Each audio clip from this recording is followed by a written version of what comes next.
巅峰俯瞰未来，你努力姿态，换命运崇拜，有锋芒，不畏艰难阻碍，让梦点燃时代，我战绩不败，谁说渺小的光，不必被理睬，对抗这个较量，反击无止境的，不屈服的，是胜是逆，是胜是败，敢挑战者就是王者。On my way, on my way, find my way, find my way. On my way, on my way, dream my way, dream my way. 不后悔，不后退，不荒废，不理会，去击溃，去捣碎，去捍卫，去高飞，让梦点燃时代，我战绩不败，谁说渺小的光，不必被理睬，对抗这个较量，反击无止境的，不屈服的，是胜是逆，是胜是败，敢挑战者就是王者，平凡超凡，傲视巨神，从旁观者到不争者，是输是赢，不服不惧，是挑战者，为我王者。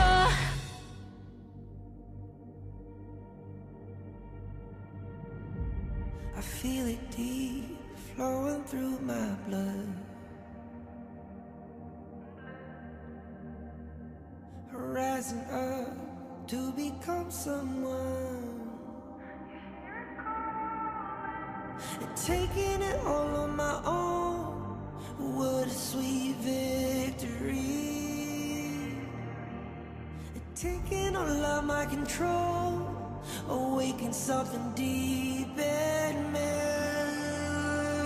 Like flames, feel it burning inside. Take a hold in pursuit of the prize. I've been told, ain't no way to survive. Keeping all of this fire that's locked up inside. When this is the time, enter the ring. All those mental chemicals doing their thing. I got flashes of battles inside of my dreams. I was made for this moment. At least now it seems like it's time to come face to face with your fear. Been battling reasons for all of the years, and I learned how to fight them with style and grace no one's ever encountered. You say it's amazing. I'ma come out swinging when they open the gate. Go ahead, call passion, I'm calling it rage. I'm taking what's mine like I already own it. Watch but don't blink, going here to the moment. The sky rained down. Here's to the madness that's all around.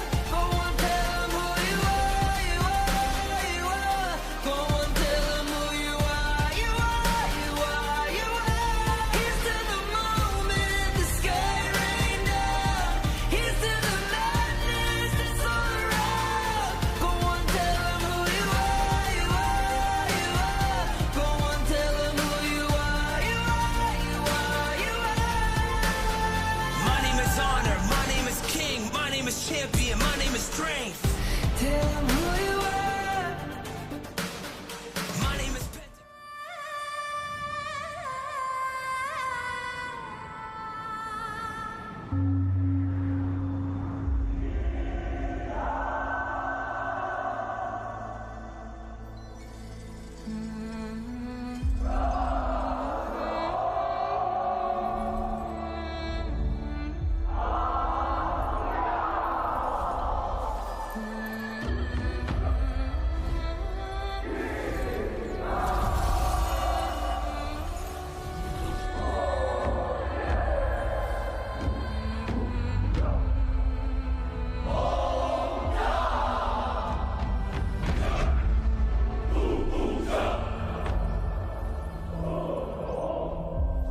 较，我们那千年之缘有远有渺小。我咬紧回忆，为最初那口气骄傲。说分明时光，就总剩一条与风而上很好。可能我知道，你蹲在另一秒。路被光环绕，怎么能忘了希望亲吻过心跳？问以后有没有我的续命草？我敢把想念抛向九霄，因为我真想要过上帝要，但是我没讨饶。等我看见明日再次的坐标，另一个我们要的地灵鸟，那破碎以后复原的连接往日未来的桥，是你给我明日从此的坐标，孤身到同行后再向前跑，雕刻在时间纤维中的荣耀。风和泪过招，我听到乌云说要苍穹的拥抱，月光下星空下铺有一只暗光鸟。我遇见回音，对我一笑，说迎战吧别逃，拿着耐风号，那些破烂的羽毛。等我看见明日再次的坐标，另一个我们要的地灵鸟，那破碎以后复原的连接往日未来的桥，是你给我明日从此的坐标，孤身到同行后再向前跑，谁到此以后可别忘了，在击掌以后不要分了拥有，别糟蹋了脸上刺绣的年少。心静悄悄，天高高，路上有个路标，似乎指向山顶的庙，老人家轻飘飘，我问他明天的可好，他笑笑，看见明日再次的坐标，一个我们要的地灵鸟，那破碎以后复原的连接往日未来的桥，是你给我明日从此的坐标，孤身到同行后才向前跑，谁到此以后可别忘了，在击掌以后不要分道扬镳，最开始的启程到最后找到。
closer to the fallout. It's what got us here. Ever changing, some chameleon. Blood, sweat, and tears. We'll never make it if we fall to everything that brings us down. With a comeback is now. Blood, sweat, and tears. Fight for what we want. Doesn't matter the cost. Every day, put in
像雕塑火里站起来，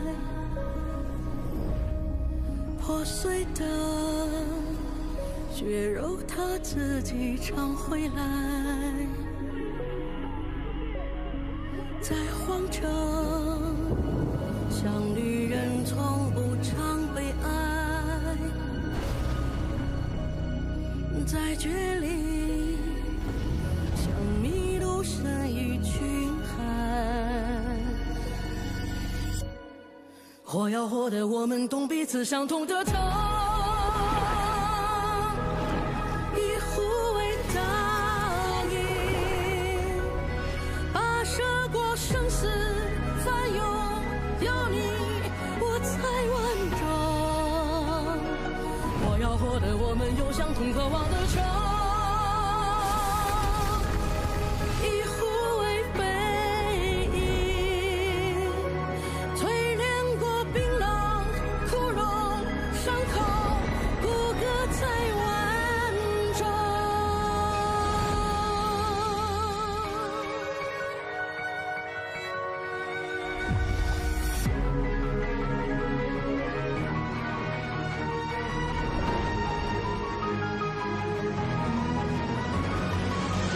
有一种狂奔，跨星辰黄昏，别问天也别求神。你脚下有根，心底有火纹，好血脉要好灵魂。不死顿起，你生的传奇，彼此伸手的托举，是你落土地，深挚的土地，永不停止走到这里。有泪有大雨，淬炼过冰冷枯荣伤口，甚至说停。请问我们对的是谁？ ，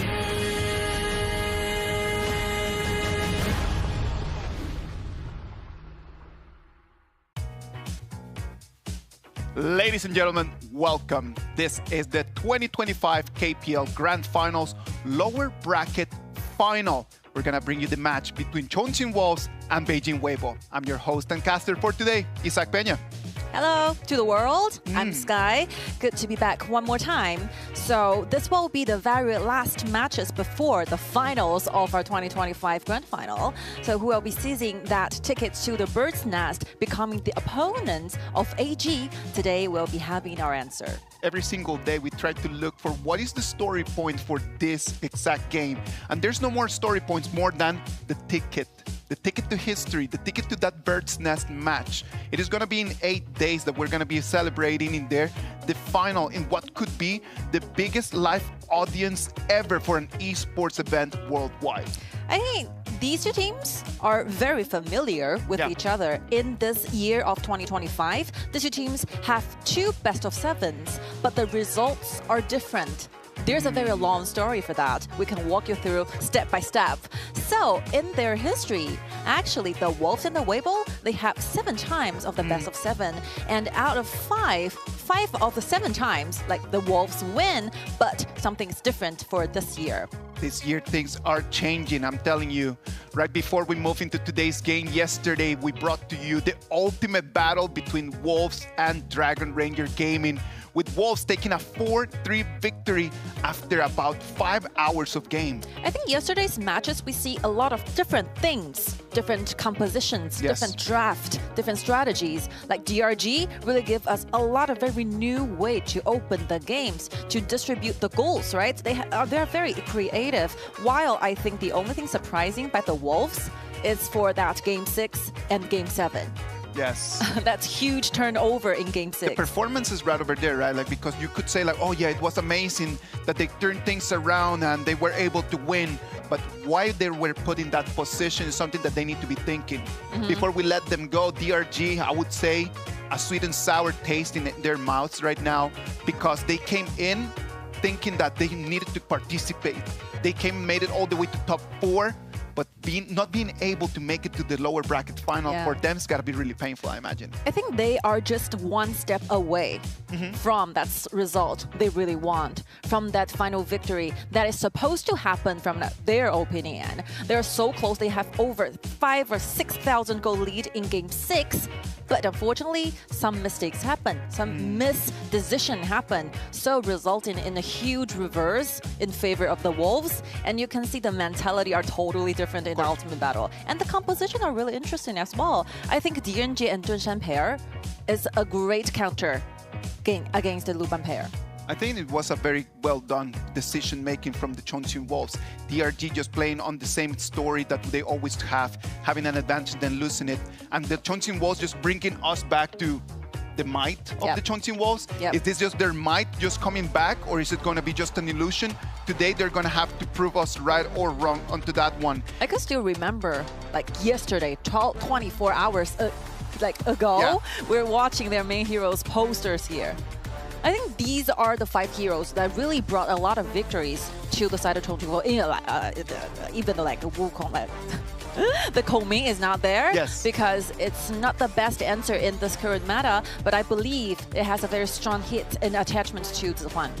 Let's wait and see. When they chose those heroes, they were either just thinking about what's going to be their most skillful hero or what was going to be the hero that represented them. And I do believe that that coming over there, it was just something that represented him, even though he won't be able to be using it. Let's talk a little bit about the players right now. We're going to have very interesting matchups today because we're going to have the top junglers right over there. We're going to have Pang and Lincoln. They're going to be playing against each other. We're going to have a gap of difference over there between Zemo and Sakura. And then the bottom is going to be where the whole spotlight is going to be. I think Track and Max, they do give you different pictures in the game. I look for some data and really show something. For example, Track have the highest KDA in all the marksmen that have their performance in the grand finals. The KDA is so crazy, 9.59. Wow. Highest, which means that he kills the most, he was killed the least. And he still have a lot of assistance numbers inside. And for Max, unfortunately, only 5.63. That is a huge difference. And for example, the damage per minute, Track has a higher score, for the damage taken per minute, Track have a lower score than Max, which means that if they have the same gold per minute, actually Track performs better than Max because he can deal more damage. At the meantime, he can keep himself very safe at the back lines. This is a difference. In such a close game, we're going to have to try to look for those little details, right? And I know that that data is not being only analyzed by us, but the coaching teams as well. Yesterday, we saw an amazing performance by Track on that DRNG over there in the last game. Last time that we saw Max in the game against AG, it left a lot more questions than answers, I would dare to say. I think aggressiveness is Max's strong point, but also survivability is one thing he really should consider for today's games. But you cannot be killed by the Wolves. If you were down, there's no damage. When there's no damage, I think Wolves have a lot of percentages and possibilities to be the winner for that match. And at the end of the day, when you're taking a 1v1, the only way for you to survive is just having your teammates coming in to support. And that is one of the good things that we have about today's matchup in the mid lane. We're going to have King Yue on one side and we're going to have Zihuan on the other. Two of the top mid laners, when you analyze the data between the two of them, they're the top two right now in the whole tournament. I think for our current meta, what is the most important for the mid laner to do is the stability. We don't really need you to do those very risky moves. You should just at least provide those damage that the entire team needs. You give those vision, you give those dives if you were assassin. So I think both mid laner performed so good. I love Juan's Maisha Nui, as I told you, and I love the main heroes for Ting Yue, the Nuwa, how he plays this hero, how he deals damage at the late game. That is just stunning. Let's wait and see. This is going to be another best of 7. It's going to be their third best of 7 in this year. They already had 2 best of 7s in the spring and in the summer. But the winner is always Beijing WEIBO. So we talked about this, for the year of 2025, Beijing WEIBO seems to be a very high wall that the Wolves are always trying to climb over, but they didn't really do that. So it has been a very tough time for the Wolves. But one thing happened, that BO1, after the challenging stage, they have to decide who goes to the qualifying stage, right? Yes. They have that very good BO1, but at that very moment, the Chongqing Wolves win that. I think this will be helping them a lot mentally for today's match. 5 matchups they have had in this whole year. 2 best of 7, 2 best of 5s, and that best of 1 was the first time in this 2025 Yes. that Chongqing Wolves were able to beat the Beijing WEIBO. Yeah. Now on the other side, we already saw, both of these teams have the ultimate battle in these knockout stages. Can we expect that they're going to change a little bit of their picks and bans right now for this one? I do think they will change because you can see from their draft, they really love those early game compositions, right? It works for the Wolves, it works for the Beijing WEIBO, and their answer, or for example, Beijing WEIBO used Kia and Lu Ban at the bottom duo, while yesterday the Wolves use DRNG and Dun Shan. You can see the difference. They have different understandings as to what will be the most correct answer in this meta for the ultimate battle. Let's wait and see what they can do, right? If we make it to the ultimate battle today, it's going to come down to those little details. It's going to be a chess game that the coaches are going to be playing against each other. Coach Lin and SK on both sides. Wow, I think, if you ask the two coaches, who do you think gives you the most pressure throughout the entire career path? Because they've been working as a KPL coach for a long time. Yes. We have 9 years of a history. I believe that they've been working here for 7 and 8 years. They were always there for us, trying to bring us the best strategy they could possibly do. So old friends, old enemies. Let's wait and see. Old friends and old enemies, they know each other, so they have nothing to hide. Yeah. It is very difficult just to try to hide something from someone that you have been competing against for so many years. Ladies and gentlemen, what about if we move back to Changsha and we look at what is going to happen right now over there?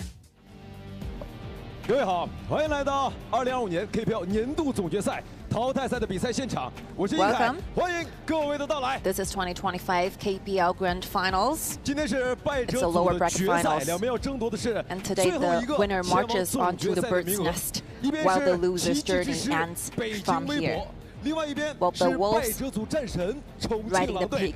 大声的告诉 Forming 我， and 今天的 unyielding 赢 the 家 wolf 是 spirit 谁？ of your very last battle. 是 Launching 谁？ another assault on our challenge 到底哪支战队 And final 能够 cup. 与 AG 一 Or 同 will WEIBO 共赴 with 鸟巢之约呢？ unwavering 接下来 resilience 让我们用热烈的掌声，有 and 请 follow their dream, 两边的战 continue 队 their way, 登 making the 场。 legacy. Let's welcome the both teams to the stage.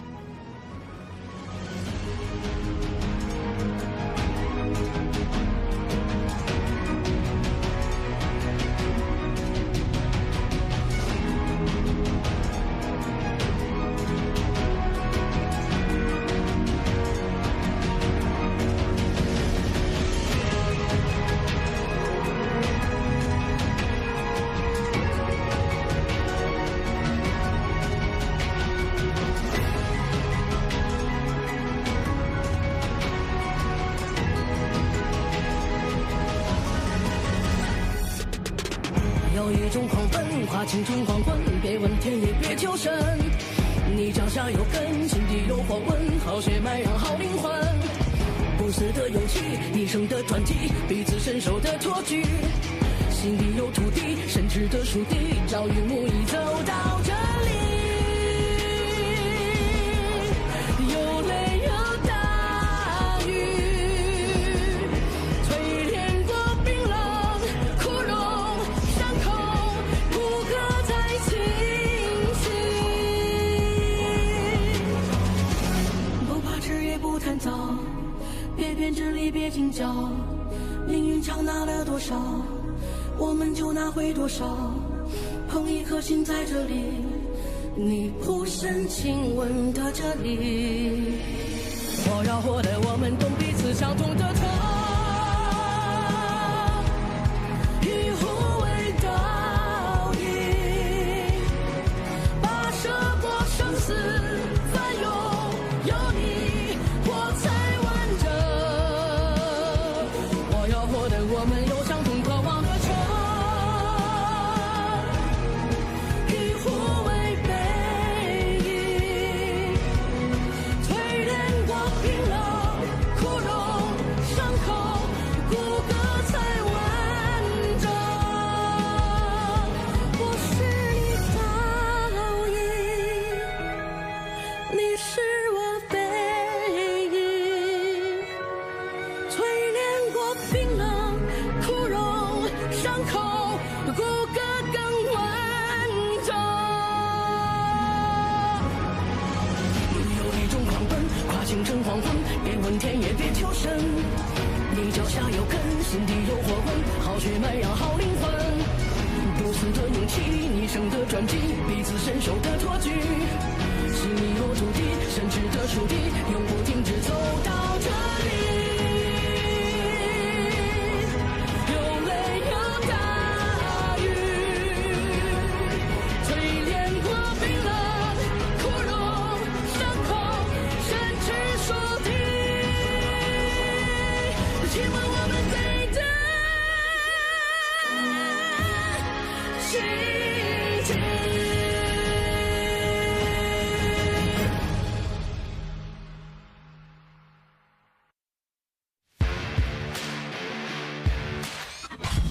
WEIBO年终的表现就是还是比较出乎意料吧，没想到你们能走到这一步。在我预期中，应该4强什么的，就没想到进了胜局。我也没想到你们狼队竟然还能走到4强。上一次被弗兰第二季都打下来了，都还能4强吗？我都快忘记你们这个队伍。感觉小胖最近这个下滑的有点多了呀，平时野合也不怎么玩了。现在当初的小胖野合拿出来都是闻风丧胆，现在的话感觉一点压迫感都没有，成天就是玩几头肉然后挨打。暖阳年总的表现，其实看到现在他确实打得还可以吧，但是我觉得我撞上他肯定是我优势。我们在年总从来没输给过微博呀。我真的笑死，赢一场 BO1，那我还说今年我4杀狼队呢。梦溪的话，有时候会容易上头吧，大优势的时候喜欢上来装一下什么的，容易送。我们优势的话就不着急，然后劣势的话他会等他送就行。对到天野的话，结果想要的绝对压制吧，他只要敢在我面前跳来跳去就会挨打，我不能接受别的中单在我面前跳来跳去。你接受不来我跳来跳去，那只能接受你自己滚来滚去了。我觉得樱花也挺给机会的，很容易上头。樱花我会把龟气打上来的。听说你是1200万边路，我来试试你这1200万的含金量。之前交手的时候他状态都挺好的吧，这次他掉下来遇到我们状态正盛的时候，小麦这次就把你打成下小麦吧。听说年总是你报种的时候，这次把你打回重庆，再次送道仔回家吧。大家都觉得我们和猴是猴狼大战吧，但我不这样觉得，我们会碾压北京微博。现在我们从下面上来的，加上你们从上面掉下来的话，你们状态只会更差。这时候打你们手拿把掐了。狼队，你今年目前最好成绩应该是4强吧？我们大发慈悲送你一个季军玩一下，这是送你4个蛋吧，回去补点身体。比分的话，应该4比1轻松拿下吧，就1分可能他绝活掏出来，晋江女娃可能能吃一下，其他就没啥赢面了。这次就让你们微博尝一下在败者组直接淘汰的滋味吧。我们狼队又杀回来了，你们等着吧。杀回来也是挺不错的，辛辛苦杀回来就是为了当我们的垫脚石。我们着急去复仇的，我们也要去鸟巢，回北京。你们就老老实实回家看我们打比赛吧，看我们到时候怎么报仇一击的。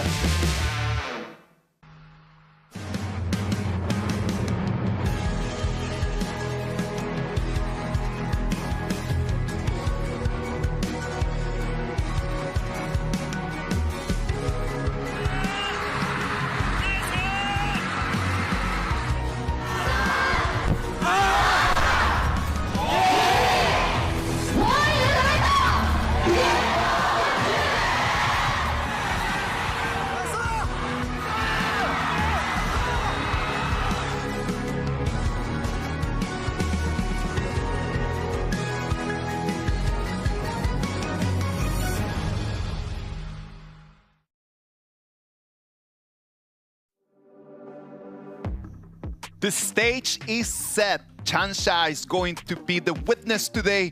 Are we going to have the same final as we had 12 months ago? Or are we going to have the same final as we had 3 months ago?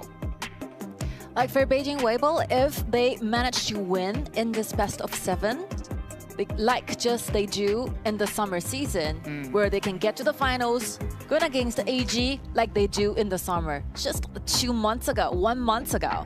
But for the Wolves, they talked about this, like the best scores for the Wolves for this year is only the top 4. So definitely, the Wolves wanted to meet with AG in the Bird's Nest in Beijing, just like they did last year. So last year's 2024 Grand Final Finals, we have that match at Beijing, the same city, different stadium. The motivation is completely different for both teams, right? Like, I know that Beijing WEIBO wants to go and take revenge after losing 4-1 to AG this week. And I know that for Chongqing Wolves, they want to completely finish this loser's bracket run, make it through all of it, and then make it to Beijing so they can actually take revenge from AG from 1 year ago. Let's just rewind a little bit of what happened to the Wolves, starting from the very first day of their knockout stage in Changsha.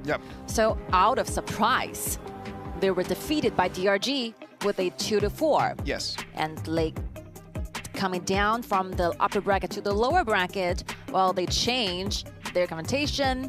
Guichi is not here and Sakura is in. And we can see they have a 4-0 going against JDG, 4-1 to KSG. It seems like they were on fire, and yesterday, even though they're quite behind in Game 6 and Game 7, but like miracle, they make it through the ultimate battle. It will be 3 wins in the lower bracket. If they do the same today, they'll be having 4 wins in the lower bracket and make it to the finals. On the other side of the road, they will not want to allow them to do that. They don't want to let them just to build that dream and build that connection. Beijing WEIBO, they started the master rotation with 5 victories. They lost to KSG, and they were sent to the breakout stage by Chongqing Wolves. After in the breakout stage, 4-0 against Rogue Warriors, 4-3, they go all the way against LGD and BW. They win that ultimate battle, go to DRG 4-2, and sadly for them, Chengdu AG was just so much superior than them in the final over there in the upper bracket, and they lost 4-1. I think both teams have 3 best of 5 in our knockout stage, but you can see like WEIBO, they are gradually rising up. Actually, there's a lot of ups and downs in the very first one, right? Yes. The one they had with LGD, it was very dangerous and it was very close. They won in the ultimate battle, but after that, when they meet AG in that upper bracket final, I'm so sorry. I think somehow they were really heavily affected by the very first Game 1, right? Yes. Game 1 that was super close. They were just 2 like a little bit close to the final glory, but they didn't make it happen. So they lost to AG with a 1-4. But when they were in the lower bracket, that one they had with DRG, they completely destroyed DRG with a 4-2. So you can see they are going up. But it will be a matter of time. It's like, who can do better for this one, for today? Like last year, tomorrow are all different. Like last year, it's a Wolf story in the lower brackets. You just touched a very interesting point where we can connect with the numbers, right? Yes. In the knockout stage, the team that wins the first game ends up winning the series in the 93% of all games. It is crazy. Let me say that one more time. In the 93% of all these best of sevens, the team that wins that first game ends up taking the final series. The only team that was able to lose the first game and still win and move forward is now in Beijing. Is now in Beijing, waiting to see who's going to be playing, who's going to be fighting against them. It was in that match between Chengdu AG and KSG. Yes. Wow. The data is right over there, so I can imagine that this first game is going to be the same as what we've been seeing in the last 3 days. It's going to be a lot of energy, very strong pace, very early game, fights after fights, and I'm really looking forward to that. And then game 1 for WEIBO going against AG, they put a lot of main heroes for that composition. And yesterday, we saw that game 1 from the Wolves. They use the same strategy as well. They give the most powerful composition ever you can possibly think of in our whole hero pools, which means that for today, I think game 1, the composition will still be so meta, so strong. And let's see who get the game 1 start pretty good on their side. I still believe that whoever wins the game 1 will be the winner for today. Well, 93% of the time it works. If it happens again, it's gonna drop. It's gonna go up from 93 to 96%. Like data tells you the numbers don't lie. Yeah, the That's number simple. tells you things. The numbers do not lie. And the numbers are telling us that in terms of these lower bracket finals as well, Chongqing Wolves have a better stats than Beijing WEIBO. Chongqing Wolves have been in the last 5 years, they've been in 6 lower bracket finals and they've won 5 of them. Yes. On the other side, WEIBO has been in 4 lower bracket finals and have won only 50% of the time. Actually, Chongqing Wolves is the only that one team in KPL who played the lower bracket finals the most throughout the entire history. We always talk about how many champion titles they have. They have 10 champion cups, right? But the number, the times they fight their fights in the lower bracket finals are still the highest, which means that this team, they have those spirit inside of them. They are just, they meet the strong opponents, they become stronger. There's an old saying in Chinese, like 遇强则强. You are as strong, you get as strong as your, no, if you face someone strong, you become stronger. Stronger, yeah. I think that is what the Wolves are. Let's wait and see what's going to happen. They are here. Everyone is ready. You can see the audience over there in Changsha. Thank you. The audience right over there in Changsha, they're just ready. They're online. They really want any of these two teams that is going to make it to Beijing for next week for the grand final.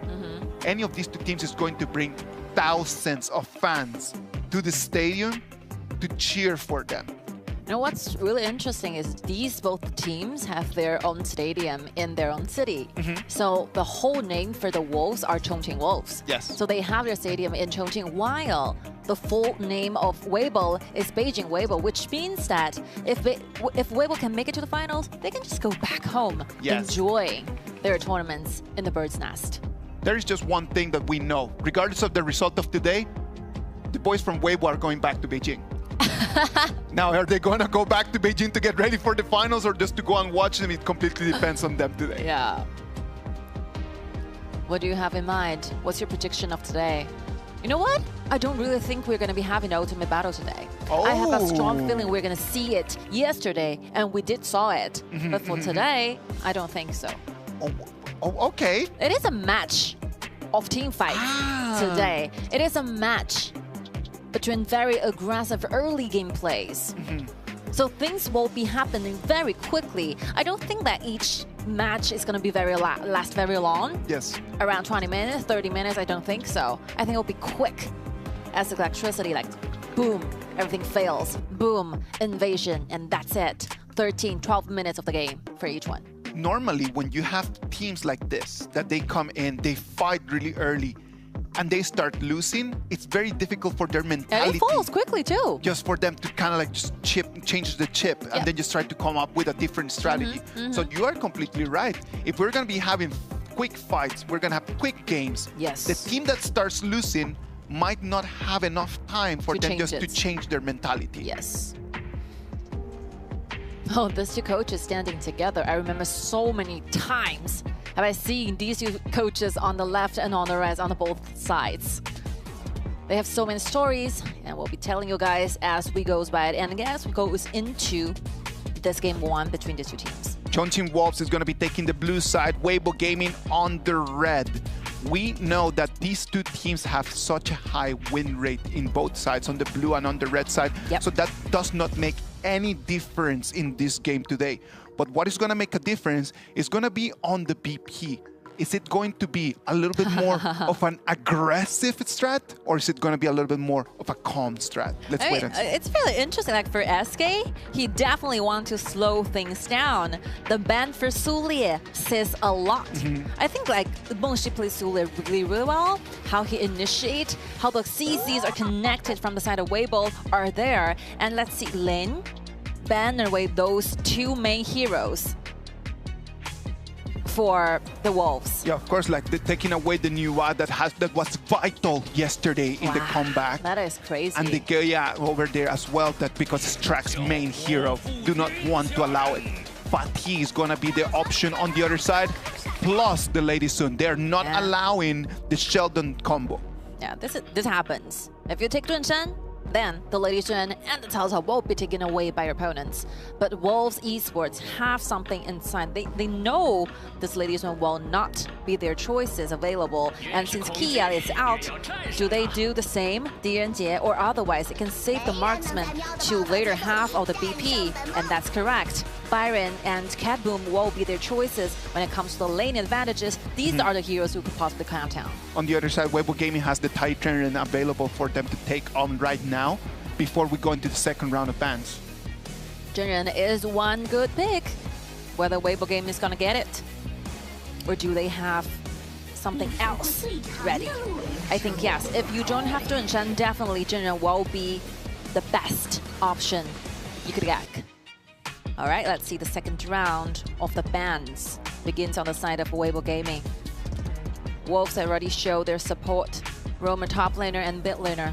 SK needs to have something in mind that he has already prepared, because just taking that Sheldon pick, the first over there, he knew that Lin was going to take away the Fatih and the Lady Sun. And does he have something working right over there, just something cooking on the back burner that we have not yet seen? Chicha is a great ban. And Jin, gone for WEIBO. I thought like WEIBO can use the pay to go against Jin, but definitely I think like Lan is saying no. Game one, no assassins. Let me enjoy the time for Lady Sun to farm. And Loon is out. Very good ban here. Leaving track for those marksmen who we don't really see to go for combo together with Dunshan. Loon, it makes sense, but it's already out. What do they have? I think they're gonna force them into an Erin. Erin, not bad. Not bad, actually. Ogren is out. Since you don't have those mage with those control abilities, Ogren is a very great pick. Since Heya is banned from the Wolves Esports, and they've already secured down the Cat Boom. We saw yesterday that DRG tried to use bursting damage to deal with the Ogren, right? To deal with the Ogren, but they failed. So what will be the answer from the Wolves Esports to go against with this Ogren? Because from now, I think from the composition from the Wolves Esports, this Ogren is invincible. Okay, Faye will be the answer. Assassin still goes for those damage. There won't be enough control. There won't be enough CCs. I'm a little bit concerned about that Fade pick right over there. Don't like it a lot since Fade is very mobile, can jump into the back lane. But then the Lady Sun with a Tai Ren. Very easy, understand? I mean, this composition is really easy. You can see the Wolves have 3 lane advantages. That is what they're counting on. For this one, lane advantages, quick rotations, good pressure given to the back lines, and just get into the jungles. Invasion is all they're having. But for the Beijing WEIBO, I think the counter fight is their strength. You can see the Algren without too much CC. If they can just farming up peacefully, getting a 50 to 50 golds, I think as to the late game, WEIBO Gaming stand a great chance. Wolves Esports is going to bring the fight, and WEIBO Gaming is going to be trying to find answers to that. As long as they are not taken in the tough places, as long as they are not taken on 1v1s and 2v1s, WEIBO Gaming just needs to keep farming and just let the time pass. Wolves Esports on the other side, they have the advantage, as Daniel was just mentioning. They have the advantage on the mid lane, on the farm lane, on the clash lane. Do something with it. Build up a little bit of a bag. And then after that, force WEIBO Gaming to try to come out.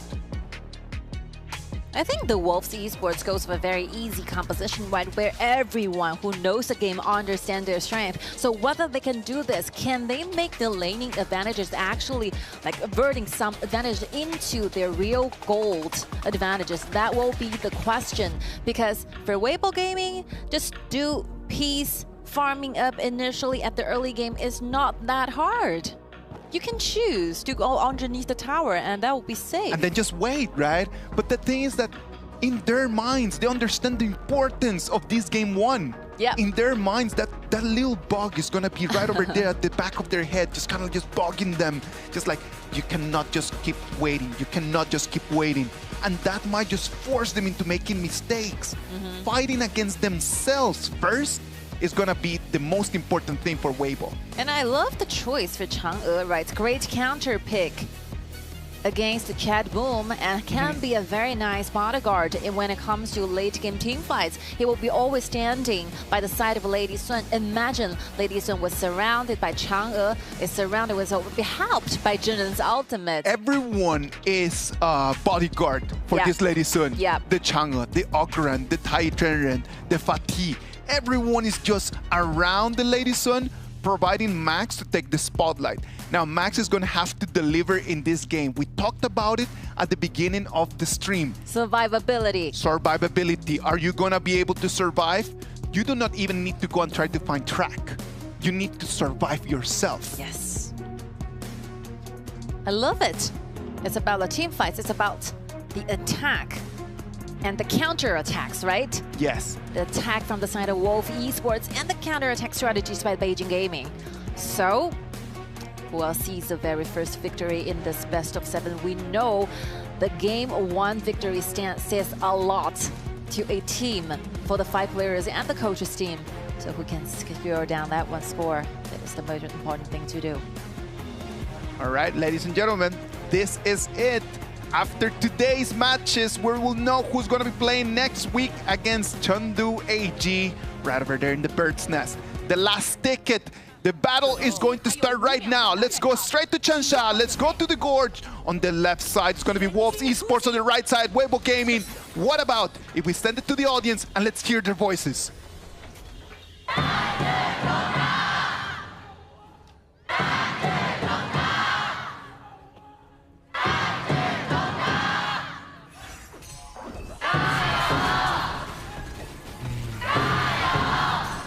The routing of the junglers are totally different. Like Ling went together with Xingyue on the first wave in the mid, so they actually have the priority and make faster rotations. While you can see Faye solo jungling here. One over there in that little squabble had to use his flash, right? Yep. So right now he does not have a flash available. Junshan already used a flash, but just like what we talked about yesterday, the sooner you use a flash, you'll be having this back before the 4-minute dragon. Before the 2 minutes, you can just use it just for anything that you want. It's totally fine. And after the first wave, even though that's claim like slower than Tingyue, but still make a very quick rotation to the top. Very interesting. Look at how they want Max just moving around together with Ling Hong. They want him with Nguyen Yang. He's going to just run around, force the jungle just to hold the Erin at the bottom lane. Yeah, this happens a lot in recent matches. The laning swaps are very, very often. Yes. You see they change lanes quickly, all thinking how to help with the jungler, clean those jungles faster so that they can use the TP to make more things happen on the side lanes. So right now, as we can see, that WEIBO Gaming is the one making the quicker rotations. Yep.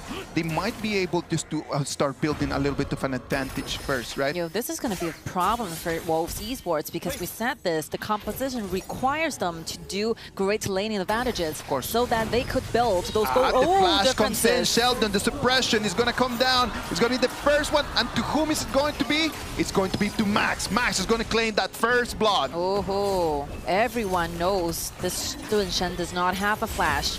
That's why, like Mengshi, out of surprise, using the flash, gets stunned on one, and there's no one who can possibly save him. Sheldon right now just melting into gold, and that gold is going to go into Max's pocket.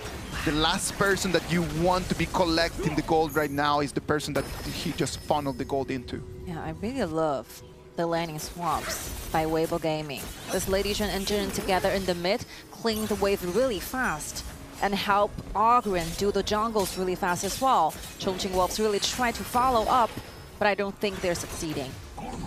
The pace, like the momentum, is just completely for Beijing WEIBO, right? Yes. Like if they don't find a little bit of a stop, there's no reason why they need to just slow down. Yeah. Already at that 1,000 gold advantage to them in 3 minutes, and that 1,000 gold advantage is just going all the way into the Lady Sun. 2,700 for her already. I think it's not a competition between the two teams. It's a competition of themselves with the time. That is crazy. Like It's not even like who can invade the other side. No, it's about who can claim their own resources quickly, faster. Yes. This is a change of the meta. This is a change of the strategies, right? Remember last year, for if the audiences have watched the games like 2 years ago, 1 year ago, these changes are just there. The total picture of the early game arrangements are totally different. That's one of the interesting parts about Honor of Kings, right? Like, depending on the patch, depending on what meta you are playing, some heroes are going to be a lot more important than others. And then as the game changes and the seasons evolve, you will always have different strats. Yes.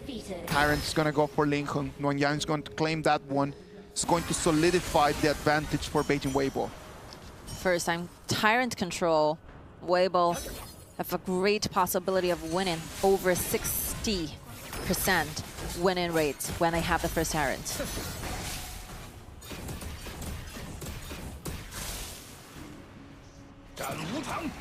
Right over there in Clash Lane, there's nothing that can happen. That Byron and that Fatih, they cannot do any damage to each other. It's mostly a matter of just understanding in which moment of the game they're going to have to leave their lane and start moving towards the mid lane.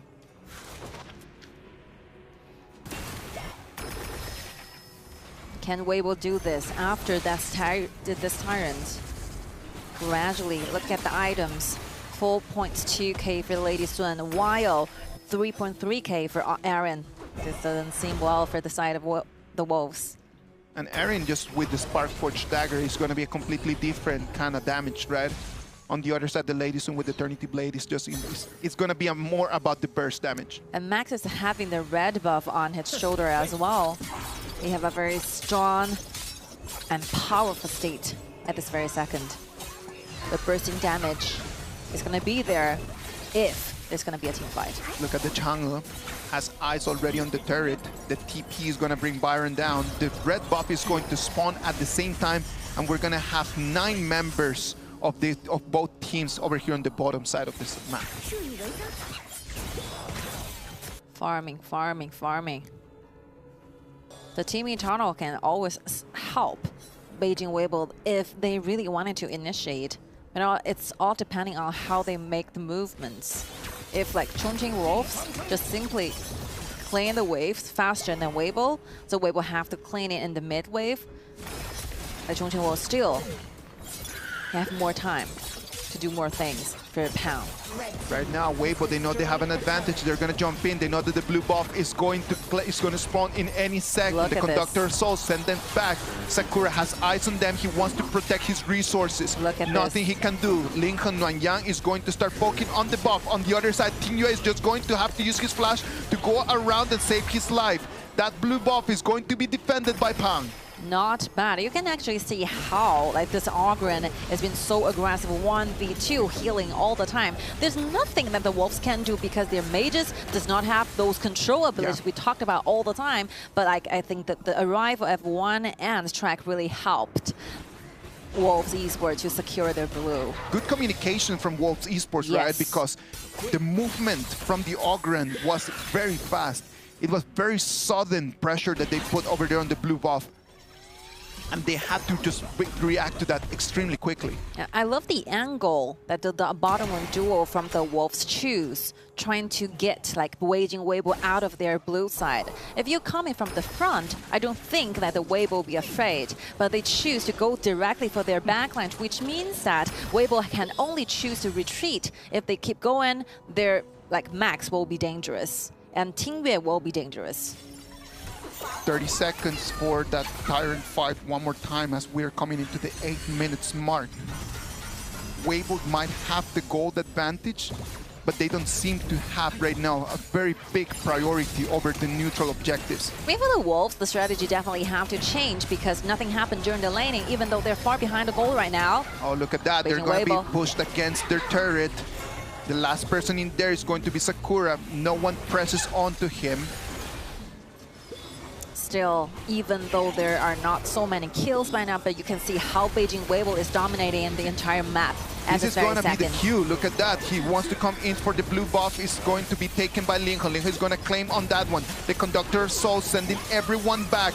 But everyone Pound. but Pang that wants to jump in a 1 against 4, and then the red team seals the door. That is very risky and dangerous because like it's like a 1v5 deep dive, while Mengshi still had the ultimate over there available to help his teammates. So if Pound is down, the Chongqing Wolves have to stay calm for a little bit.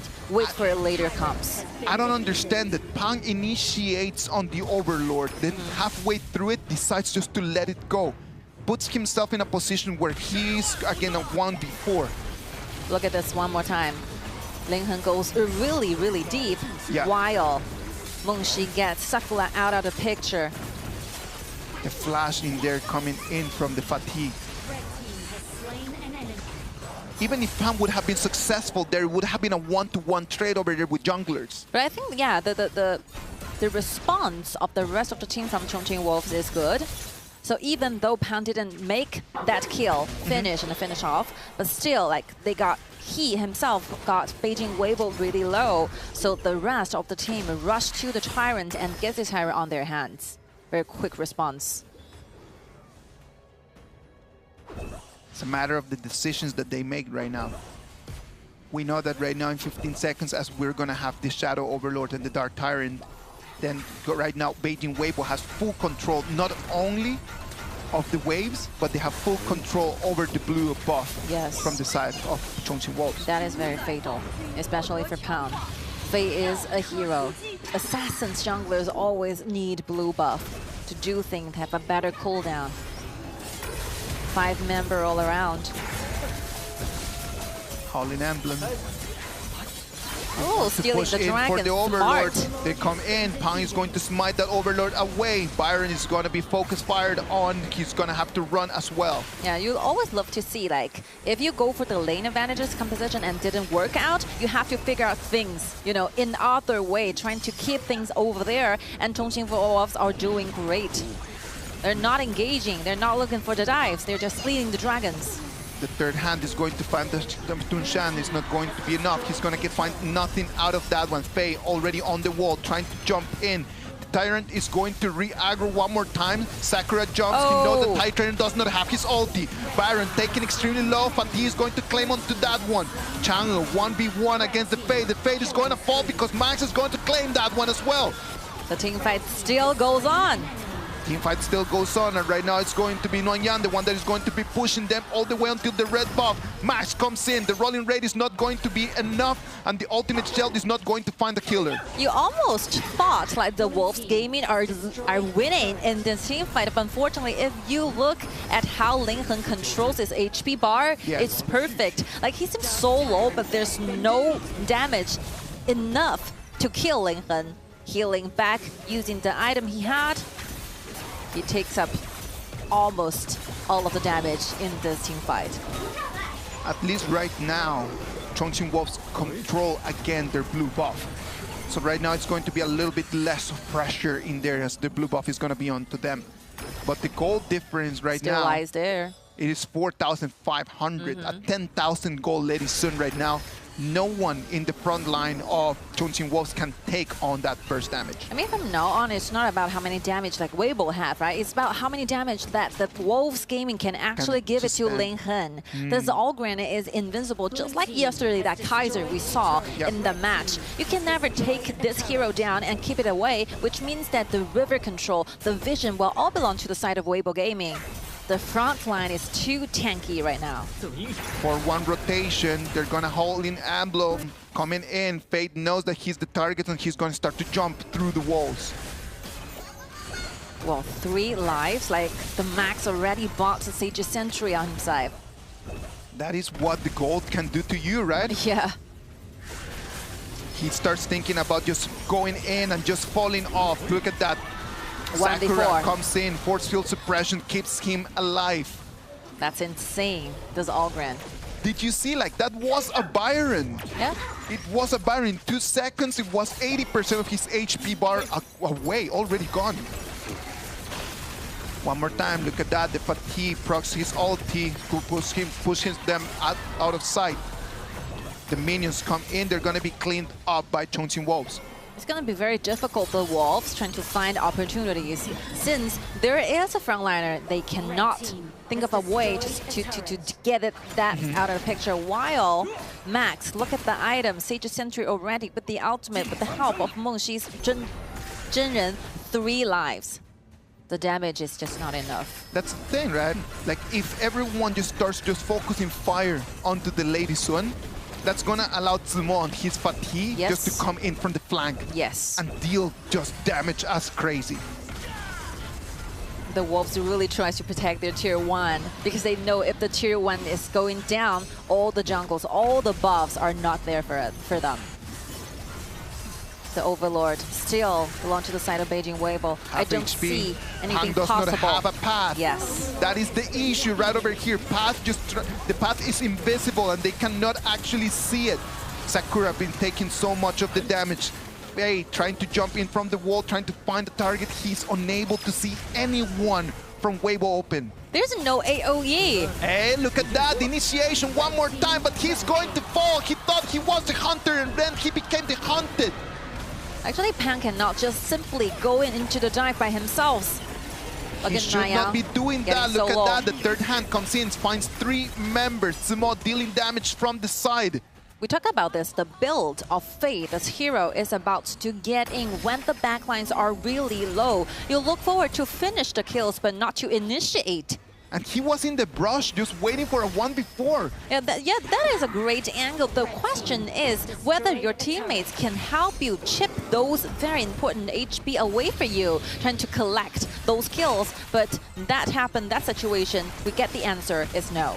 We're gonna have to wait for that because with 3 lives, that Lady Sun right now is invincible. Sakura being taken to half of his HP. He's the only tank in the front line for the Chongqing Wolves. High Trainer is going to fall, is going to stand because of his ult, but he's gonna fall one more time. Yeah, this is a little bit overcommitted here by Jinnin. Whether the Wolves can rush out for this Dark Tyrant, I don't think so, because WEIBO have the brush vision, they have the control of the river, but still, I think if you have one more member, you have to try for this Dark Tyrant. Let's wait and see what's going to happen right now. The High Trainer not being in the mix, that means that Lady Sun has only 2 lives.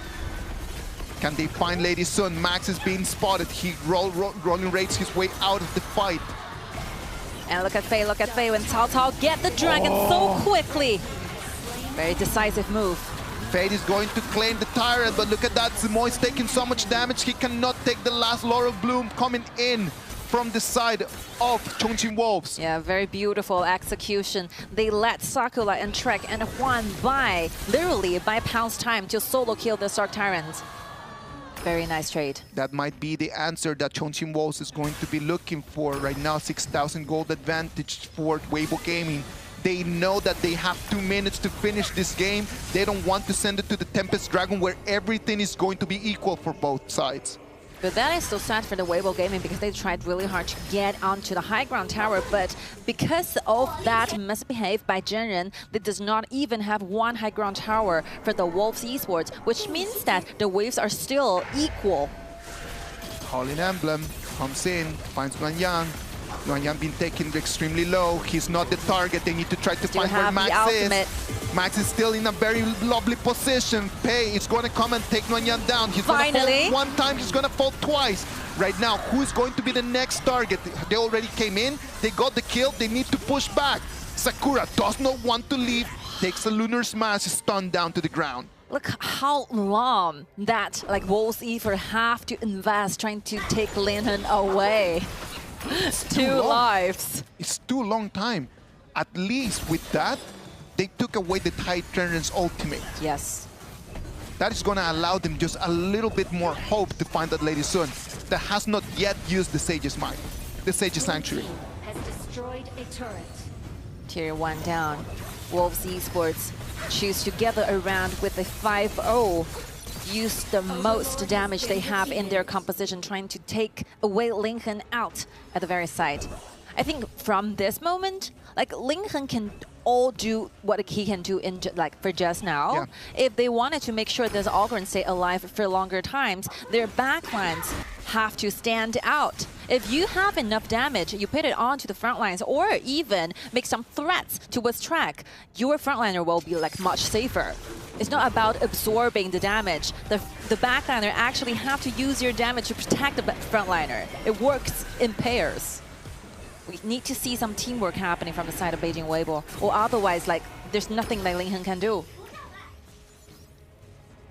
They need a little bit better communication in there, right? The decision-making is what is right now slowing down Weibo Gaming. They had such a big advantage. They were unable to just finish the game in the 16 minutes mark. Yeah, this and happens. That brought us right now to the 19 minutes. And we have Chongqing Wolves just knocking at the door of the high ground. Just like the one they had with AG, right? Yes, exactly. You have all great advantages, but you just simply cannot just get on the high ground that easily. Sakura with the tower dive. They come in. They've got already the turret. They have an advantage over there on the farm lane. Yeah. The attack and the evasion of the Wolves will not stop until they finish all the Vanguards. So right now, Beijing Weibo can wait after the Vanguard's ready. All right, they took away the Lady Sun's red buff. The red buff is not going to be available for Lady Sun. That's going to be trouble for them.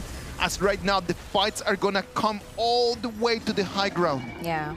From this very moment, if Beijing Weibo want to win, I think the two members who needs to stand out is Zemo and Max. Zemo have the ability to keep track away from the front line, and so as Max, you have 3 lives. You need to find an angle so that the actual damage can be efficient. Let's wait and see. 5 seconds to the fight. The Frigid Charge and the Pure Sky not available for Sakura. He does not have engaging abilities right now.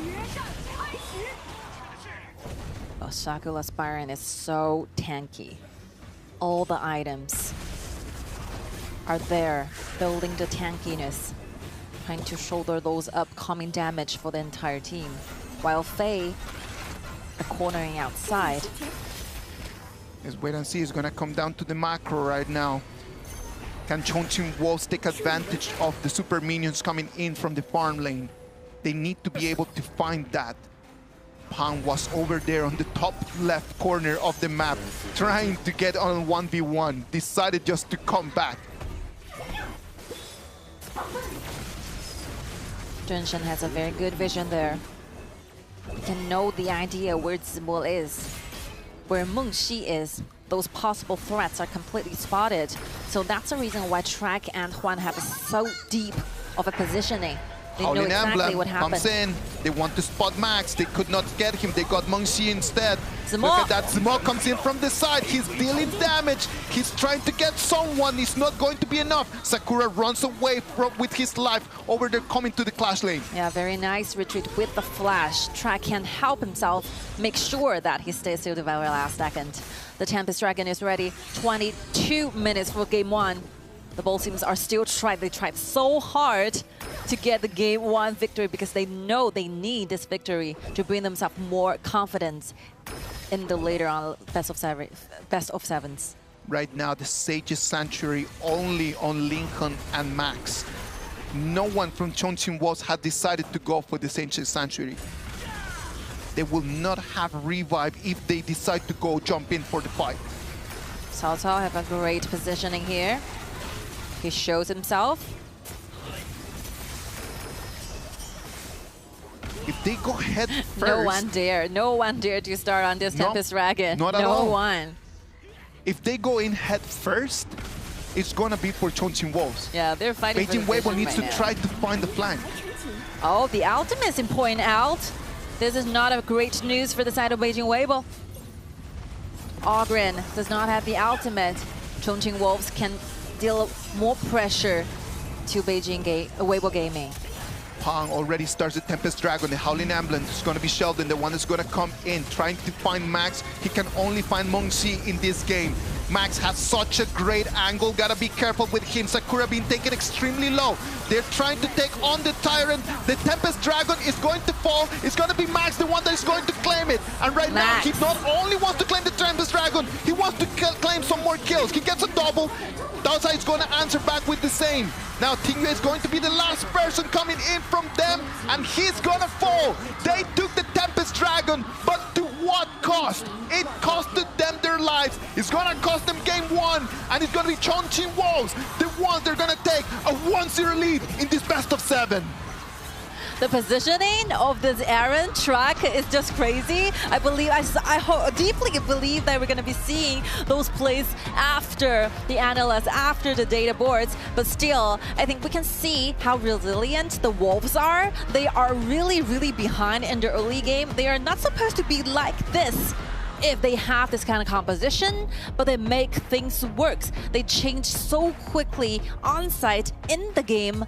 So actually, we talked about this composition really relies on early game facing experiences and facing advantages. But unfortunately, I think the rotations are better in the early game from the side of Beijing WEIBO, but magically, they steal the Dragons in 10 minutes. They bought themselves those resources in their own jungles, so they keep the distance of the gold differences there.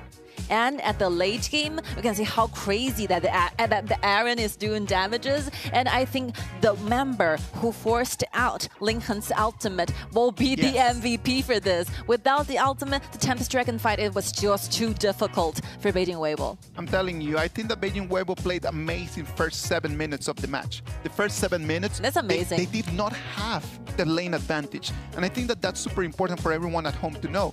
When you have the lane advantage, you need to capitalize from that. And Beijing WEIBO acted in a way that did not allow Chongqing Wolves to earn anything in those first 5 minutes. They spot Pang a couple times to get the kills. The problem is that when we go after the 12-minute mark, when WEIBO needed just to seal the deal, when WEIBO needed to finish the game, Chongqing Wolves did not allow them to do that.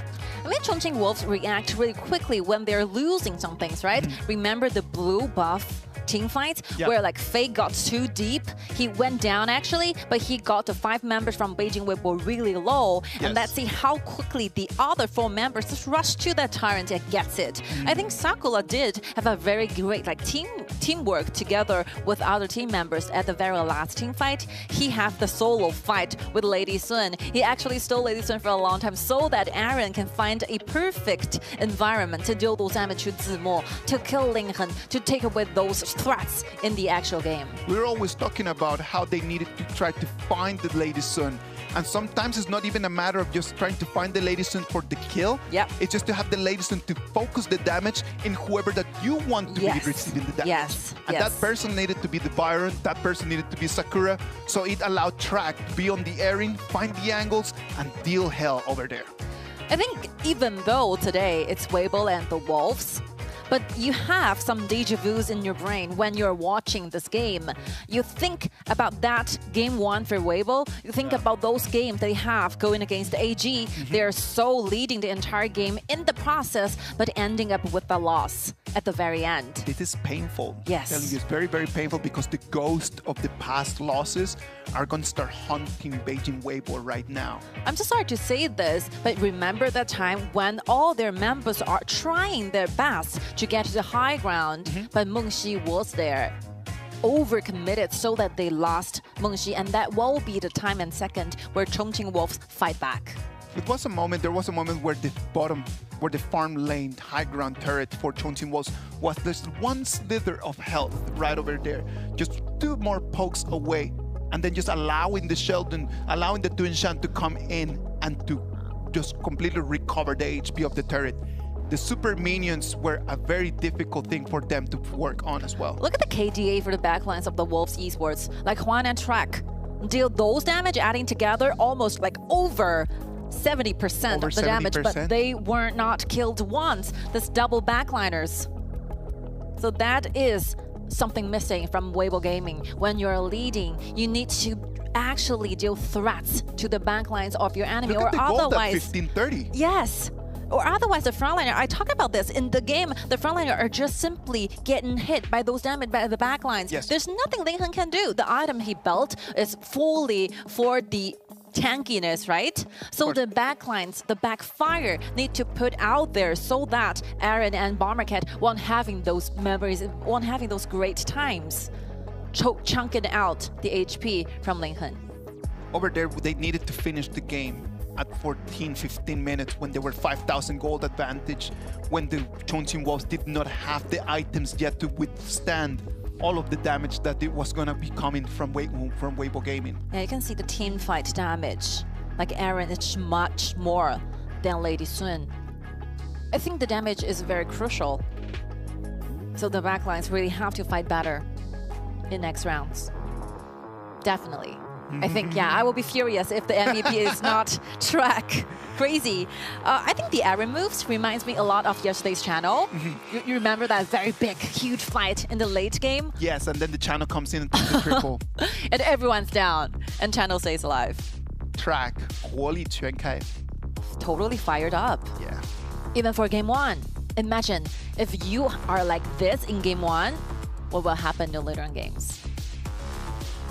How did this guy do it? I mean, Track has been performing so well, right? Like since yesterday's game 5 and 6 and 7, like up until right now, I think that he's just, as long as he continues with this performance, it's going to be so hard for WEIBO to find an answer. Yes. The positioning of Track leaves you the most impression all over this 22-23 minute game. Look at this in here. Yep. You should wait for the last team fights where this Aaron got a Quadra against WEIBO. This might be it. Comes in. Oh, this is 17 minutes. This 17 minutes, not yet. Imagine. Not yet. Not yet. Imagine just, and that's the thing about the Tunshan, right? Yep. You broke the Tunshan and Lady Sun, the Tunshan and Cao combo, but that Tunshan plus any other marksman, still a very big menace. Right over here, look. Yeah, you can see the decisions are different. Like Chongqing Wolves is looking for the kills, while Beijing WEIBO is looking for the Tempest Dragon. So they focus all of their fire and damage to the Tempest Dragon. They actually did get it, but unfortunately, the damage coming from this Aaron is just too huge. Whoa! Wow, it hurts the hand. Love it. But the way that he is just so happy, so excited about that. Let's listen to the comms. 今天感觉不知道为啥激情澎湃的一场，咋了？很激情，感觉很激情。对，太久没去总决赛了吧你？被他们上的太走心吧？我都没有那个打过败局。没有打过吗？对，我只打过圣爵。你别把自己埋太惨，大致命惨。来，大致命，别急，就是转，我大闪，别急，超，去龙那边，去龙，看龙这边。龙大闪能去吗？我的，来，下高，准备下高。杀完走，下高，卡逼了，也会下高，一起走，别，他少人，哎，我后头追，来，不拿了，带我上，来，到这边，绝对到这边，我来了，来往前冲，我能先来，往前走，没炸，到这边，我大招对了，底下速走，我把他了，大致命，别急慢打，我背他一下，别让他走，追上我，我还210接我救，有一 K 打，好留吗？准备留了，上我，哎，颠，上我，来，我碰到了，追查他的位置，过来，慢慢打，龙别跟他拼，稍微接，这个大致命，朝残了，兄弟，拼了，我要跟他拼了，到这边，追小龙，没撞他，龙能来吗？龙他的，可以打回去，没事。忙打，我跟他兄弟能追不？我往前，枪，能蹲死吗？有过，撞了，你那边大铲，死了，哎，一波了，小林，杀，没事，兄弟，一波，别激动，下吧。I like it so much. I really wanted to translate all of the information they said. It is impossible to translate all the information they said. I'm really sorry. Like, it would take us the whole evening right over there.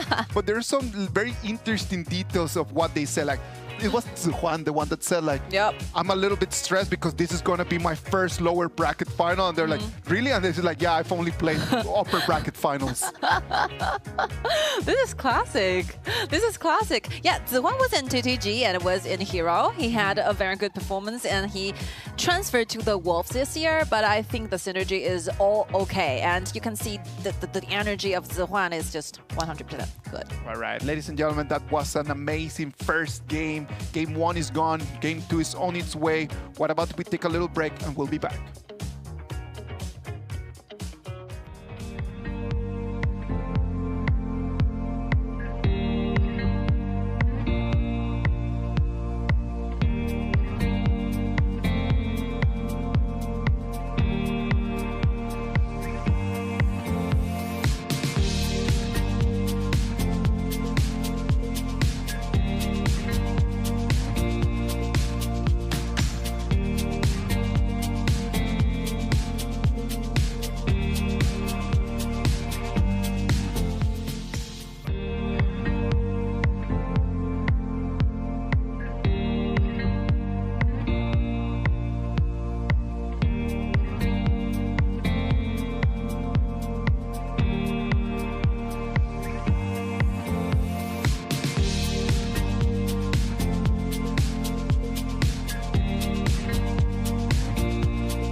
Welcome back. This is the 2025 KPL Grand Finals lower bracket final.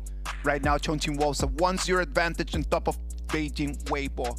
That first game was 22-23 minutes long. Yep.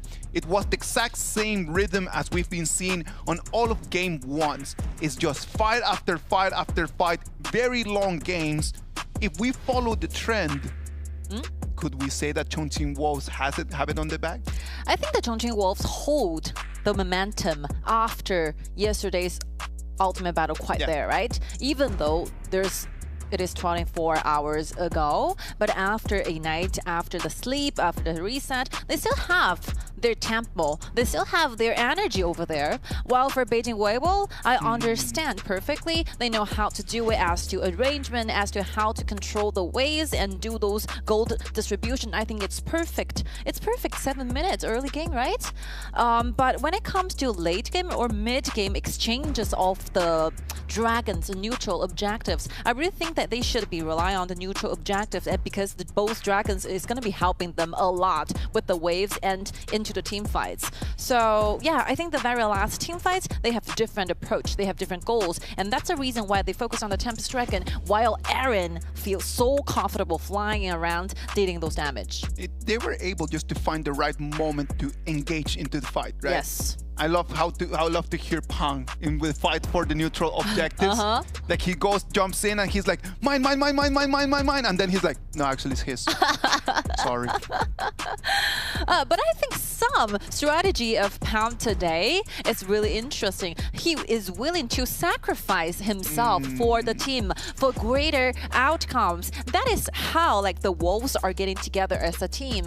He doesn't care about the KDA. He was killed a lot in the middle of the game, but at the very last you can see the double backlines are farming up so good, and the environment, the actual battlefield, they performed really well, of course. Beautiful, perfect. So that is how the Wolves got the game won, right? You can see the teamwork over there, while for the side of Beijing WEIBO, I think the backlines need to do more things, and the threats, the most fatigue, this meta hero can't give us more picture.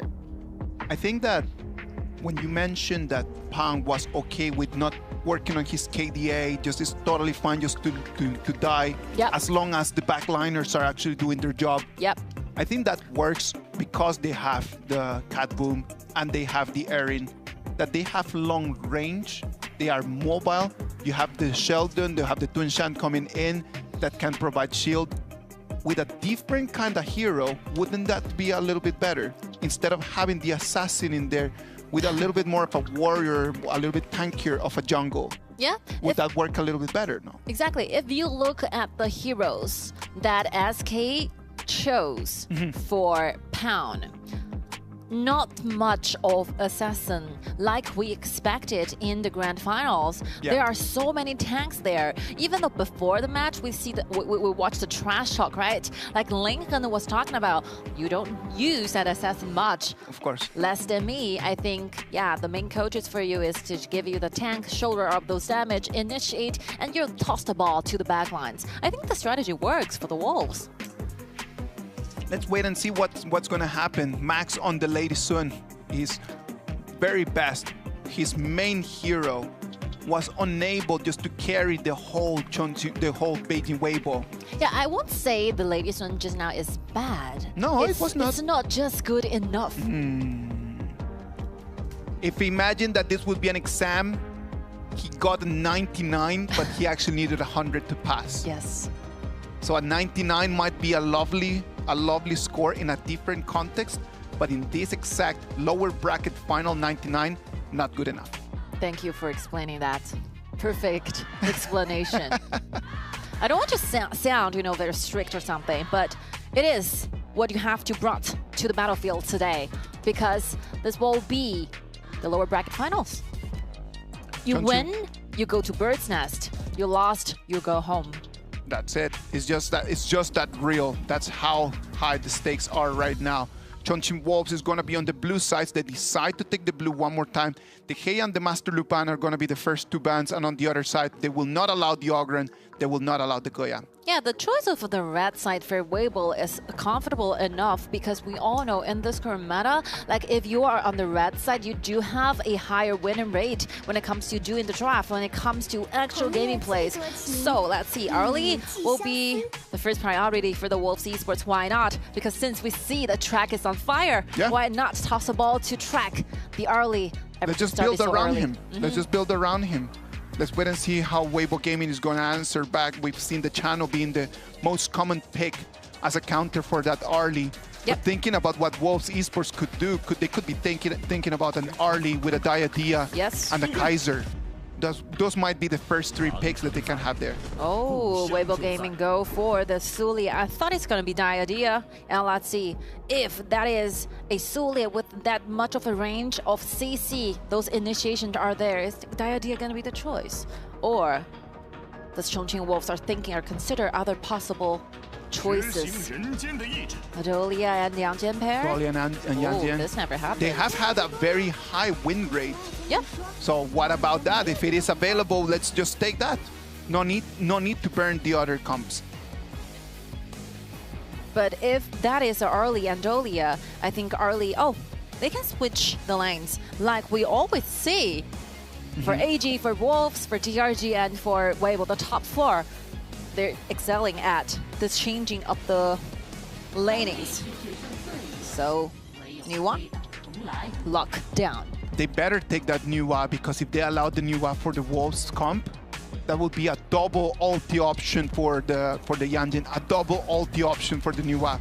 I think Nuwa is a great choice. Tingwei has been using Nuwa for 7 times in the Grand Finals. The hero that played the most, he loved the most, and he has an 85.7 winning rate using this hero. Very high. Will this hero secure 1 more score for the side of Beijing WEIBO, make it to a 1-1? That is very important. If you're facing a 2-0 in the lower bracket final, I think it's really, really dangerous. Let's wait and see what WEIBO can do. Right now, they have completely secured the damage for the late game, but the early game right now, they need to find some picks that could allow them a little bit of more mobility and control in the first 8 minutes.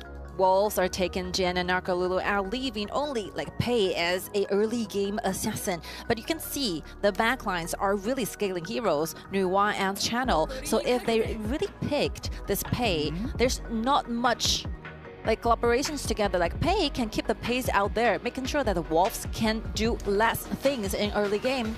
But if you say take in the total picture together, it's not working at the same channel.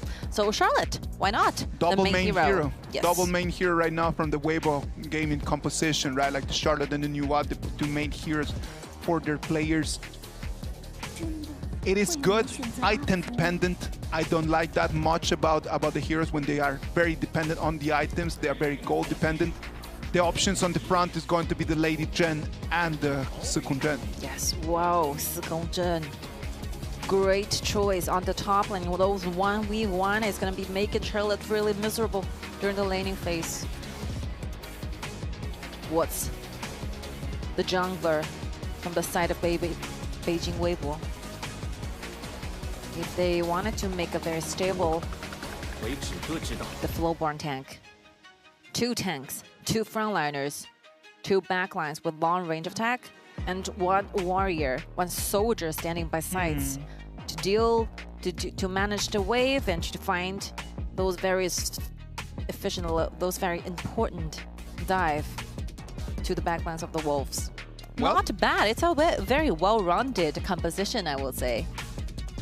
The key is going to be the Charlotte right over there from Zimor, right? Like being able to find out some moments just to how to hold the composition of WEIBO gaming together until the moment that the channel and the Nuwa can be dealing real damage. Yeah, I think as for the room to make the mystic tolerance, I think WEIBO gaming really have a very solid composition. They have vision, they have tanks, they have very countable late game damage dealer, and 1 very great hero who can do the wave pushing at the late game. Yes. And if you look at the Wolves Esports, they work in pairs, Dolia and Yangjian together. They do have those laning on the sidelines where Sakura have those advantages over Charlotte initially in the early game, and Arlie can change lanes with Lady Zhen so that he goes into the mid while getting those mid-wave priority against Nuwa. So Nuwa is a very scaling hero. Nuwa doesn't really clean the wave that fast initially. He needs the help of this Flowborn tank to help her clean the wave fast and make rotation using the TP. So I think the Wolves Esports are looking for early game engagements as well. Those mid-game skirmish is where the Chongqing Wolves really shines. Double ultimate Yang Jian and Arlie after 2 items. these three working in pairs, the bursting damage, the tankiness is going to be crazy.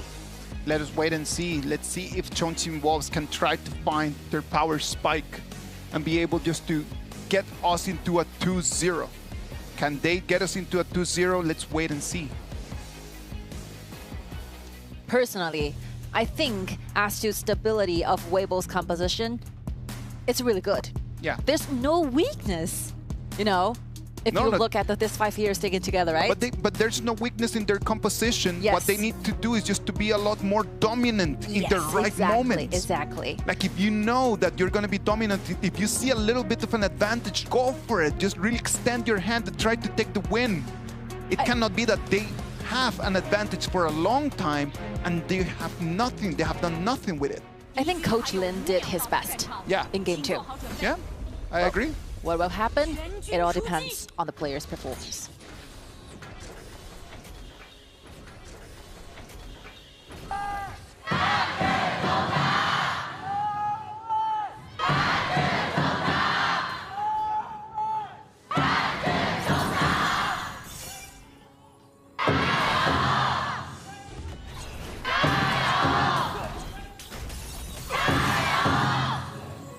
Let us jump into Game 2. On the blue side, we're going to have Wolves Esports, and on the red side, we're going to have WEIBO Gaming. Yeah, this is a very clear understanding as to the passive of Sulia is really aggressive. So the Wolves Esports give up the first wave at the mid priority by helping Yang Jian clean out and get out the jungle quickly early. Together with Yang Jian, have helped Pound to get to level 3 in 1 minute. Very good Imagine one. like just in 60 seconds, making it almost to level 4. Like he comes in, he's going to take that prison sprite, and that's going to seal the deal. Look at that. Yo, this is one good technique. Like, if you love to play Honor of Kings, you can actually learn this. Like, if your opponents really have a very fast wave cleavage in the mid wave, you can just let your support hold the minions over there while the marksman or your mages help your jungler to get to greater levels. Of course, just waiting for to share that last hit, right? We finally stand on the same prediction sides. You were always there for the Wolves, I think. The truth is, I like the way that Wolves play a little bit more because of the diversity of their cores. Yes. I do believe that they have a little bit more options. When one of them is going to fall, when one of them is not going to have a good performance, I do believe that they have some other people that could actually take the baton and be the captain. Yeah.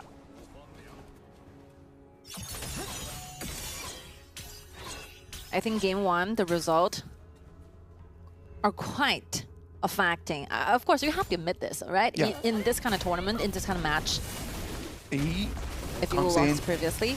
2v1 against Sakura. Still does not have his ultimate, so he needs to run away. Yep.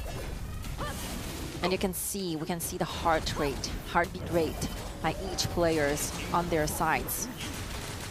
That is how excited, that is how nervous they were right now. Look at Max, 151.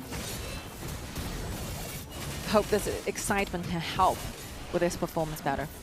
Can you imagine that 151 is when you are actually running at a pretty high pace? Yeah. 151, it's really tough. And it's not only that, and this is one of the reasons why we actually like sharing the heart rate, right? Because if you're 151 right now, and then you drop to 120, and then you go to 151, and then you drop to 120, and you do that for 5 hours. Can you imagine how hard is that physically for them?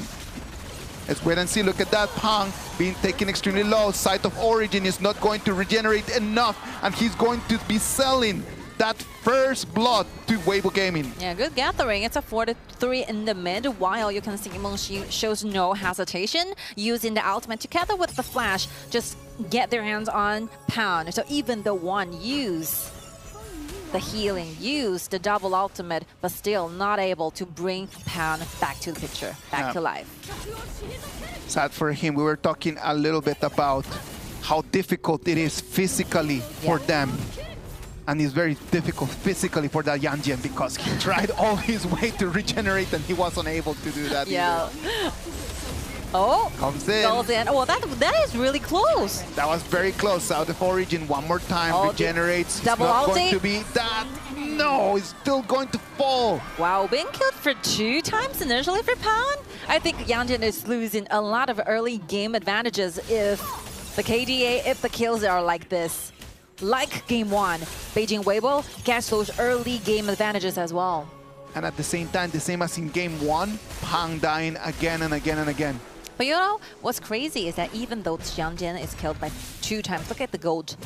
Look at the golds are different because they shared too many of the mid waves from Lady Jin to Yang Jian. So Yang Jian have to stay alive later on because there are so many resources of the waves of the golds like invested in Pound's Yang Jian. This is the first one. Comes in. Yeah, that's great. That is super Zulia amazing. just finds him and then the combo comes in. Yeah, that is amazing. And even though that annihilation of Nuwa does not hit one member, but it is a street isolation right off the cross. If you want to save this Yang Jian, you have to take the damage. If you don't save him, he goes down. It's a very simple problem of selection. 5 minutes and 30 seconds right now, Beijing WEIBO. They look a little bit like they have a better momentum. Yep. In comparison to the Chongqing Wolves. And they're going to start just jumping in, trying to slow down Pang. Going to jump in, try to take control of that red buff. They were successful at stealing that red buff, and right now their job is done. Gotta run away out of that. They really spent a lot, like 5 members around. Pang, one more time, being targeted, used the side of origin. He cannot regenerate for a 3rd time in the last 6 minutes. He's gonna fall again. Yeah, like Beijing WEIBO must be really determined on doing this. They don't want simply to take the red buff away because there's 5 members here. You see, like Sakura is having 2 waves cleaned because there's no one on the top side. There's no one on the mid. So they go for the red, and Pound was there for their another hunt. Beijing WEIBO is looking so good. It's looking so good in this one. If you do well in this, with these 2 scaling heroes getting those gold they need in the early game, just imagine what happened in the mid. The middle game, if those double cores are that rich, the damage upcoming is going to be very, very hard and difficult for the Wolves. Now let's wait and see. Right now they're going to take the Overlord just to kind of like stop a little bit the bleeding. Now when I start looking at this, let's imagine that the Yang Jian is just going to be out of the question because of the way that he's falling behind. Then the Dahlia is going to be giving that second ultimate to whom? If they wanted to like defend the high ground, maybe Lady Jin, but the best answer, of course, will still be the Yang Jian. Wow! One more time. I think it will be the time that's where... already very difficult to talk about. One being targeted and he's going to fall as well. Right now, WEIBO Gaming, after losing game 1, they are furious and they want to take this game in a very dominant manner. Yeah, this is just very simple. Like the Wolves, you have to let things go. If you were this far behind in the gold, this far behind in the vision, you don't want to still fight for your red. Like your opponent is so strong right now with the Nuwa, with the cubes. Like Pound should be saying goodbye. You need to say goodbye to your red buff, or otherwise you'll be killed and killed. You'll be killed every single time. He's only 4,700. Like 0-4-0. You have to let things go in life. 3rd place of gold in his whole team. Right now it's going to depend on what they can do, right? Like, can they get the second trend online earlier? Because the second trend could be an option for dealing damage. That's not enough. That's not enough. Second can be a threat, but if you see like Tingbei and Max are farming up so well, and Zimo can always be there, making sure that your backlines cannot step into the team fights. Like the only person like Second, that's not enough. You can't be a solo warrior. You have to work in the team. Pang waiting in there. They're all in, jumps in. Nongyang has eyes. They want the turret. They take it. They want the red buff. they're gonna take it as well. Yeah. You had to say goodbye. The red buff, if you're still wanted to like continue, yeah, to continue this game, to stay in the game. Like the Wolves needs to be more patient. While Beijing WEIBO right now taking whole control, nearly almost all control of the map. They need to secure down this point safely. No mistake allowed. 4,500 gold advantage right now for Beijing WEIBO. You can see they're trading over there. They know that Pan cannot take no more damage. He falls one more time. Right now, Beijing WEIBO showing us the way that they can be decisive as well. Yeah, you can see like Pan is a little bit puzzled right now. He has no idea what's happened. Nope. In the past like 10 minutes, if you ask him, will you do the same thing? I think the answer is no. He is regretting some of his decisions for the entire team. Because like everything is collapsing too quickly. I don't see a way for Chongqing Wolves to turn things around in this game. I'm trying to look at something, try to figure out who could stand up and try to turn things around. I just don't see it. 3,300 total kills for Lincoln. Good one. This will be counted in all KPL League competitions and tournaments. So this guy has been here with us for a very, very long time, since the year of 2018. And right now he still fights for his glory for Beijing WEIBO as a team captain.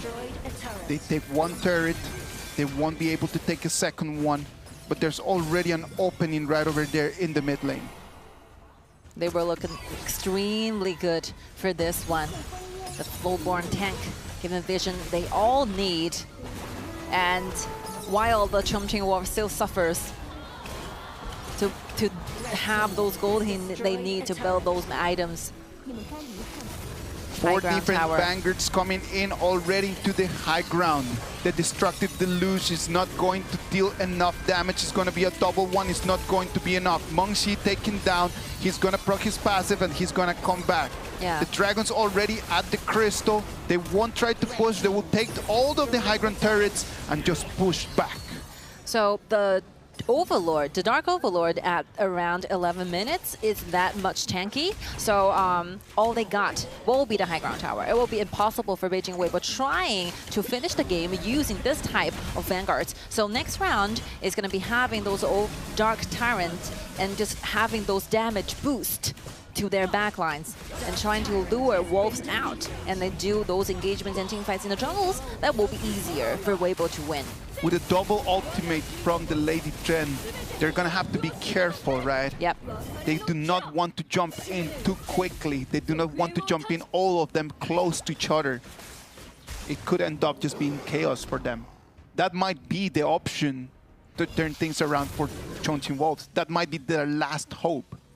You can see max heart rate is going down. Initially, it's 150. And right now, it's 115. He's getting peace. He's calming down since they are leading so big in this one. He has to take deep breaths. He's going to have to show in here as the super minions start jumping in. Zemo has the flank. He's targeting one person over there. Pound's going to fall. The minions come in. The crystal falls. And it's going to be a 1-1 right now in this best of 7. Congratulations to Beijing WEIBO. Good game by the side of Beijing WEIBO. Not even affected by the game 1 loss. And they know what to do for this one. I think the very first kill and the right side of the river bush, it's interesting where you can see they have their CCs ready for Pan. And the follow-up kills, I think Pan needs to be careful. Like sometimes you really have to let things go. You don't show that much of strong attachments to your red buff because like you can see how Nuwa can it like disengage all the people for the Wolves Esports. I think it's a very easy game for WEIBO to win. I think that a lot of people are listening to us just completely talking about like how Pan doesn't need to do this, how Pan should do that. We have very high standards towards him. He is an FMVP.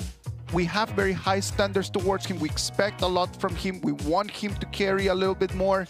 and the way that he has played in this game is not exactly what you would be expecting. They build the whole composition around him. That's why they give him the Yandian with the Dahlia, that in the previous games that he has played over here in the 2025 Grand Finals, he has played really well. Sadly for him, this was not his best performance. Yeah, this is not at his standard, I will say. Nope. Very easy. So after this, I think there's some reason for Dahlia and Yanjian, because you can see all the compositions apart from Yanjian, this hero. The other are all very weak, very vulnerable heroes. So Yanjian is definitely one of the only frontliner for their composition. So if you do want to have vision for your side, like Yanjian needs to step up, right? There is a solution for Yanjian to solve that problems, is that when you're facing one frontliner and you got killed initially, you gather all the members from the Wolves, trying to have a 5-0-3, 5-0-4, and you manage to win into that team fight, and that you can get the advantages back for you. But unfortunately, they're letting Sakura on the top, so that they were always like doing 4v4 versus Beijing WEIBO. But just imagine your enemies have Nuwa, have Channel, who have so long range of attack. It will be very, very hard for them to fight back. And we normally say that these two are very late game heroes because they need the gold and they need the items, right? Like, but if you already have a very big advantage since the beginning, they're online so early. Like in the mid game, it was already Chana and Nuwa. They had a lot of damage. So that's something important for us to remember. You mentioned something that I remember they taught me when I was just learning how to play the game. Whenever that you are in a disadvantage, just get together with your teammates. It is part of the basics that they teach you. Whenever that you are losing, instead of just running around and just try to be on your own, just go together with the 5 members and try to find an advantage somewhere. Yeah, so the two options are, if you were a little behind, you let things go. This is one option. Yeah. You just keep farming on your side lanes using the waves, or otherwise you gather together and looking for those outnumbering team fights in the jungle. These are the option you have, but unfortunately this is not the option, the choice that Chongqing Wolves made in game 2. So it's a 1-to-1. So instead of like talking too deep in game 2, we could actually analyze. So adding together 2 games till now, you can see like WEIBO have a very easy early game advantages going against the Wolves. So something early and the opening, the design of the Wolves definitely shows some weaknesses. When you start looking for what they have in common, these 2 games, right? Yes. We have seen that Beijing WEIBO at the beginning, they are able just to find compositions that are a little bit more aggressive. I think that the Zulia was an amazing pick for them, because that is the exact moment that things turn around, right? When the Zulia initiates and then he can just start killing people at the beginning of the game, that is the one thing. That might be the key for success for Beijing WEIBO today. Yeah, I don't really think that being killed for 6 times per pound is one fatal thing for Chongqing Wolves. It's just a very simple problem of bad decisioning. He won't be like this next round, but one only underlying problem is why the Wolves don't find early game advantages going against the WEIBO Gaming. If this kept happening, I don't see those early game advantages to the side of Beijing Chongqing Wolves. Of course, the MVP for Mengxi Zulia. This is another reason why SK banned the Zulia in the very first game 1, right? Well, you cannot keep banning that Zulia all the time, and if you're going to allow it, just allow it right now. Yeah. Zulia, 7 assists out there. He was part of 100% of the kills that they had. I think the Zulia is one of the most confident hero choices for Mengxi as well. Mengxi is a very aggressive roamer. She showed a lot of very great performances lately. The one they had right over here, look. Yeah, crazy. He finds him and pushes him back. Yeah, good ambush though. Back. They were ready for this for a long time. They were expecting to see Yangjin goes into this bush and start everything. Right, because Yangjin used his second ability first, just jumps in. No, he used his first ability first, tosses in. He does not find anyone, and Zulia was just waiting for him against the wall. You know what? The 2 kills for Yangjin, I could understand. Yeah. So the one that you have to make a shortcut to the mid, clean the wave, I can understand. The Tyrant fight with the Dahlia help, you fight in trying to fight for the Tyrant, I could understand. But the next 4 times of being killed, that cannot be tolerated anymore. No. He was just obliterated every single time. WEIBO just really had a very clear target on him. They knew that he was going to be the target. Look at that. Zulia waiting in there. And that's it. So well done by Mengxi. So well done. You can see the Dolia actually had the Radiance, but he didn't use it. And he knows someone is in the bush, right? They know. They have the information of this. So that is the 2 games for the Wolves and WEIBO. I'm not so sure whether it's going to be the game that you guys have been expected to see. Of course. But I do think we saw a lot of interesting things. It was the game that Beijing WEIBO wanted to see. Of that, I'm completely sure. Yep. A game where they came, they took control of the tempo, they took control of the decisions, and they ended up with the victory. Right now, things are 1-1. We're going to move into game 3. Yep. For game 3, then we're going to have to see if the coaches are going to keep just trying to push everyone, trying to push all of those bands into one side, or are they going to start allowing things to happen? Let's wait and see what's going to happen after this break.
Welcome back. After a great performance by Beijing WEIBO, right now we are in a 1-1 draw. We're gonna move into game 3. Let's just forget about game 1 and game 2. Game 3, what can we expect from the teams? They still have a lot of cards. They don't play. They use 2 of the main heroes from the side of WEIBO. You can see how the motor is running, how the rhythm, the pace is being controlled by WEIBO.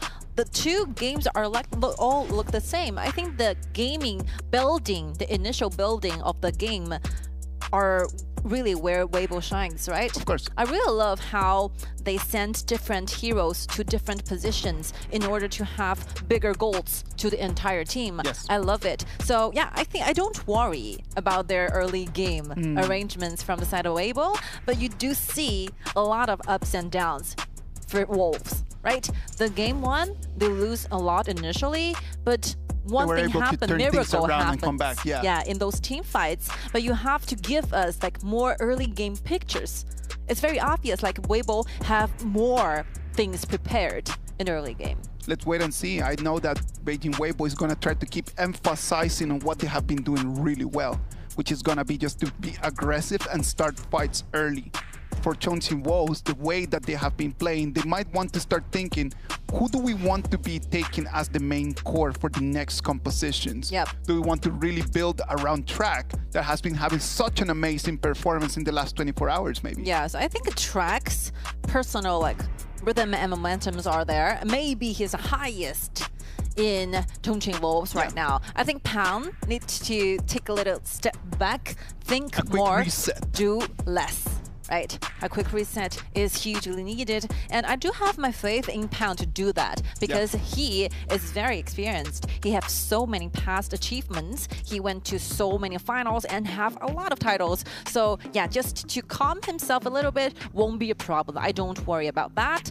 But Beijing Weibo did give us a very solid picture as to how to arrange the early game jungle. Right, look at Pound doing deep breath.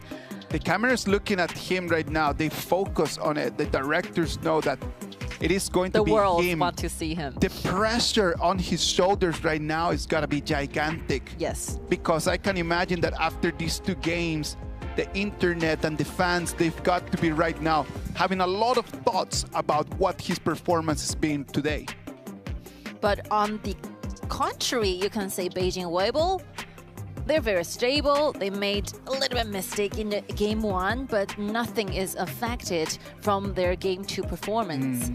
They have a great show using their main heroes. So as to stability and early game preparation, I think these are the two aspects where Beijing Weibo really shines for today. So the Wolves give us those perfect dive-ins, engagements, and team fights. So if the Wolves want to fight for the second wins in this best of 7, I think composition, the aggressiveness, and the teamwork should be done, should be reflected. There's two options right now for Chongqing Wolves. Yep. They can either just go fight aggressiveness with aggressiveness, fight your early game with my early game, and then just go head first, or I do not fight you in the beginning of the game, and I actually try to fight you in the mid and the late.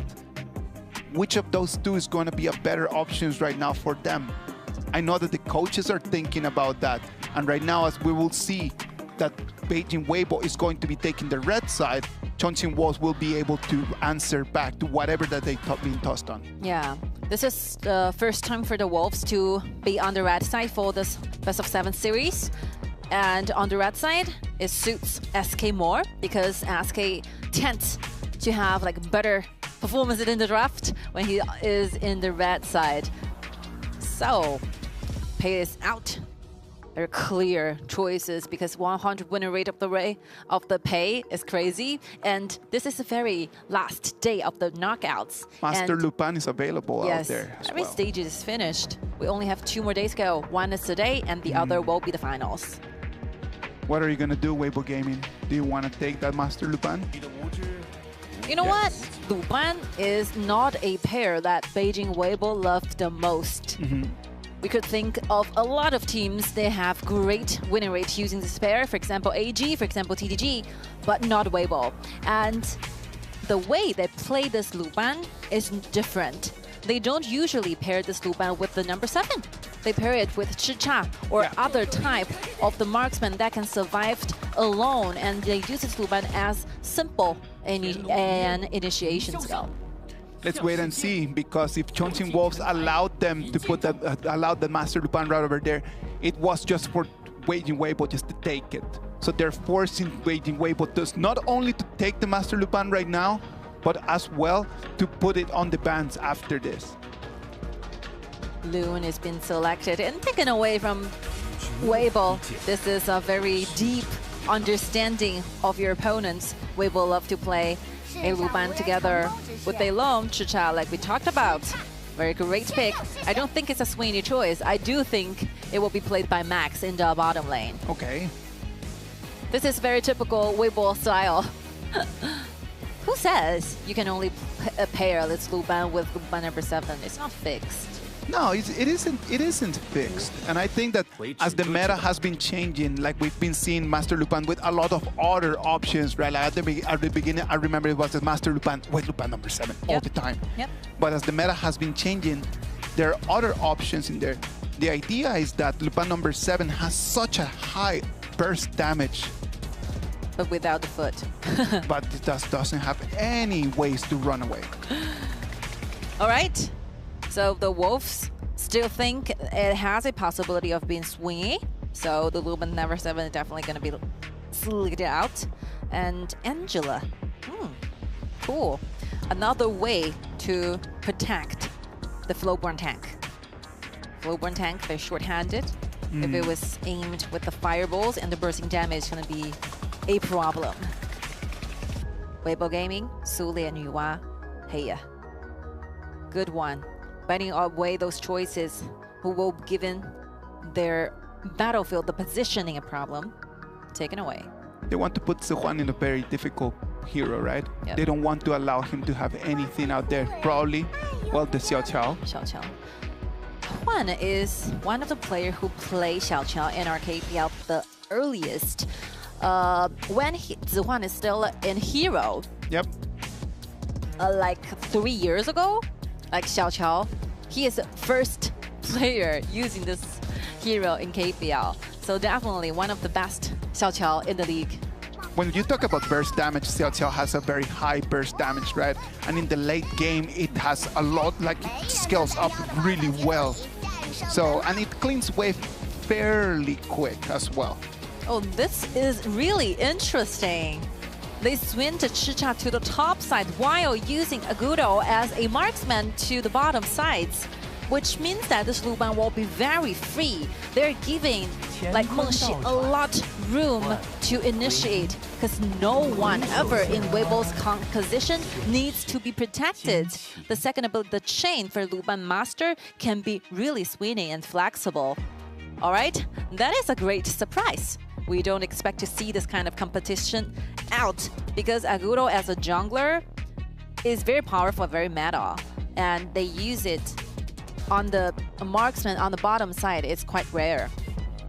But since Agudo can just exist on his own, he has so many dashes, he's a flexible, the mobility is there, so he can survive on his own. This is such a not common, not frequent composition that we get to see, right? I love it. I really love it. The Chicha, the Agudo. So why did Master Luban? Initiation. That's very simple. We told you that the first choice just not using it just for defense, not using it as a bodyguard, just having him around like the same way that they would just play the Suli in the previous game. Yeah. This is what WEIBO loves. They are that unique of a team who use Luban in this way. I actually love their compositions. I know, I know, like the audience is gonna be confused. Like there's too many unfamiliar heroes standing on the same side. Right now is just off the roof. It's crazy. It's like you are doing rankings, and every single like teammates you gotta just picking the heroes they love the most. But it somehow works. There is some chemistry over there, because everyone can protect themselves by their own. Zimo can use the Chicha solo fight. Nothing to worry about. And those laning advantages, like Chicha have those definite laning advantages versus Charlotte on the top side. While on the bottom, like Loon is very weak initially, so Agudo can like survive safely, and not to mention the Cat Bomb super aggressive. The problem of the Chicha, I imagine, is going to be like the early game damage is not really high. Yes. And that is a very big problem. It needs at least one item just to become half a hero, and then it needs 2 items to become a whole hero. It is really difficult. Coach Lin is a very interesting guy. This guy gives us surprises all the time. He even used like Dr. Bian in the KPL and won that in our matches. So who says we have fixed answers as compositions, right? Every heroes have their own value.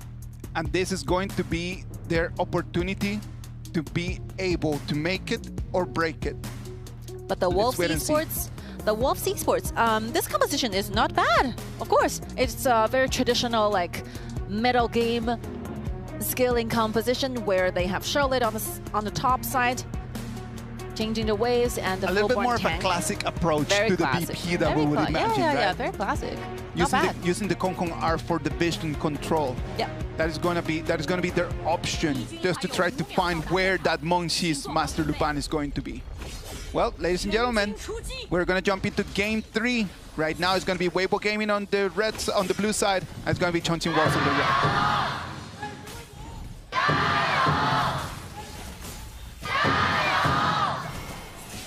If you were this determined to initiate, show us what you got. Mengxi. Look at that. Nongyang being taken extremely low. It's going to be Juan, the one that's going to take that first blood. Chongqing Wolves sharing with us that they want to take the early game as well. I told you this is the top Xiaoqiao we have in our league. Cool. When they're fighting for the waves in the first round in the mid, while the targets of Xiaoqiao is only the people you have. Remember the Luban and Kyle, level number 1, there's nothing they can do. Like, Mengxi helps a lot. He even used the first ability trying to slow down Look at that.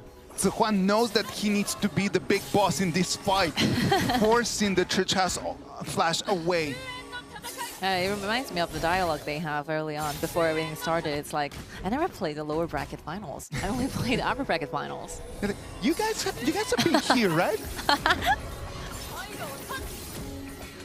Let's wait and see what this is going to be. Game 3 is going to be an interesting one. After already knowing what the trends were for Game 1, Game 2, we can expect a lot of the junglers just coming in and then sharing the gold with the other laners. Yeah.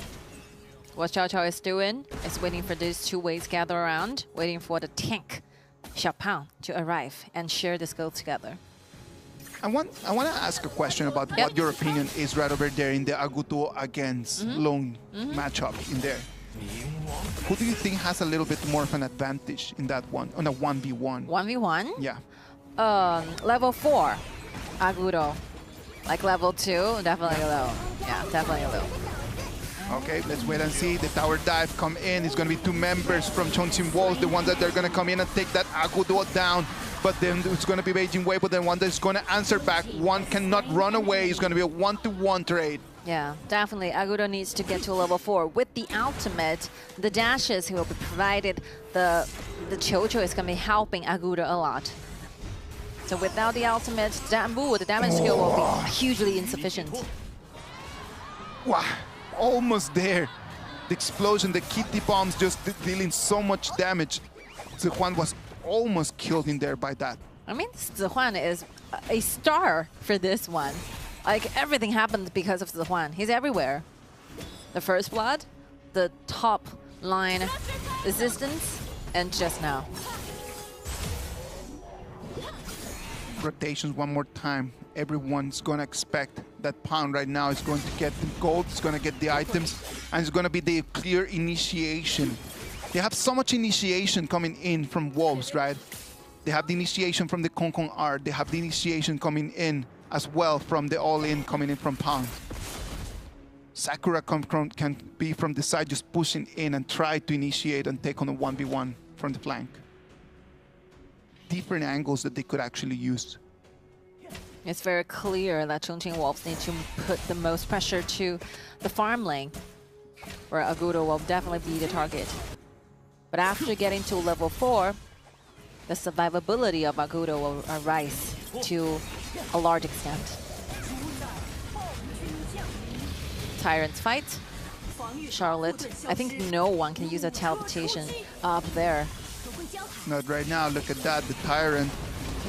Lincoln Nongyang comes in. He wanted to jump away, but it was unable to do that. It's going to be Pound, the one's going to claim that first Tyrant. Xiaoqiao is way too powerful right now at this very state.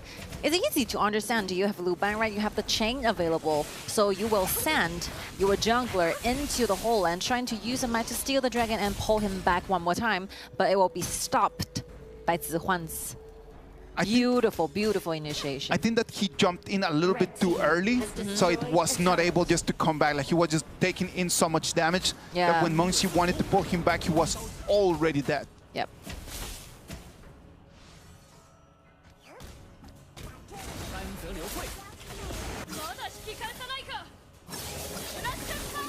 One more time, Zihuan is everywhere. Zihuan is doing a great job lately. In this past several best of 7s. Shines out.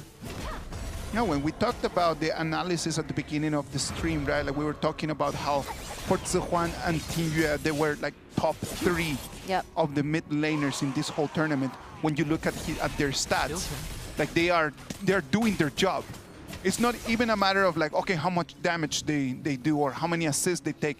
In all different pieces of data, they do way higher than the rest of players in the league. There's one guy standing in front of these two players.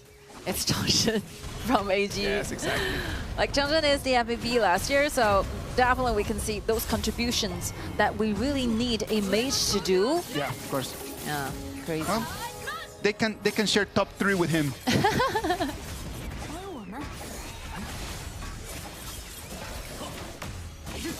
Everything is looking quite good on the side of a Oh, look at that Meteor Storm one more time. It's going to be the Invisible Warrior, the one that is going to be focused on, but his ulti allows him to run away. Like WEIBO Gaming still suffers to farm, but something happened on the bottom lane, so everything is taken down. Tier 2 gone at 6 minutes and 30 seconds. We made that question at the beginning, right? Like, what is Chongqing Wolves going to do?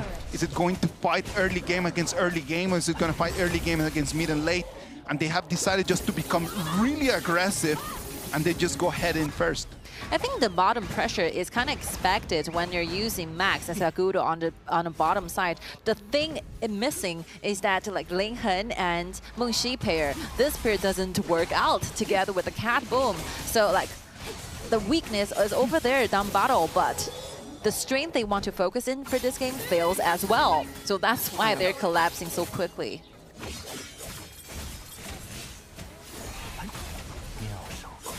And the top side, we don't see those laning advantages, right? With Chicha 1v1 versus Charlotte. You mentioned that Chicha would have an advantage right over there, but look at that. His turret already gone. Because and the whole red team has now access to the blue buff area. That's first blood by Zihuan really helped. That's why like Zihuan is making rotation to the top, right? Helping Sakura, dealing damage, dealing laning against Zimo. So 1v1 definitely Chicha have those advantages, but if you're facing Xiaoqiao helping Charlotte together, there's no way you can fight for that. Nice rotation though by the side of Wolves Esports. Great news. They weren't like somehow affected by game 2. Yeah, they need to have the mentality. Yeah. The mentality of real champions in which you do not let these little setbacks define you. There are going to be setbacks in the whole path to glory. The path to glory is going to be one that is going to be very difficult to walk on. And they need to be psychologically and physically strong to hold that trophy. Level 10, level 10. It's a good thing for Zimo, even though he's losing the tier 1 very early in this game, but the experience, the golds are not that huge if you compare him together with Charlotte. But the jungler, the difference, yeah, the jungler difference are too huge. Like Ling Hen has been taken down for 2 times now. He needs to stand up using the Invisible Warrior to shoulder those damage from Xiaoqiao. But from now, you can see Xiaoqiao like 5.2k. Yes. Even more gold than Kaiser. This changes things. Right now, it's going to be the Chicha, the first person over there in the gold chart for Beijing WEIBO, right? The problem is that the Chicha cannot do everything on its own. They needs to have at least one shield in front of it. This opening is not expected by WEIBO Gaming. They thought it's going to be an easy wave cleaning initially in the first wave in the mid, but miracle happens. The Xiaoqiao taken 2 men down that low and have that first kill. That is very crucial. Yeah, they were not counting on that first kill. Of course. That is out of their plans. For me, if the Wolves win this one, the MVP definitely going to beat Zihuan. Mid lane. We have a 3v3 right over here. Master Lupin comes in. The Infinite Vastness is going to allow Long to run away. Forcing out 1 ultimate. Since there's no Dolia, the cooldown is going to be very long. 10 minutes. The Loon without the ultimate. That was their main idea right over there, right? They just wanted to be able to force his Infinite Vastness away. And Guan has been using that ultimate and the stun as well. It will be turns for Beijing WEIBO to fight back. Those counterbacks are great. 10 minutes Tyrant. Charlotte comes in, he's got a good target. Nuan Yang is going to fall, Master Lupan is going to pull on 3 people, but can Tricha take on 1 against 4? The answer is no. Pang is going to send him back home, and right now the focus is going to be on Mengxi. Mengxi is being chased in by Sakura. Good dive in. Still, Sakura can still continue to fight with the red buff on Sakura. Well, those consistent damage coming from the Chongqing Wolves cannot be neglected just now. I think the opening of the team fights is great, where you can see Master Lupan using the ultimate, forcing track to go away while they're trying to dive in, but Lincoln is suddenly killed by the bursting damage out of Xiaoqiao and Charlotte. This is unexpected, but Mengxi still wants in, right? Using the ultimate to initiate with no one on his side following up. And Zimo diving in so hard, but unfortunately it's going to be flashed out by Xiaoqiao. Xiaoqiao so low, but this kill cannot be finished. Look at this. Like, Lincoln goes down too soon while leaving Mengxi alone initiating. Yeah, the problem about that is that the Churcha comes in a little bit late after the initiation from Master Lupan. It's like they are going 1 after 1. Yes. They do not come all together, they come in little waves. Yes. That's the reason why like Chongqing Wolf have a great time in this team fight. And Sakura, I think they'll do most damage just now. Soldier everywhere. All right, 12 minutes, 6,000 gold advantage for Chongqing Wolves. They want to come in and start taking the turrets. That second tier turret in the mid lane is going to fall. Bangers coming as well. They might not be able to jump into the high ground, but they will be able to put some pressure onto it. I don't think much room of reverse for this game. Yeah, you think that it's already like Chongqing Wolves all the way until the end? Yep. And when you're leading and you're the one with longer range, you don't lose easily. So speaking of turning overs, there's something that you need to fulfill in order to make a huge turn. But I don't see those qualities in Beijing Weibo's composition. Master Lupan, he needs to initiate, he needs to be able to find an angle, to find the back laners from Chongqing Wolves if they want to turn things around. All the initiation comes in, it's gonna be, all that pressure is gonna be on Mengxi's shoulders. Look at that, Sakura comes in, takes a 1v3. Lincoln is going to proc his Invincible Warrior. The ulti is off. Master Lupan is going to fall. Xiaoqiao is going to take on that one. That's insane. That's Sakura. 1v3. The follow-ups is very easy for Chongqing Wolves to follow. One more time. Max is going to be targeted. He's being sent back to the fountain. He needs to revive very quickly. And it's going to be Nuan Yang. The one is going to fall one more time. Chaotic. Very chaotic team fights for the side of Beijing Weibo. They were never gathered around. There's no time for Beijing Weibo to have 5 members staying on the same picture. They're taken down one by one, and Chongqing Wolves can keep doing this. They don't have to wait for the dragon though. Wow.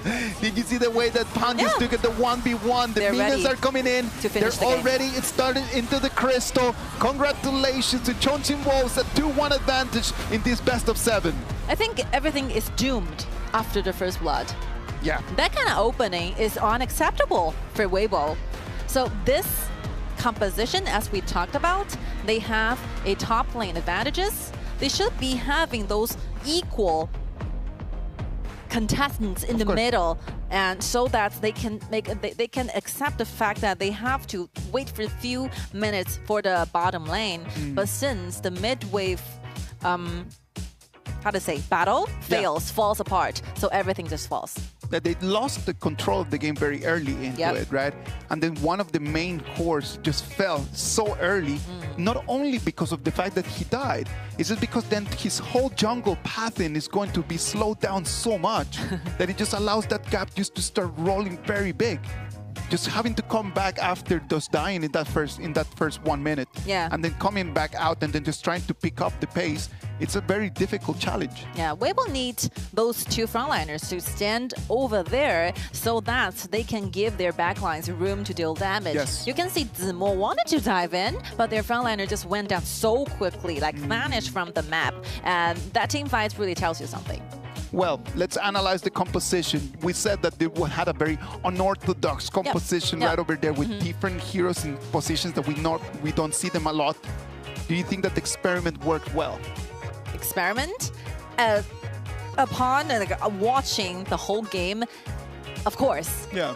It's not well. It's not like what we expected, but I still believe that they have experiences. They must be using this in their trainings, right? So that gives them confidence to use this. It's not the very first time they use Aguro as a marksman in our leagues. It's not rare. It's not like something we never see. No, of course. But I have not yet seen it, the Aguro with the Tricha on the top as well, right? Because then you don't have, you have a warrior right over there, and then you have the Aguro on the side. I would imagine that they would need something a little bit tankier in there. So I imagine that was the whole role of the Kaiser that wasn't able to do since he died so early.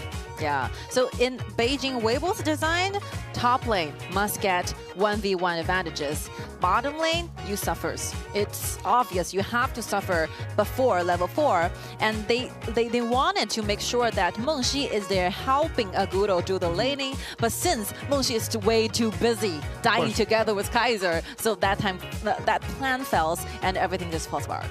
Well, right now it's going to be Chongqing Wolves, the ones that they have an advantage right before we go into the halftime break, right?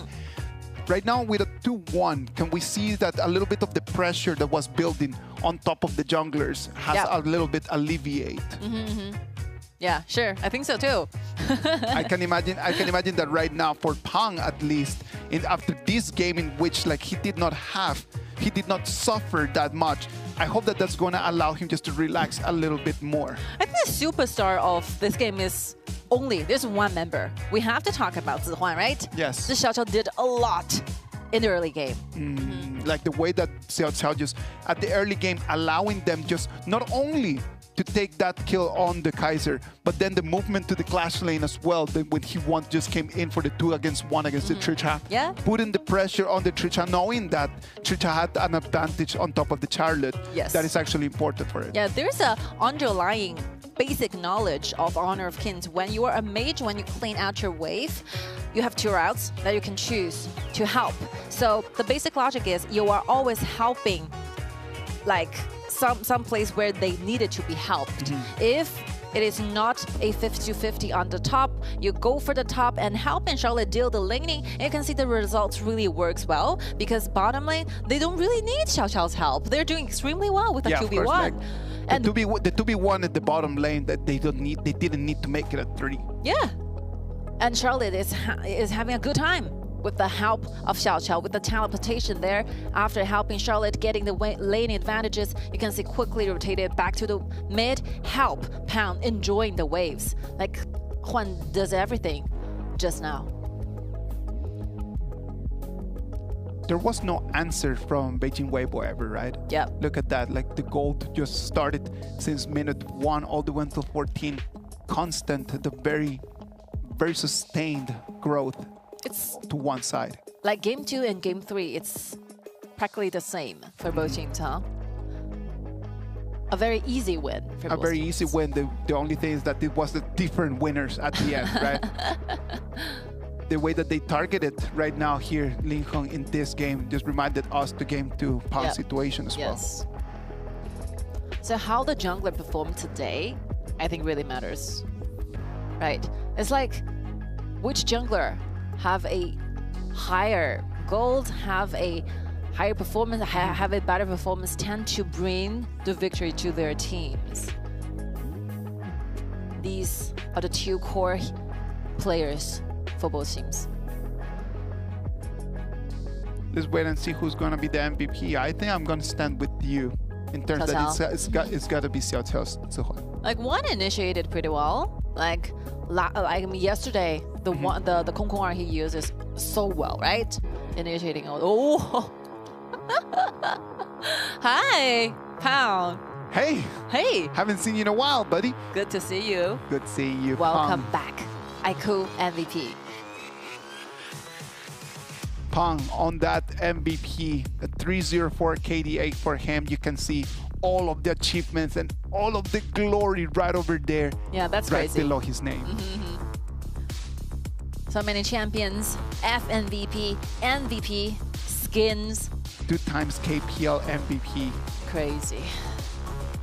You haven't even used Pei for today's matchup, right? Pei No. is not used by either junglers. Well, the fact that right now, after getting this MVP, hopefully that's going to bring back a little bit of the confidence in him. And then maybe that we're going to be able to see the Pei on the next one. Or maybe we're going to be able to see the Jing. Just put him in those heroes that really need you to show mechanical. What is really interesting is Pound has a skin on Pei, while Lincoln has a 100 winning rate on Pei. That is so cool. We want to see that. The same way that we want to see Pound's Pei, we want to see Lincoln's Jing as well.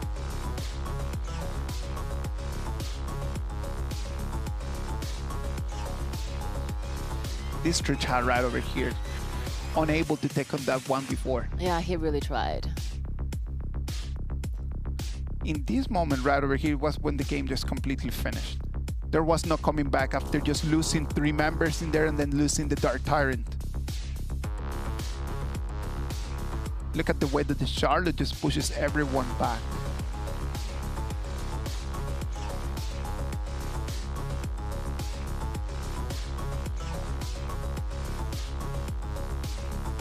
Beautiful performance from the Chongqing Wolves. Right now they have a 2-1 advantage. Let's wait and see what they can bring to us after we're gonna go to the halftime, right?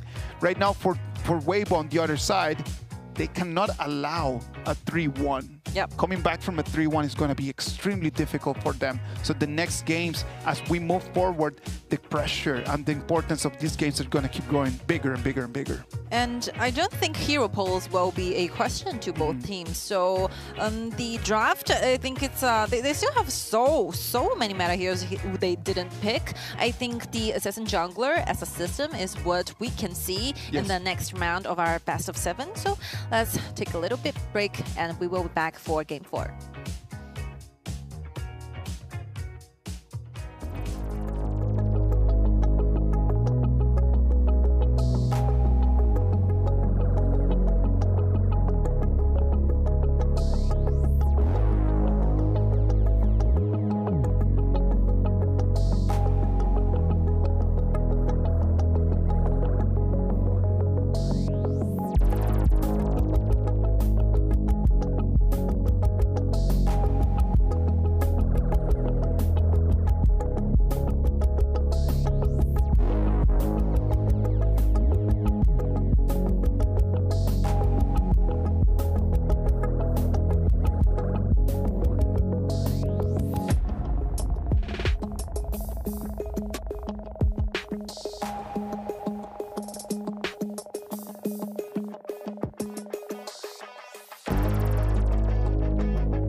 Welcome back. This is the 2025 KPL Grand Finals lower bracket final.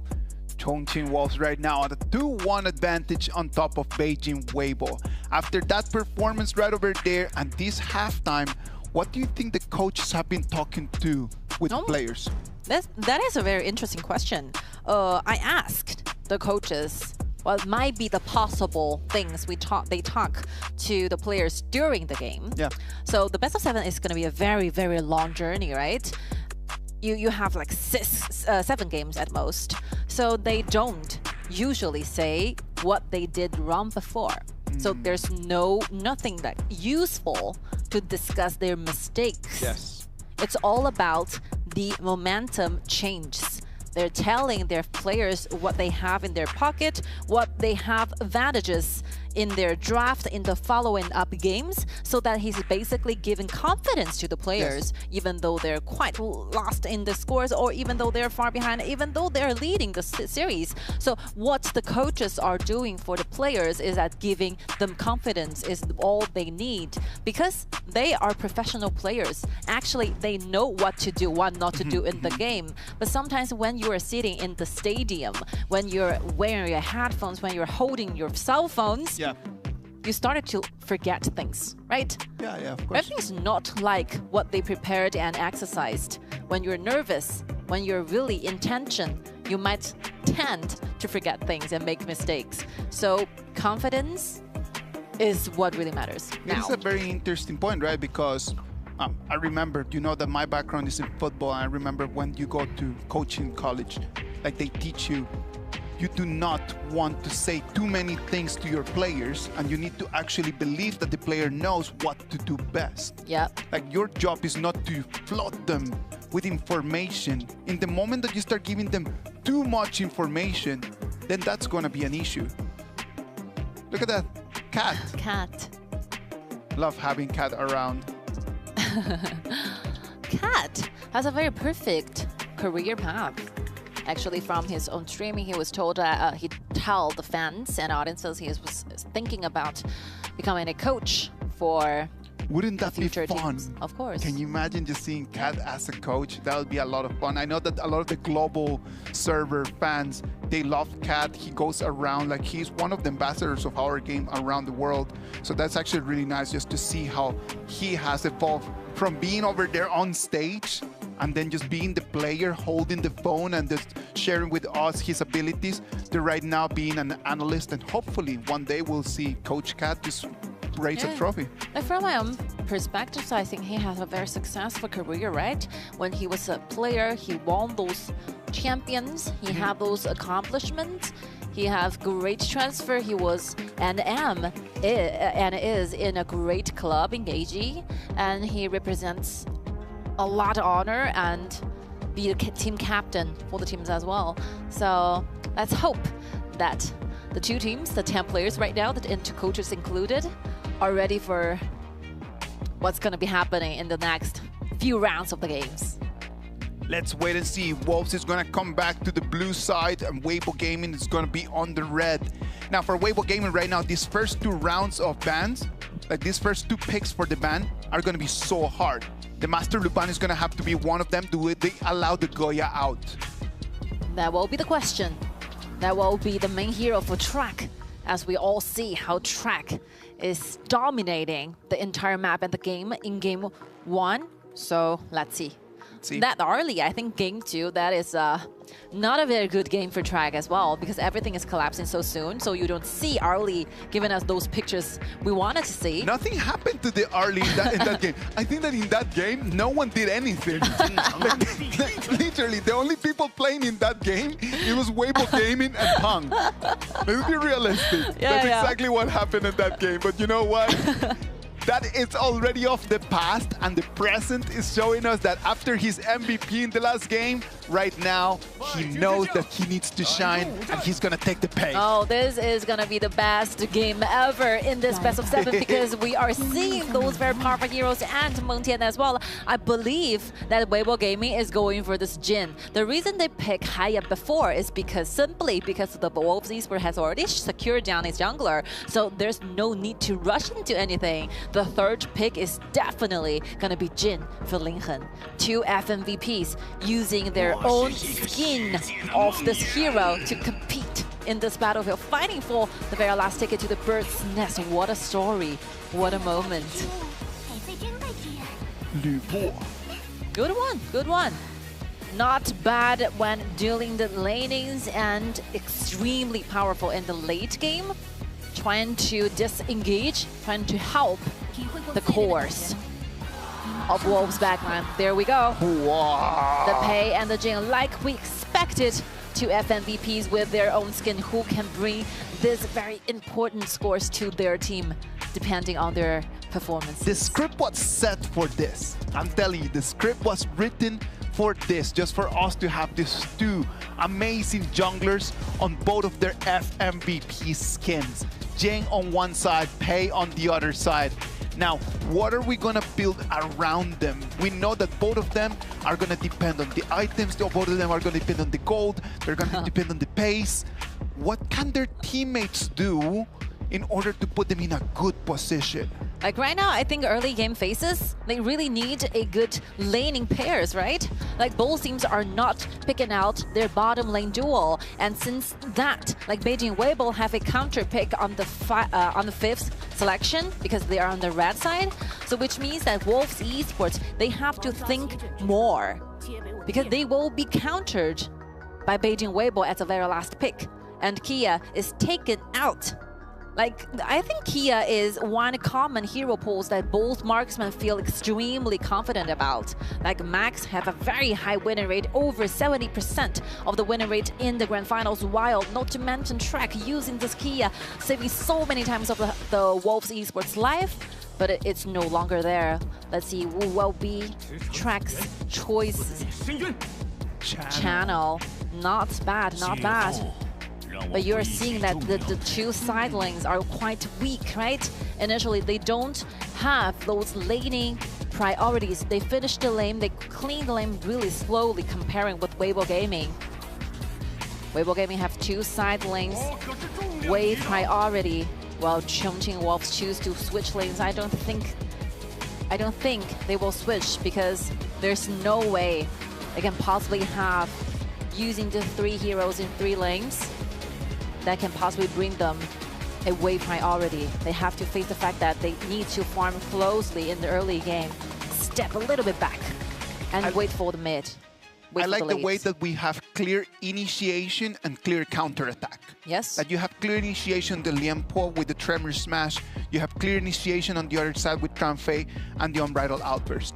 And then you have a clear counterattack on both sides with what the Mengtian can do on one side with the Young Generals and what Lu Bu can do with that gigantic AoE on the Tremble Mortals. Yeah, I don't think there is much difference between these 2 compositions. I think they were equally powerful, but it's because the peak in time of their composition are totally different. Yes. You can see Beijing WEIBO can start this game very easy because they have those laning phases advantages, right?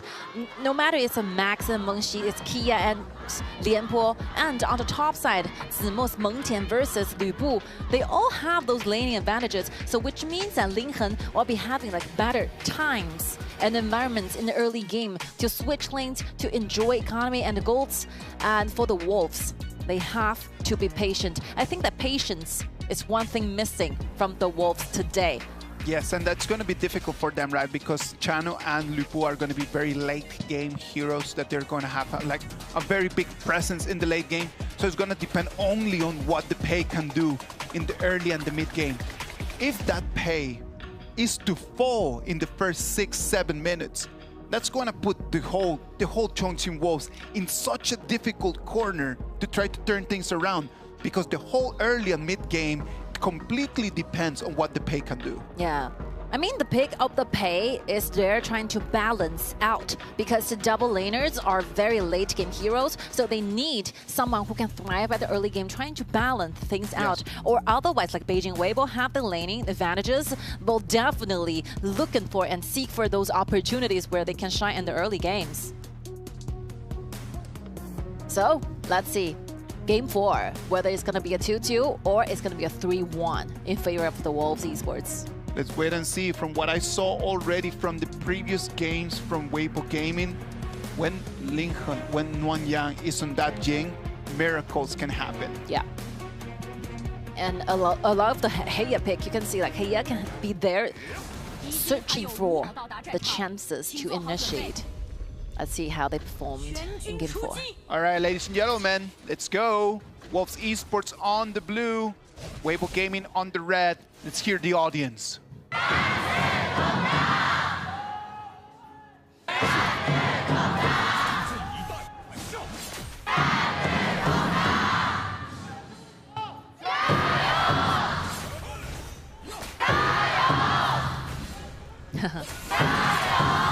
子焕 is already there. I was gonna mention that you don't even need the mid wave, right? No, what for? I have seen that Shi over there being the least farmed on hero. Like I've seen that Shi with like after 10, 11 minutes with 4,000 gold. And I've seen that Shi do a lot of amazing things. Gold is not a necessary thing for that mid laner.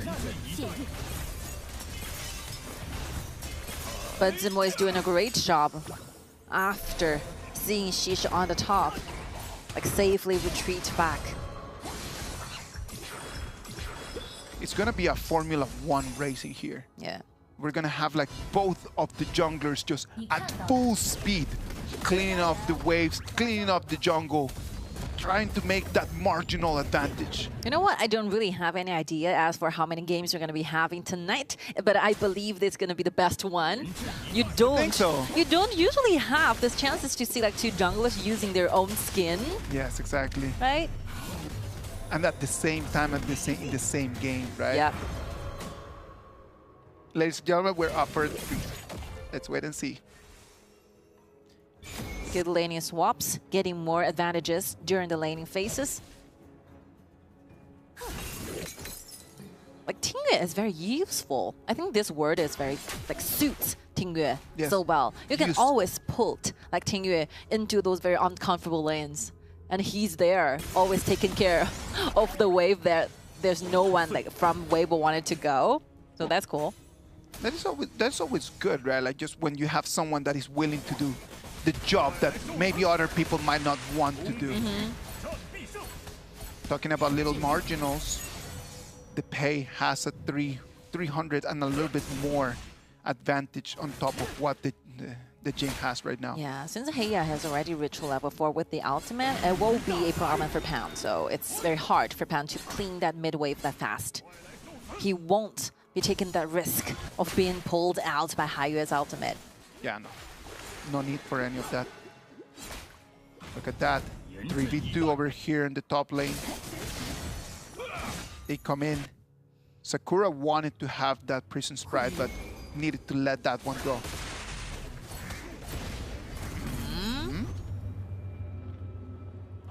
Unsuccessful. A pretty artistic unbridled outburst. I think he didn't go for an engagement. It might be a mistake. I think he's pulling up the screen and trying to have vision over there, but like put on the ultimate by mistake. This happens. Things like this happen now. Right now, what is going to happen right now after that is that the queue goes to WEIBO Gaming. They know that the Tranfei does not have the ultimate. It takes a little bit long time right now at this moment of the game for the cooldown. And it's going to be 10 seconds for the Tyrant fight right now. The Jing already in position, taking the blue. What is Pan going to do about that? Now, if this occasion happens, like the team have to work in pairs, making sure that Junfei can have the ultimate back, using those jungle they need. The flash comes in. Max is going to have to flash himself out of that fight.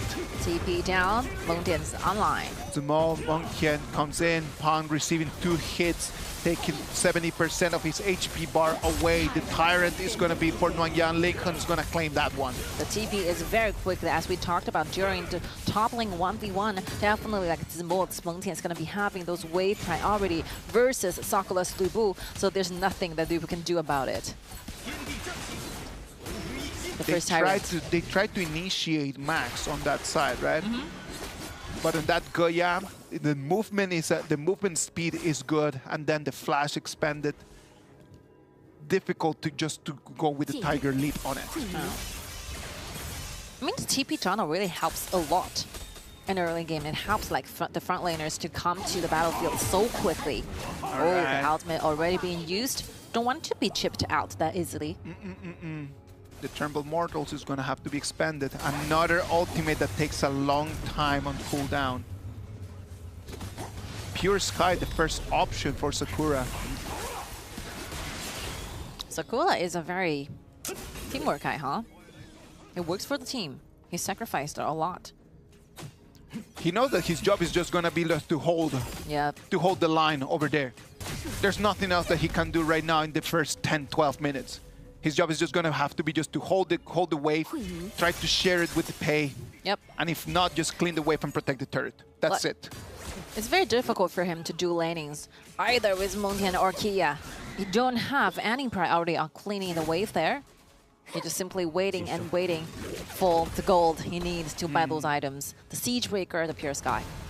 But you have to build one more army item, so which means that more minutes, more time will be needed for this Lubu to go online. About 2,500 more gold. How many waves is that? Red team has destroyed a turret. They mirror the movements, and then the turrets on the outer turrets for the farm and the Clash lane are going to fall. I think for the Wolves now, it's okay since there's no kills, since the gold gaps are there, but not too huge to chase back. So it's okay. It's acceptable, but for WEIBO Gaming, the slight advantages is not what they're looking for. They still can be a little bit more aggressive, ready for the dragon fights, since Heya had the ultimate ready. Juan is going to find himself surrounded by team members for WEIBO Gaming. Very good wave management on the top, using the teleportation down, which means that Beijing WEIBO will be having more people around the red zone here than the They Wolves. know that Chano is not in here. They might want to initiate, but look at that. What just happened right over there? Zihuan, pulling back. Like they must be controlled over there. Beautiful play. My eyes were on the Chano not being available in there, and I thought that WEIBO Gaming wanted to start the fight, and they were initiated on the other hand. Well, today's like Zihuan's performance is just insane, right? He's making so good of a use of every hero like SK get to this player. Great stuff. That's our good news. Another falling back. Oh, Tingyue taking extremely low. He could not proc his Moonscape Mirage. Wanted to take one person out and was almost eliminated from the map. Yeah, this is the guy who never plays a lower bracket finals. He only knows the top bracket. This is a new place for him. Yeah, this KDA shows like Shishi was there for the kill, for pay. Let's see. I think there's some ambush right there. There's a little bush right over here, right? He does not have eyes on Shi. Of course. He does not have eyes on the fact that Zihuan was waiting for him in there. Like Zihuan have the idea that Lincoln is going to be taking that waves after this wave is clean. They are ready for the Tyrant. So like Lincoln is just doing those prenups for the last team, the next team fights, but got disrupted by Shishi. Initiating the fight in there would have been a good decision for WEIBO Gaming, right? Like the channel was very far away and they had numbers. Now let's wait and see. The leader stance comes in. Turret's going to fall, and that's going to open the resources of Beijing WEIBO to the hands of Chongqing Wolves.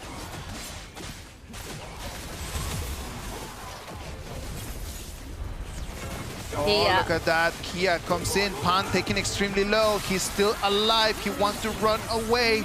But it's going to be Mengxi, the one that is going to fall, because right now, Trax Channel, it is coming in and claiming the kills. Pan takes up almost like over 50% of the damage right there. He absorbed it and goes back, and it will be the turn for Track to control the game. Of course, he comes in, he uses his pure sky to keep him alive. Yep. Great attraction by Pei. 8,500 gold right now, and what normally he has as a 7,100, a 1,400 advantage, respectively to his most frequent numbers.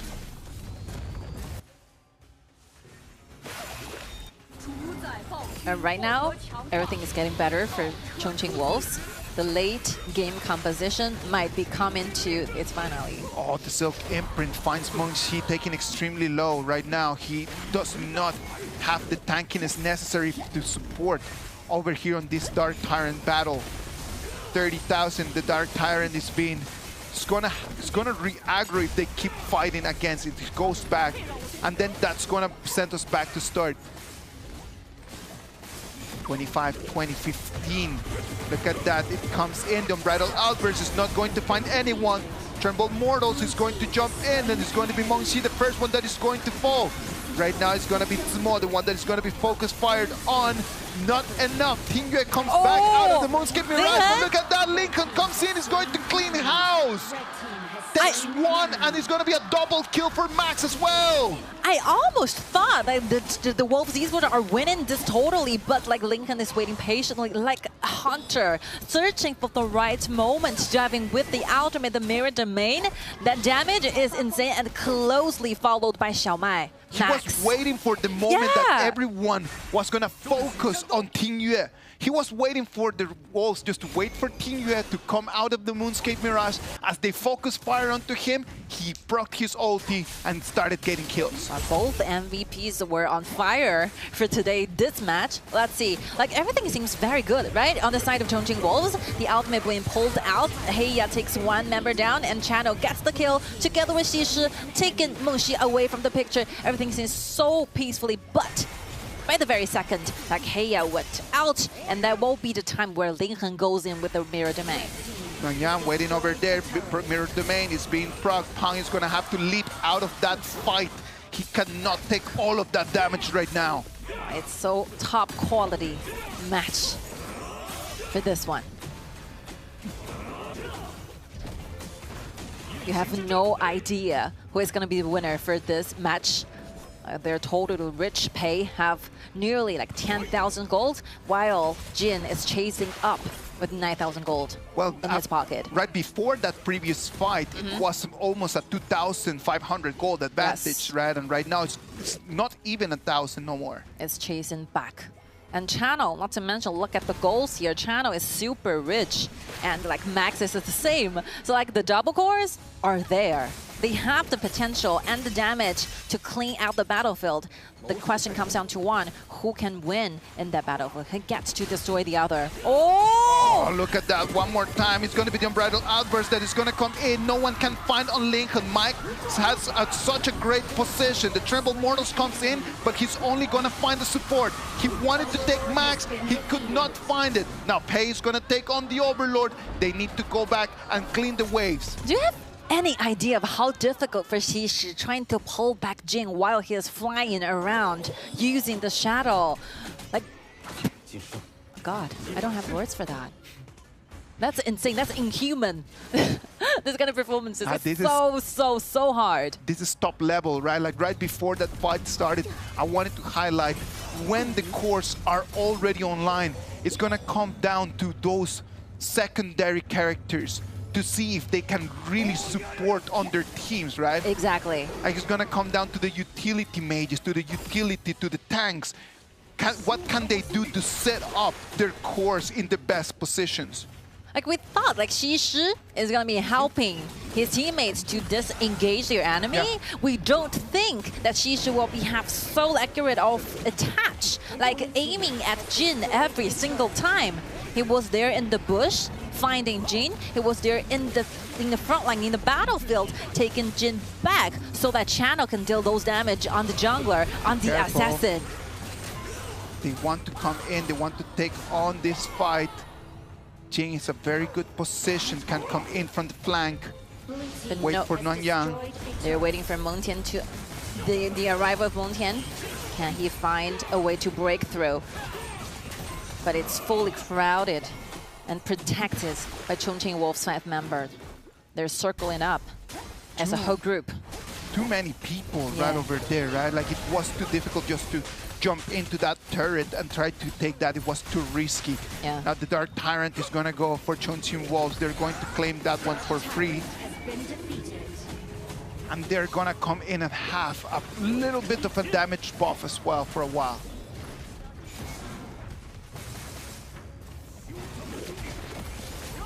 Tier 2 turret, the next target, that's gonna fall.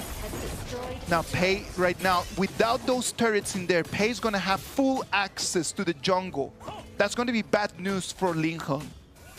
Because if the Pei is gonna keep just growing like this, he's gonna be able to stay online for a little bit longer. Chongqing Wolves needs the wave to take those high ground towers away. Whether they can do this, they have their double ultimates ready for this. They're saving the energy for the most crucial team fights. They're not using the very precious ultimate on this one. Kia using the ultimate Soken, but not enough damage coming out. Max still has his flash on. He knows that he can be a little bit more aggressive. He still has plenty of ways how to get out of that battle, how to disengage quickly. The thing that the Chongqing Wolves are waiting is the siege breaker from Lu Bu. Is already on the land. I think like only like 2 minutes or 1 minute is what they need. Once the siege breaker is out, the upcoming like damage will be completely different. Lu Bu is finally online. Let's wait and see. Look at that. They just want to just brute force their way into that turret, and they're going to be successful at that. Like Jin, there's nothing Jin can do.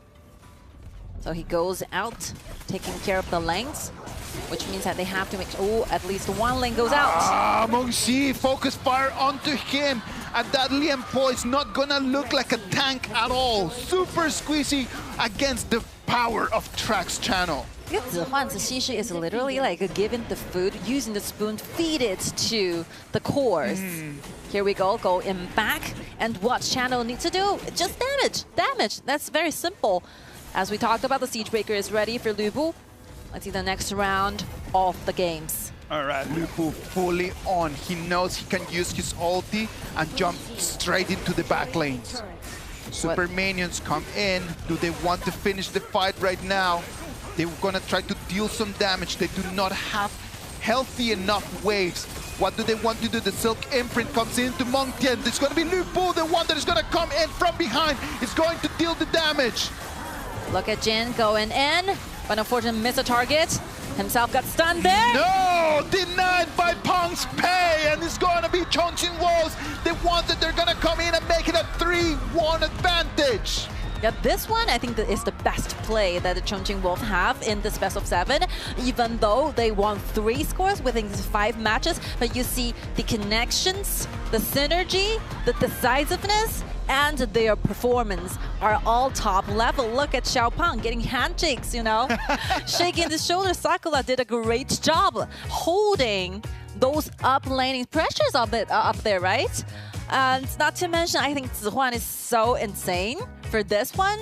Every single like initiation is with the Xixi. Perfect performance. Amazing game. Great game from Chongqing Wolves, right? Like, we were a little bit concerned, and you see the way that Peng played on that Pei. Like the way that he was able just to jump into the back lane, into that one. And you called it. Right after the Lu Bu made the Siege Breaker, it was game over. Yep. It was game over. After that, he came in, ulti, jumps off, flash, comes in, takes Mengtian half HP bar away. Yeah, that is Mengtian, for God's sake. Like, can you imagine? That is the and it's not only a Mengtian, guy. It's a Mengtian on his ult at the same time. Yeah. No, That's the too damage much. that you're looking for. A little bit too much for them. Congratulations to Chongqing Wolves right now. They are one victory away from their ticket to Beijing to the Bird's Nest. Not only if they have one more victory, Yeah. they will go to the Bird's Nest and again make a very legendary revenge story in the lower bracket with 4 wins in the lower bracket and to the finals, just like what they did last year. So that's the reason why we love the Wolves so much. Every single time when you think this team is about to fail, this team is about to lose, they struggle and they always find their way to climb back. But on the contrary, on the other side, we can see Beijing WEIBO definitely cannot accept to be lose like this. I don't think they played bad. No. I don't think they really made some mistakes. Everything is just according to the very textbook rhythm and pace, right? They go there, they arrange the waves, they wanted to make sure the bottom lane waves goes deeper, and then they start to drag in. It's the most correct thing to do. But unfortunately, your step has been predicted by your opponent. Xixi is there, taking away Jin, and that's fall. That is the very first step for their the Kansik to sink. Are you familiar with Formula One? Yes. Yeah? So for everyone that is not familiar to Formula One, this was just the same as a Formula One race. You have top-level teams competing against each other just to be half a second faster than the other. And that is the thing, that you're trying to find marginal gaps. And then after you find that marginal gap, that's gonna be the difference between going back to Beijing to home or going back to Beijing to the Bird's Nest. That is gonna be the difference. And that's exactly what we saw right over here. We saw a lot of the teams making the right decisions, cleaning, communicating, but it was just the marginal difference in between. There was a moment when, without any fights, Pei had already a 1,500 gold advantage on top of the Jing.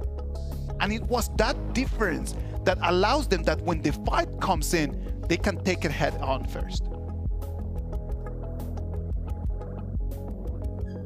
First time that we see a gold chart similar to this, right? It is not just one-sided, it just has its ups and downs. One of those very big features of very top games. This is a very tough game for WEIBO. They have what they need in the early 4 minutes. They're getting ready for the next move, but got completely stopped by the Xixi. That ambush is the MVP performance for this one. I think every single player from the Wolves played so well in this. Yes. Literally no mistakes. Only one, that ultimate from Zhang Fei, but I think it's not intentional. I don't think it's intentional. It's a touching mistakes by the screen of the cell phone, but it doesn't really matter, right? Yo, You have the ultimate ready before 4 minutes. This should be happen. This is what we talked about for this one. MVP, Zihuan. We see Xixi do a lot of things, but getting to Jing while he's traveling, flying around, this is first time. Top level. Yeah, that's the first time. Level, for real. How did you do this? Because you need to predict what's going to be the path, and you need to predict what is going to be the time when it's going to be changing. That is crazy. Crazy understanding of the game. We all know Zihuan has a very good performance using this hero, right? But to be this, like this, it really happens. We've been casting and watching KPL for a long time. This is the top 5 Xixi performance. The counter in here was actually pretty amazing. I love this counter in here because everyone is expecting that the wave was just gonna call it a day and then just replete. Yeah, this is the one. He sees the shadow. He pulls that. There's a lot of projections over there.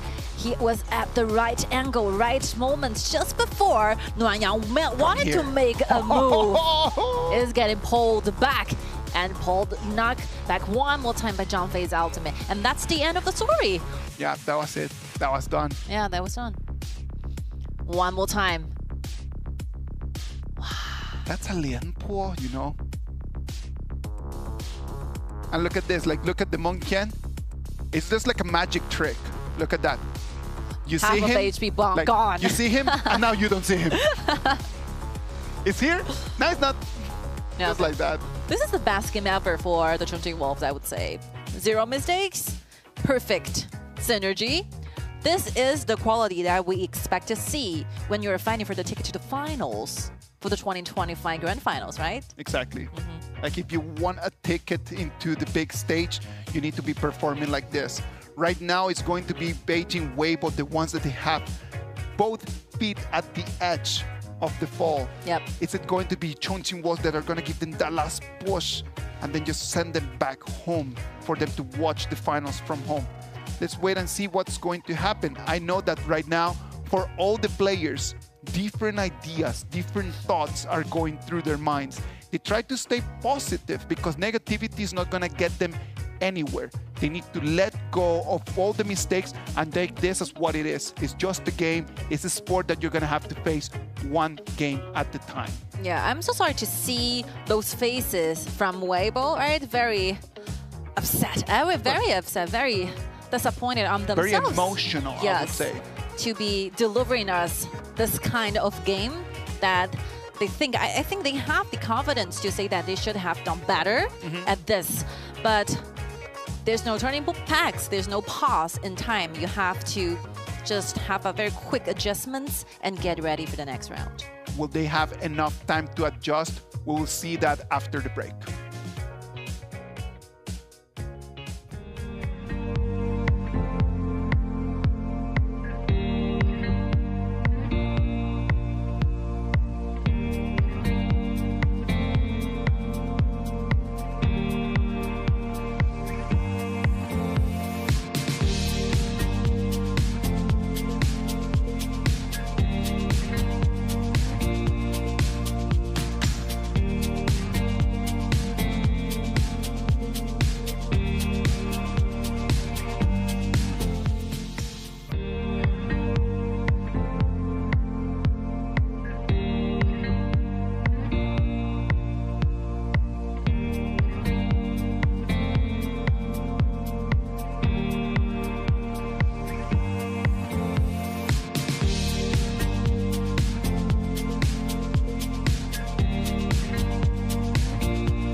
Welcome back. We're discussing that the key to success is always being alive. As long as you're alive, you can always help your team with information. You can help your team just to deal damage or to sustain damage. And you just found something very interesting that I believe is very important to share with everyone in the audience. So we had 4 games till now, and the marksman from the Chongqing Wolves, Track, has not been killed for once. Not even once. Can you imagine? In 4 games where we've had so many battles, where we have had so many top moments, and then the marksman from the Chongqing Wolves has died 0 times. That's got to be one of the reasons why right now they are 1 step away from making it to the final. Yes. It shows something like if your opponent's marksmen stay alive for 4 games, it is a living proof for what you're missing as your opponent, right? we talk about this a lot. They have a very nice early game building. They have so much of a perfect, I would say, goal distribution as to who goes to the jungle, who helps the lane, who supports the marksman. But some very fatal threat is missing during the team fights. Of course. It seems to me like it's very impossible for WEIBO trying to get to that backlines. So they have to figure a way to do that. Do you believe that it has only been Track's opportunities and his ability just to run around, or it has to do a lot with One and his ability to provide the vision to keep Track alive? I think to perform like this, you need the two members sticking around, right? You need an excellent roamer. You need an excellent marksman to do this. It could happen, but in very rare cases do we see after 4 games in a lower bracket final, the marksman never dies. We talk about the data. The KDA tells us stories like Track, among all the marksmen we had, for the grand finals, we have 12 teams, we have 12 amazing marksmen, but he had the highest KDA, nearly 10, 9.59. It shows how hard and difficult trying to kill Track. This is the top of the top. That's simple. Like, you're not facing ever in your lane someone that you would say, like, oh yeah, I have it easy right now. You're always facing someone that has been working on their craft for so many years in such a hard way. And the way that he's just going around and just being able to take these victories without dying, that is something that we're gonna have to go back, look at the video, look at his POV, and really try to start to analyze and research. And it's not like he stands far from the battlefield, enabled to survive, right? He deals the most damage from their own team while remain living for the times. This is how he does the game. This is what we saw, like we said, the Track has been a very powerful marksman till very end. The top 3, we only have 3 teams right now fighting for the final glory, and Track has this DNA in him. Just find a perfect spot dealing those damage that they need to win. This might be exactly what Beijing WEIBO needs to be looking for. If they need to try to change something to stay alive, maybe their life cord is going to come from Track's death. Maybe that's exactly what they need. Maybe the key for success in them is going to have to be to focus on how to get the farm laner from Chongqing Wolves out of the fight. Can they do that? They don't have much of a room to try. It is already the match point of the Wolves in the best of 7 for this. What WEIBO should be thinking, what they should do, is try to fight for 3 more games and win 3 more games. If WEIBO wants to make it to the Bird's Nest, they need to win 3 games in a row. Yep. 3 games in a row, 3 games against Chongqing Wolves that are right now in a great momentum. This amazing wave that Chongqing Wolves is riding right now, they need to just keep going exactly. And this is bad news for WEIBO Gaming because Chongqing Wolves are gonna have their hands on Track's main hero, the Kia.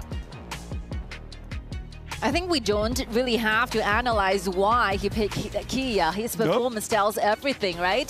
The reason why he named Kia as his main hero, the hero he used last year, brought Wolves back from the prison back to life.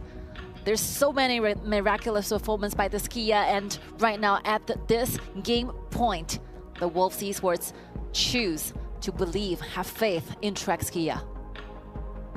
On the other side, Beijing WEIBO, the WEIBO Gaming, Dunshan and Loon are ready to do the lanes. Ooh.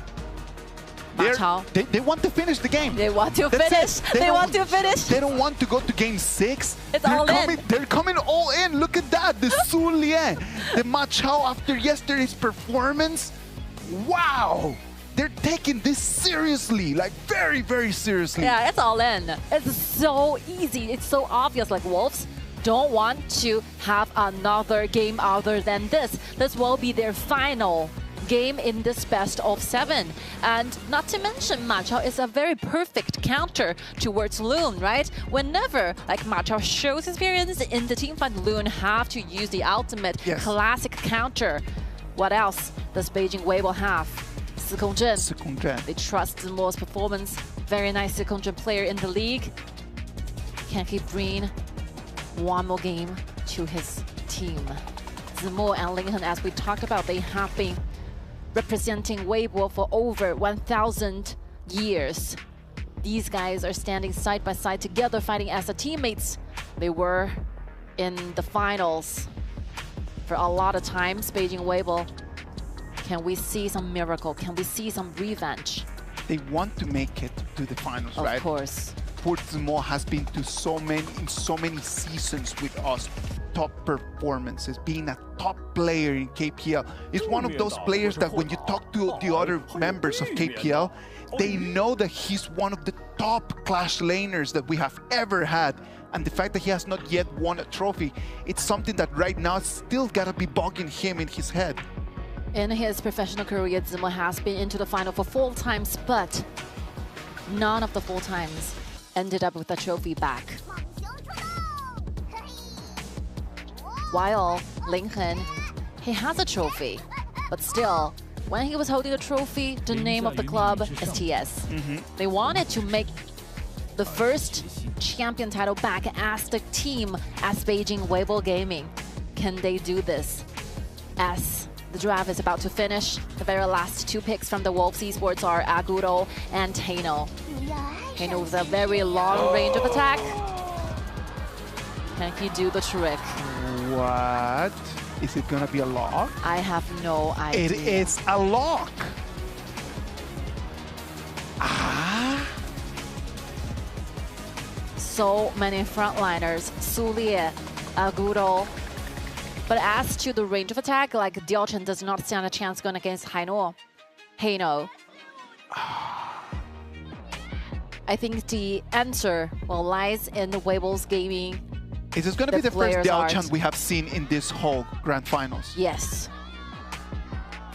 This is a very unique choice, but we are not surprised because it's coming out from Beijing WEIBO.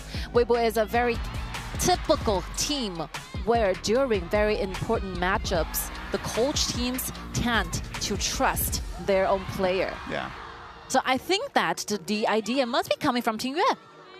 When everything is on the line, yes, and you don't have the Jing available, well, someone else is going to have to carry. And it's going to have to be someone's main hero. It might not be his main hero right now, but if he's choosing the Diaochen, such a not meta hero right now, to be the main dealer of damage in there, Ting Yue's got to have something hidden under his sleeve. Of course. I think at a very second where this might be your last game in the grand finals, you trust your first instinct. You trust something that buried most inside of you. I think if the answer is Diaochen, why not go for it? Let's imagine if WEIBO did win this one, how much of the momentum and confidence will coming out from this result of the BP? It is do or die. That's it. That's it. Could we just say right now that if WEIBO wins this one, it is likely that we're going to go all the way? To the ultimate battle, yes. Because it would be so hard for Wolves to understand why. They got the Goya, they've got the Sulie, they've got the Ma Chao. I was pretty curious about what will be his skill that the Diaochen uses. It's going to be the teleportation, because we see a lot of teleportation Diaochen in those very high-level rankings. So what do you have in mind, Ting Yue? What do you want to achieve using this hero? We don't see much of a room during the team fights. Oh, of course, teleportation, Diaochen, it is. He is there trying to push the waves for the entire team while using the teleportation to go 1v1 counterbacks versus this Heino. All right, that's interesting. Something we don't really see in the KPL happened. We don't see it a lot in the professional games, right? Like we might see it in high ranks, like to high-level ranking games, but in KPL, that's extremely rare. Let's wait and see what we're going to do. It's either going to be a 3-2 with WEIBO Gaming just doing the big upset with this whole composition, or is it gonna be Wolves Esports, the ones that they're gonna take the 4-1 and send us all the way to Beijing to the Bird's Nest to watch them play against AG? While for the Wolves Esports, because like Diaochen's so new, so we did spend a lot of time analyzing this kind of composition. But whereas the Wolves Esports, I think the composition have its own usage, right? Everyone has a great counter, and here we go. Game 5. Ladies and gentlemen, this is Game 5. Let's hear the audience over there from Changsha.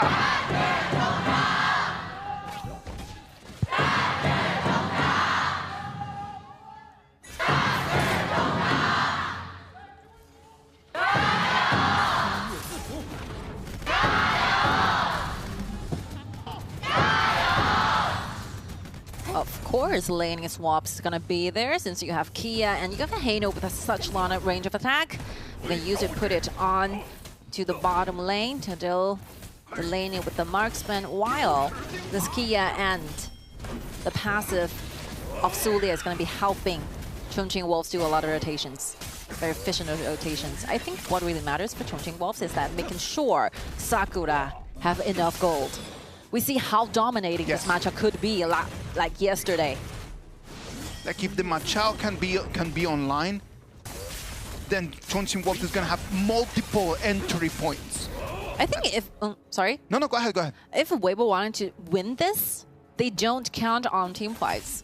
They can use the teleportation by the Xiaochan and Zimo to trying to control the waves instead of always trying to find chances when it comes to 5v5 like team fights. So winning on the macro, yes. You think so? It's not even gonna be about just trying to be better on the 1v1s. It's just gonna be control, split, push, destroy the turrets, try to take the win. Yes. The Diaochan. I haven't seen Diaochan in KPL already for for such a long time. Which actually is very nostalgic for me because I remember when I started watching KPL, it was when Diaochan was a super meta hero.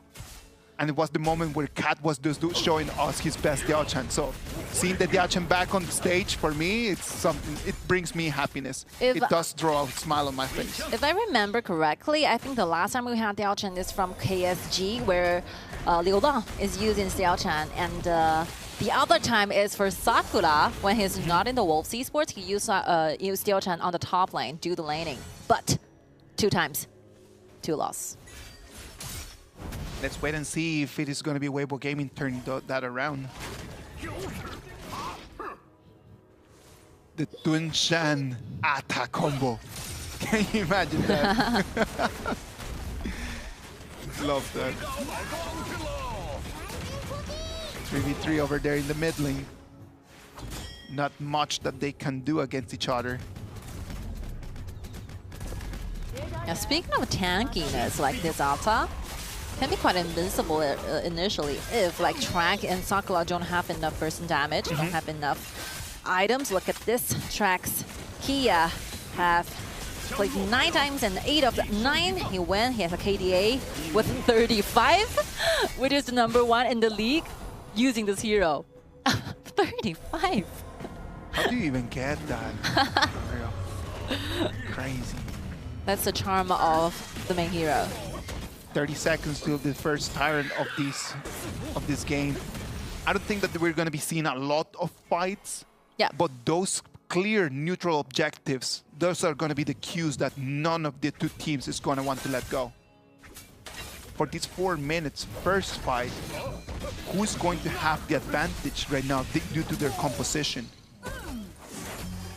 If they can clean the way, definitely can make faster rotations. And we are seeing that Ata together clean the wave with Zimo, with Sikongzhen trying to get more vision, but they choose on the other side to go for the Overlord because they have the information. Loon is telling them they have already started on this tyrant. We might as well just change the dragon. Okay, so imagine that. The neutral objectives are not even going to be the cue for the fights. Yes. We're just going to be playing the macro for the next 10 minutes. That's very likely. Look at this. Thunder Smite comes in. Sakura needs to run away. He cannot take that fight. I mean, the Ata choices really gives Zimo a lot of room to farm. Zimo has already got the red buff he needs to do the laning with Sakura. Sikongzhen is one of the heroes that really need the red. So if you have those tank heroes as a jungler to give those buffs they need to him, I think it will be really, really helpful. I think Sikongzhen needs the red buff but better than Lone, right? A lot more. For real, like for real, a lot more. Ata comes in, is able to take away a small piece of jungle. So this is not a game about Linhen. We talk about what a core player Linhen is for WEIBO gaming. So at the most dangerous game in this best of 7 in their journey in the grand finals, they toss a ball to his teammates. They gave Zimo the stand. He trusts Tingyue on his Diao Chan. Let's see how it works. Just wait and see. Ultimate been pulled out, but already Chongqing Wolves. By the very second we see the Diao Chan used the ultimate, chased, like take a little bit back. This is not a very good sign for the side of Beijing WEIBO. Let's imagine that the game is going to continue being this way. And then we're not going to have plenty of fights, and then people is just going to come in and try to play the macro. Does that help Beijing WEIBO though? Not really. Look at this. 3-man knockback. From behind. The Thunder Smite has an angle on the Goya, and it's going to be the first time that he's going to fall, and they want more. Look at that. It's going to be one. The one that's going to be targeted is not going to be lethal, but then that's going to be a 1-0 trade for WEIBO Gaming, and they have access to the blue buff as well. Yeah, a little bit overstepping. I think the Wolves are being a little bit careless about this. You should be warned. That is a Duanshan with the flash available. So that kind of multi-man knockbacks cannot be happened one more time. It's helping like WEIBO building a lot of advantages, and not to mention they wanted to protect their red, right? Even though this red belongs to Sakura, but this kind of defensive plays from the side of Beijing WEIBO really helps them a lot. Great moment over there for Beijing WEIBO, right? Taking in on the fights, the small fights that we're going to be seeing, the rare fights that we're going to see, just allowing them just to take that little victory. That's going to be important to them. That's the first time for Track to go down in this best of 7. I think that we He's jinxed pulling him. down. I think that we jinxed him, Tianyun. I'm really sorry. Sorry, man. Track, my bad. 1v3, Sakura trying to run away. He's being targeted. Oh, this has been smart. If he doesn't choose a way to go back to the base, he goes underneath the tier 1 turret, he's definitely dead. He have to shoulder those upcoming damage coming from Kia, coming from Duanshan, so that he can keep himself alive. Yang comes in, forces them away. They had eyes on the red buff. They knew it was a big gamble, and they didn't want to take that. There's not much difference in gold. They seem perfectly comfortable in this. Alpha comes in. Oh, with the smite. Very easy steal. Yeah. Difficult for Chongqing Wolves right now. Oh, look at that. He comes in. Heino is going to have to do the Fate Rewind. He's going to proc his ult. He's going to keep him alive. Yeah, this is very nearby. Like Ultimate is going to be having those marks on the members on Beijing WEIBO, and starting from now, it will be Heino's turn to doing the first ability, sword by sword, getting those minor damage on WEIBO. Look at that. It's going to be Duanyan, the one who's going to take that one more time. The Thunder Smite right now is going to force Machado to run away. It looks like Beijing WEIBO right now has got momentum going. And if they want to stay alive in this competition, they need to solidify this advantage. You know what? There is advantages in this. Like sometimes when you come up with a really weird, really new composition, your enemy gets puzzled. They have no idea what you have in mind. Exactly. They might just even be thinking like, they might not have anything in mind, but what do I do? What's happening? Yeah, what's happening right now? How do I play against this? They practice against specific compositions, right? Yes. But it's impossible to practice against everything. Aguto one more time. The Infinite Vastness is going to get Max out of that place, but his ult is not going to be available for the next Dark Tyrant fight.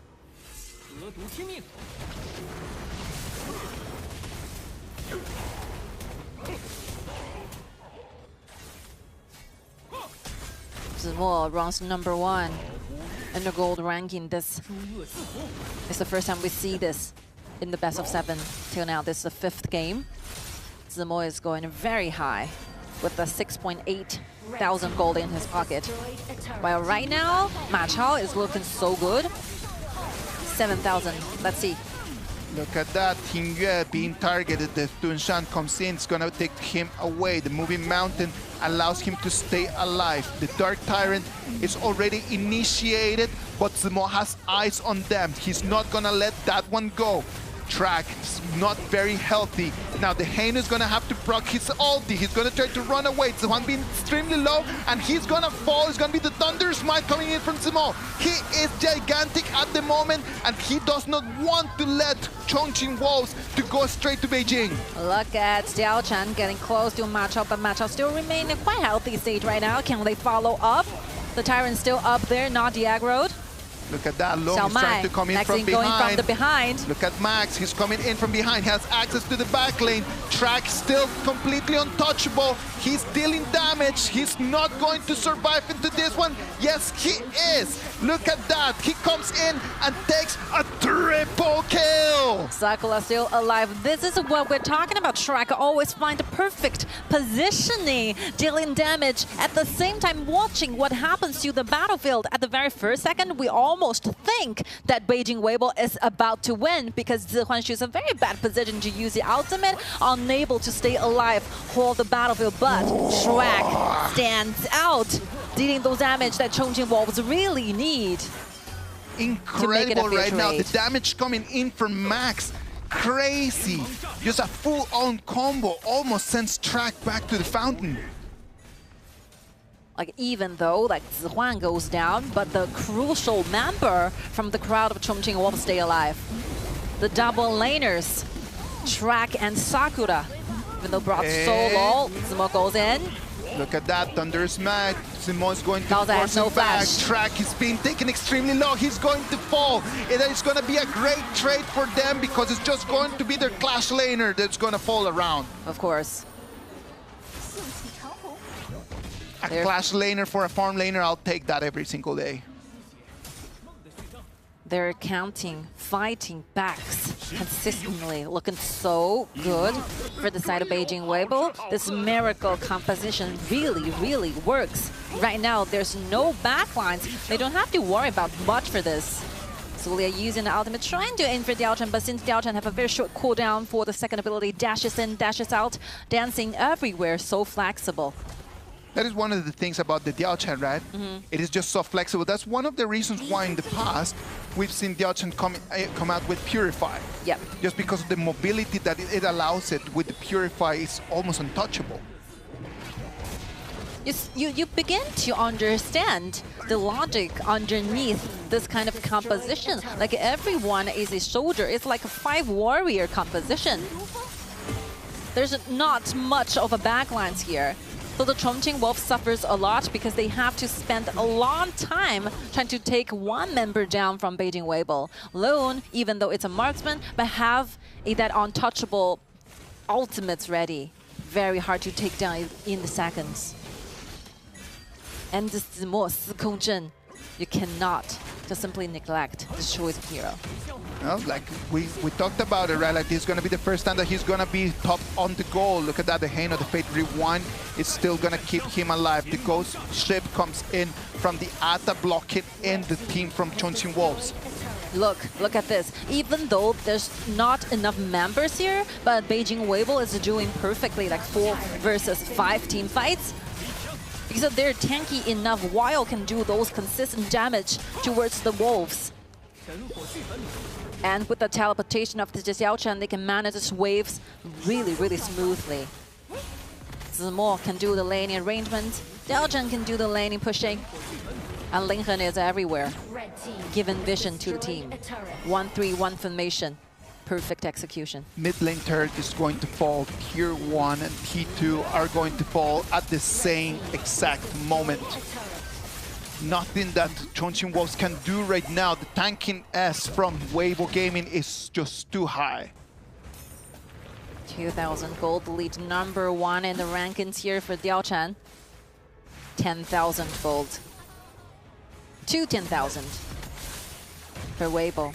These two guys who is going to be do the wave pushing. They were invincible doing 1v1 with Ma Chao. That's the reason why we choose these two heroes. To play with the waves, to play with the macro. 2,500 gold advantage right now for WEIBO Gaming. They have eyes on the red buff. They will not allow it.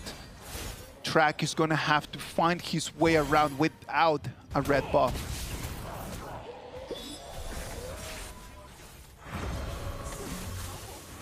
Ma Chao, 1v2. Zemo comes in. Right now it's going to be Max, the one that is going to be forced out in there, but he finds a good angle. Heino's been taken extremely low, but the Fate Rewind is going to bring him back. Everyone tried so hard, no death, but Sakura has been chased from the top to the bottom to the home, to their own crystal. While Beijing WEIBO have the advantages of giving this Dark Overlord in their side, in their pocket. Everything is looking so smooth to Beijing WEIBO. This is not going to be an easy win for Chongqing Wolves. If they want to make it all the way to Beijing for the Bird's Nest, they're going to have to fight for it, because right now, Beijing WEIBO is not giving up. Ooh, the ghost ship comes in. One is going to be forced out in there. Look at that. The Unconquerable Army does not find many people right over there. It is going to be extra. Tingyue is going to be the first person that is going to fall. Zihuan is going to claim that one. Wow, it seems so miserable of one. He's trying to use the ultimate to initiate, but got like completely chunked out by the AoE damage coming from Beijing WEIBO. But unfortunately, Tingyue cannot just stay online that long. This is a game of patience. No one should be rushing into anything. Like, everyone is very tanky, so there's not enough damage if they're looking for instant kill. Like, you have to pay attention to your waves, you have to pay attention to whether the neutral objective is out there spawning. So if you win in certain fights, you get something in return. Oh, Zihuan taking extremely low. Gotta be extremely careful with that. He does have his ulti available, but there's 15 seconds for that next Dark Tyrant.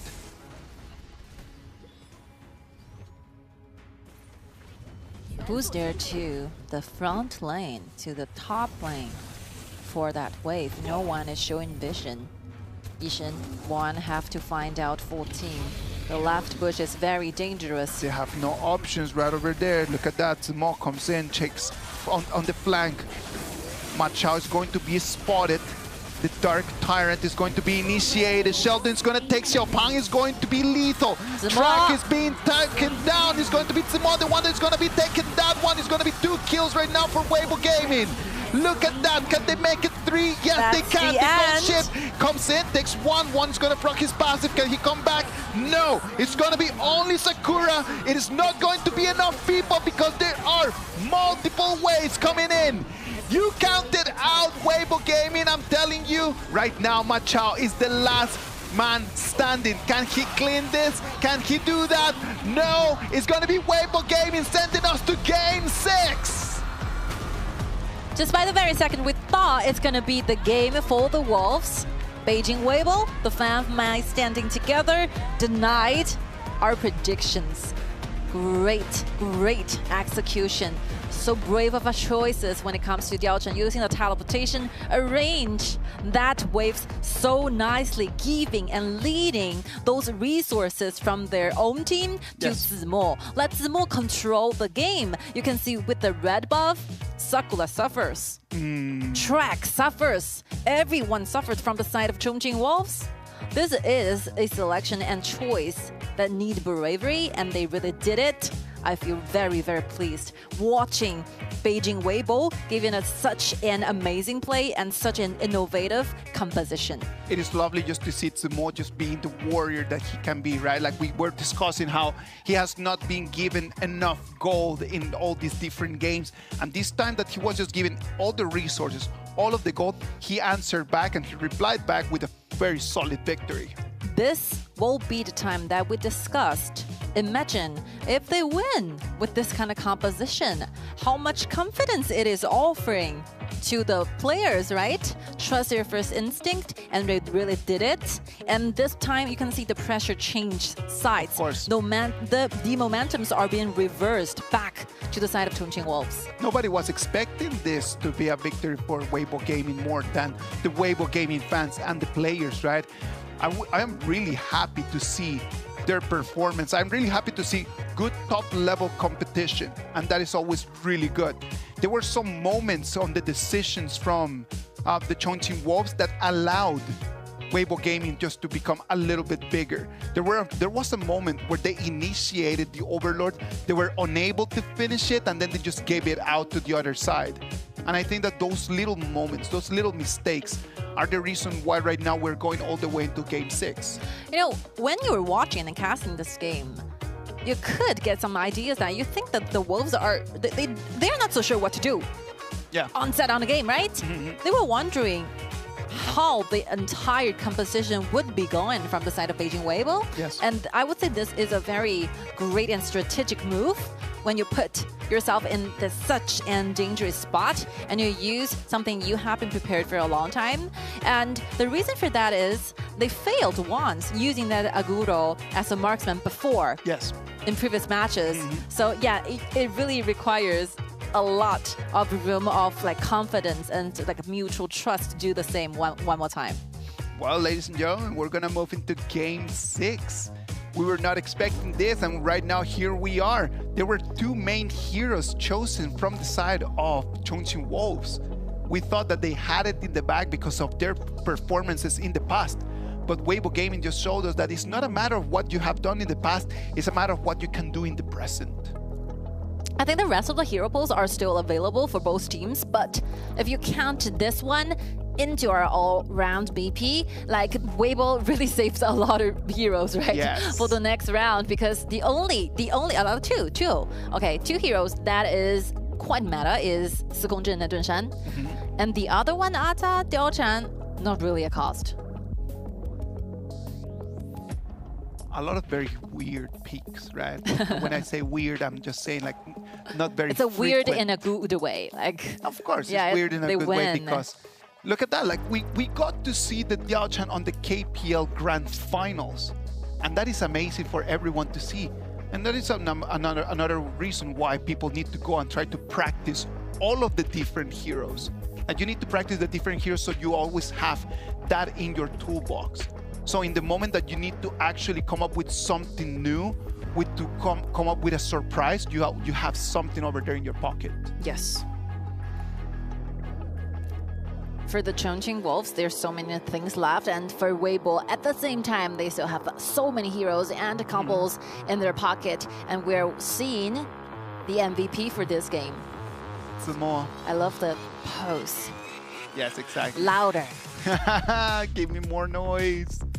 Look at the accomplishment. We talked about this before. Like he was in the finals for 4 times and 4 times runner-ups. Difficult for him in terms of that. He does not want to let this one go, and I think that was one of the motivations for him to have such a great performance. The fact that he does not want this to become one of those regrets in the future. You know what, like you have a jungler and you have a marksman, but the team decide to give the red buff, that is the only resource of the team, to a frontliner. It shows their trust. It shows how powerful and aggressive this Sikongzhen can be in the game. And I think like Zimo did his best to show WEIBO members that this pick pays dividends. I'm telling you, I love the way that Sikongzhen was played, but at the same, wow, the speed of the fingers, right? But at the same time, the Dunshan. Yep. The Dunshan, like there were a couple very good initiations coming in from the Dunshan, and there were a couple moments where he just was one. He merged together with the Sikongzhen.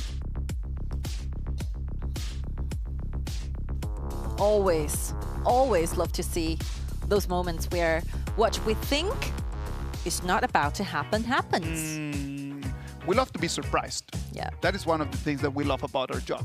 just to be able to be surprised about the players and about the heroes, right? Like at the end of the day, we come in, we watch these games, and then we enjoy. And that's the main idea of why we created this whole league, which is just to see competitive players, to see the top level of performance right over there, giving us surprises and entertaining us. I think the surprise is not end. We still have more surprises to go.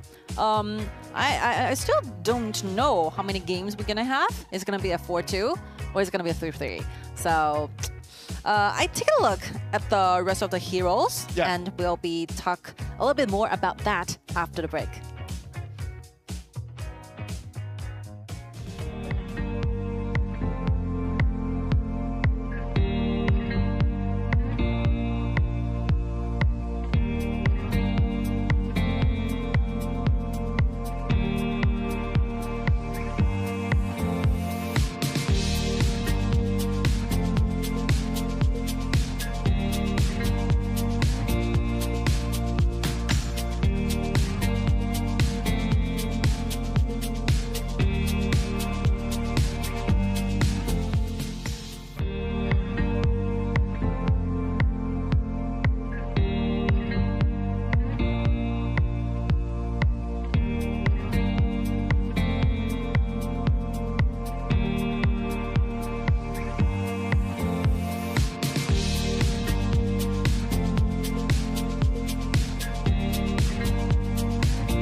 Are we going to the ultimate battle? Are we? You can see the fans right over there. For those of you who don't understand Chinese, they just say, give me the ultimate battle. Give it to me. Oh, and this is no. This is 4-2. No ultimate battle, 4-2. Definitely, this is a Wolf fan. Or maybe someone who needs to get back home in the metro. This happens, yes. Yeah, of course. Yeah, Come this on. happens. You don't want to just lose your last metro. It's okay. If the match is gonna be like this, take a taxi home. That's totally fine. It is gonna be worth it. At least it's gonna be one of those stories that then you will be able to tell your children. It's gonna be a fun memory. Wow, if today's best of 7 last to ultimate battle, it's a very heavy physical stress, right? Yes. For the Wolves teams. So having a match in honor of Kins not only consume you mentally, it does have a lot of stress physically. It's very, very tired, especially you have to be so focused for over 4 hours consistently. That's the reason why when you see the breaks in between, consumes you. They're always eating something, right? Yeah. They're always just trying to recover some energy, trying to snack something light that can actually just help them to recover a little bit of the energy that they just lost. The brain work is there. It's nothing with that much of a difference with the physical trainings or exercises. Yeah. All right, game 6. Where the Chongqing Wolves will be on the red side since they lost game 5. They have the priority to choose side. The game 6 on the red side with the remaining hero pools, they can try their best to form a better composition, trying to counter what WEIBO Gaming had in their pocket since Luban is already being used by WEIBO. That is not allowed to be chose. Kong Kong R is going to be the answer back to that. Already being used by Wolves Esports, right? Yep. And this is actually a very interesting place to be. Like, if you are on the red side in Game 6, for me, it's a lot better than being on the blue. Because there's like, it's the last option that you have at trying to counter during the BP. So being on the red right now, even though you lose that first pick, you have still options how to counter everything. I love the idea that both teams are not letting this thing out. Like the Pei and Offran are all denied from both teams, leaving Liang being the first option. There's a lot of things that can counter Liang. For example, they use Zhang Fei, Zhen Ren, or Zhuangzi, using his own body and tankiness to absorb those damage. Guan Yu is a common hero pool both teams shared. So it's not like they wanted this Guan Yu. It's like if they don't have this Guan Yu, it will be given to Zimo. You don't want that thing to happen. And Lady Sun, of course, upon all the remaining hero pools, I think Lady Sun stands a higher chance and the highest priorities early. Weibo Gaming at the very dangerous risk of the game, because it's still the Wolves Esports game point. Mai and Arlie. We saw Mari versus Guan Yu yesterday. Yes, we did. Good counter. Zhen Ren. It's gotta be Zhen Ren because it's available for them.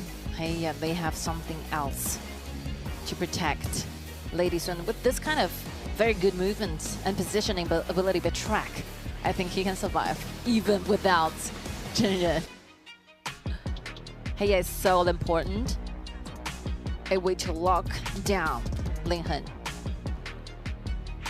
They do not want to allow the Princess Frost and Liang combo. That would be a little bit too much. That Princess Frost and Liang combo is one of the things that I really love seeing. It just comes down to the coordination and the timings between the players together. Zhen Ren is out. Weibo Gaming used Zhen Ren for the very first match, and they lost. Angela, Princess Frost are all denied. What do Tingyue have left? He already used Nuwa, Cat Boom, and Zhen. But they need a mage with controls, right? Sure. Xi Shi facing Guan Yu, hey, not. It's tough. Yeah, it's tough. It's tough. Who can follow the lock by Liang? I think that Wolves Esports wants to push them into that direction, right? Yep. Or otherwise, why not go for straightforward bursting damage? How about Ganjiang? You don't really have much of a choices, right? No, it's game 6. There is nothing out there. Ah, they can go for No, they already have Arlie. They don't have Oe available. Cao Cao is out. Cao Cao goes into the jungle. Great pick. They still have Cao Cao available in game 6. Can you imagine? Game 6 and the fatigue still out there. What is going on? What's going on? How about... Can Qingchen do that? No. Yeah, Ganjiang. Why? There's not much of a choices when it comes to the CCs. But the thing is about Gan and Mo, like, it's gonna be so hard. Like, there's so much movement around. Yeah, but they could only use this because obviously they have Liang's ultimate. It will be lock someone down with the vision that you need, and you can have your wow, just out there with the monkey helping you to do disengage. What is going on? Guiguzi. That's why I love Game 6. Not bad. Game 6 is just like that. Wow. Well, this is a competition between two roamers, I would say, because all the rhythm and the paces are decided solely on these two heroes. Whether it's going to be a battle, where does the battlefield take place? All depending on how Mengxian one played. Love it. This is what it really shows the hero pool, right? The deepness of the hero pools. You think it's gonna be other heroes, maybe tankier choices like Lomber and Lianpo, but no. It's gonna be Guiguzi who is there accelerating everything. Looking for huge And then we're CCs. gonna have the Fatih jungler. We're gonna have the Guan Yu on the Clash lane. So initiation is gonna be the word that's gonna come in from Wolves Esports. They're just gonna jump in, just straight ambush, straight just jump into your face. And on the other side, it's gonna come down to WEIBO just being, it's gonna depend on what Mengxi can do. Can he just come in and just control someone? Can he lock in someone? Can he stun and suppress someone on the map? Can Team Yue just follow up with the burst damage? So much in game right now over here in this game 6. Everyone here in Changsha is ready to watch this. Are we going to the ultimate battle, yes or no? We don't know right now, but I'm telling you, in 25 minutes time, we will have a clear answer to that. This is 2 compositions with no room to make mistakes, zero mistake tolerance, right? What an excitement. What a match.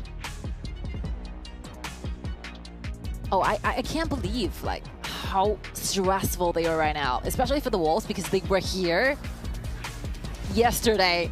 They were as stressful as like yesterday. It's like, wow. It's been such a long week for the Wolves. It's quite a test. It's been such a long week. Like, I believe that they really want to sleep. Like, they really, really want to have a little bit of a rest. It's gotta be so physically draining just to be doing this every single day.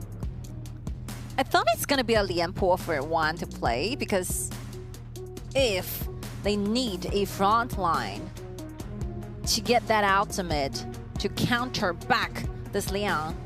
But Guiguzi, why not? Yeah, Guiguzi, if you played really well, of course. It should work.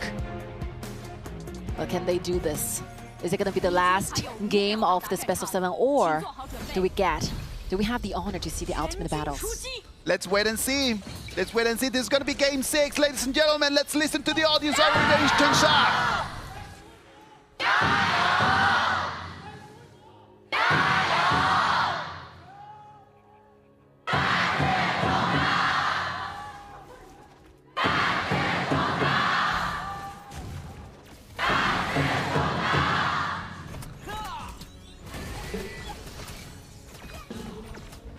The opening here, Beijing WEIBO, swap the lanes. We always see this, nothing to be surprised. Ladies and Guiguzi dealing the lanes with the Guiguzi, with the second ability. They clean it with really, really fast. So they have the little animals here down below. Not much that Ganon can do in there, right? If he just comes in trying to look at the Firehawk, he's going to receive so much damage. And if he stands out in there for too long time, Guiguzi's second ability might be trouble for him.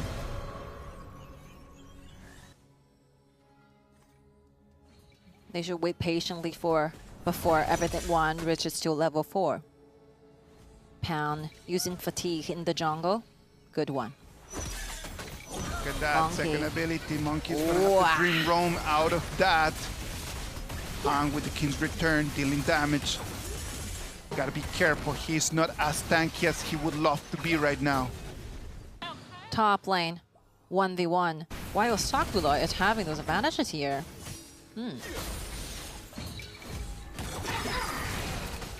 Maybe Mai is using his abilities on the waves while Guan Yu is saving his damage to Mai. Top lane as well, look at where one is. So many people on the top side. I think that in here it's gonna depend a lot on what Pan can do, right? Yep. Because being a jungler on that fatigue in this meta just means that you should be able to be taking the 1v2s, the 1v3s.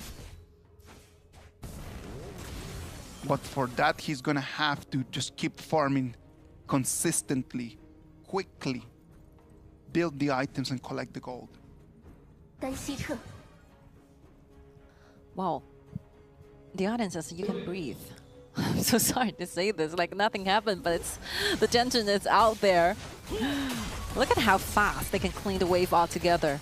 As long as like WEIBO can gather the minions at one, very fast cleaning space. 3 minutes of the game, everyone just moving extremely careful around. There's no room for mistaking here from both sides. 45 seconds for the fight. The out of sight is going to give them a speed boost coming in from the ultimate of the Guigutsu. Getting suppressed. Suppression, but he's going to find a roamer. It's not going to be enough. Zuhuan comes in. He cannot make the connection. Ma Yin jumps in. Can he take the kill? It's going to be no. The flash has already been used there, but the pressure is already done. It's going to be a very difficult time for Sakura. With the Guan Yu versus Ma Yi 1v1, there's no way he can possibly win this. Like the reason he chose Guan Yu, of course, they're looking for team fights.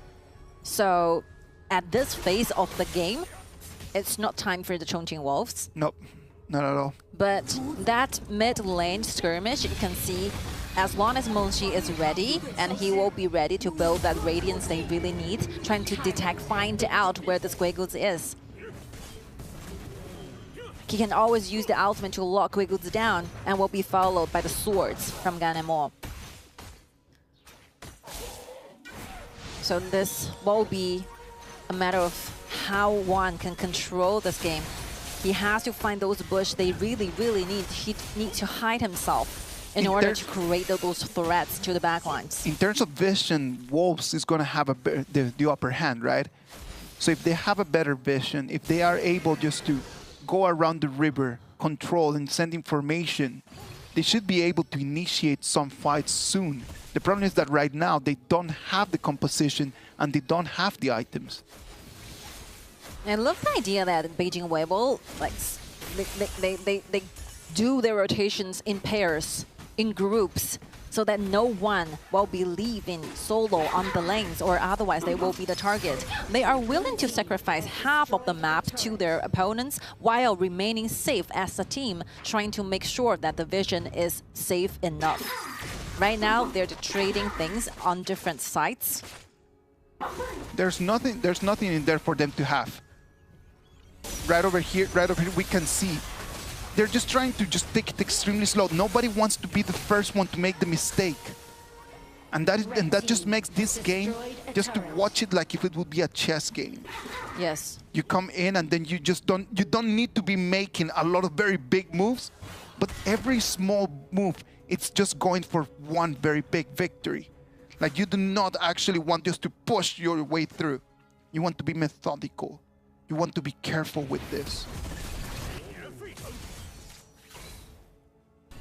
This is a game that no one can leave without a fight, even though they're farming at this point. But definitely, like, team fights is one thing to finish this game, to be the winner of this particular Game 6. All right. So right now, they're just making good sure that they have, like, better vision than the other. Chongqing Wolves, they came in, took the blue buff from Ling Heng. And right now, that's going to allow Track a little bit of an advantage. Yeah, there will be a good news for Track because they have the blue buff from WEIBO, so this blue will be given to Track. A very good resource to Lady Sundo. Ultimate ready. Yishin is not in a very great position. The Radiance comes in. It's going to get them some information. They cannot find anyone out of that.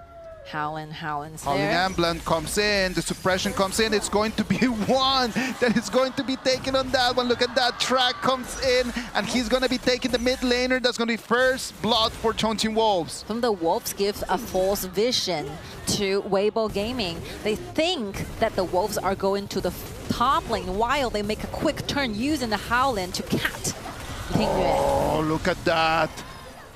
Zemo comes in to support Max that was going to be chased after from that Guan Yu. Yeah, this is a very good strategy where you're using those information, limited information on the site to trick your opponent. Like Ganjiang have the vision, Mengxi have the vision there. They thought the whole crew of Chongqing Wolves is going to the top side while they're using the Howland to change direction. Moonscape Mirage comes in, Max is going to fall. Guan Yu comes in, he wants to take a second one, but he's going to fall. It's going to be a horrible trade for Chongqing Wolves because Beijing WEIBO is going to make it a 3-1 for them. Yeah, not a very good place for Haya to take someone away after the team fight just now. They've already used those very essential skills, so the following up damage and the skills are not there. Track can only keep himself alive for this one. Let's see how far he's standing, because that will be the threat for this Liang's ultimate. The Dark Tyrant is there, 8 minutes and 30 seconds, even though it's not an upgraded like dark version of the Tyrant, but still it counts. Change of the Overlord, this happens a lot for today's match.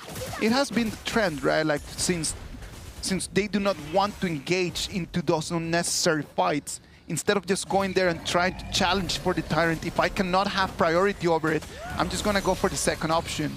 Red team has destroyed a turret.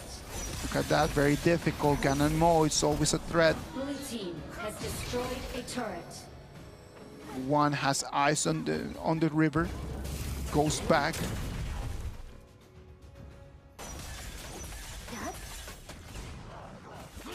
Not that much of a goal differences, even though they lost in the fight, but still, Chongqing Wolves have a great control of their objectives and their own jungles.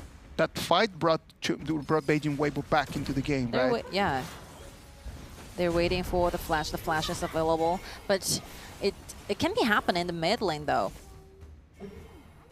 One on the left and one on the right. It's difficult, right? Like I know that. Oh. I know that Chongqing Wolves, they want that tier 1 turret. They want to be able to get that Guan Yu a little bit more space to run.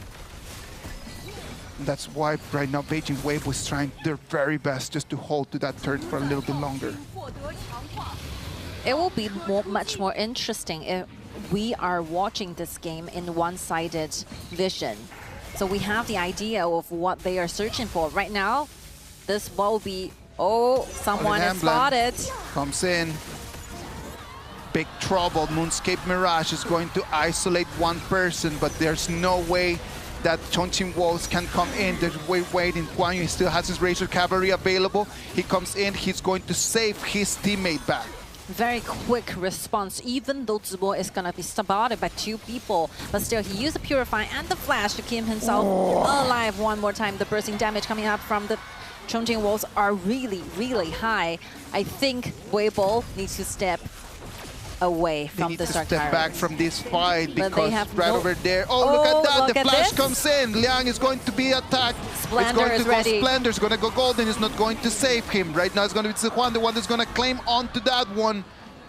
Good trade over here for Chongqing Wolves. And like Chongqing Wolves did really great. They're not giving Beijing WEIBO those time they need to exchange, right? Beijing WEIBO should have just go to the Overlord and trying to exchange dragons, but the Wolves are not giving this kind of chances. Not at all. Not at all. Right now, they are really on their heads. They just want to think about just finishing this game. The Guai Gu's pick up until right now has been very successful, giving them the mobility, giving them the aggression that they want, giving them the initiation that is needed for taking control of this game. Yeah, it's all about suppression. It's all about vision, since the tier 1 are all taken down, and Chongqing Wolves will be the one leading the game right now. They can step deeper into the jungles. Monkey is under super stress because he's the only frontline for this one, but he's not that tanky. If he's taken away from Heya, imagine who can shoulder that kind of damage coming from Lady Sun. And that is exactly what happened in the previous one, right? Like, the Monkey thought that he was tankier than what he actually is, and then he was just taken away immediately. Oh, this is a very good dive for the Pound, even though he doesn't reach for the backline, but he have that ultimate forced out of Liang, so the other teammates can just go in. But the swords from Ganemo is very accurate, managed to take Heya very low, very low. Let's wait and see what's going to happen right now. Shadow Overlord available online. The problem is that the waves are not healthy enough for anyone to try to initiate. Overlord starting on it. They want to start. Forcing WEIBO to come here, but wow, the damage, the bursting damage coming from Ladies when they finish this Overlord so quickly. 2,000 gold advantage for Chongqing Wolves at their 13 minutes mark. They have the Overlord. Let's wait and see if they can transform this and they can turn it into a couple turrets. You know what's crazy? It's only like 13 minutes, but Track has already got like over 10,000 gold. Where does he get even that gold from? I need to be having conversations with him. I need to make my salary grow like that as well. I want to know. It's looking good on the side of Chongqing Wolves, while Beijing WEIBO really suffers. There's not enough vision. There's not in front lines. Like Linghen cannot step in too close. The Heya is just waiting for her target. Fatih controlling the red buff. One more time, no buffs available for Beijing WEIBO. Slowly, Chongqing Wolves cementing their advantage. The bangers come into the bottom lane. Let's see what they want to do. They do not want to rush it. They just want to keep cementing their advantage. Look at that. 10 seconds for the Dark Tyrant.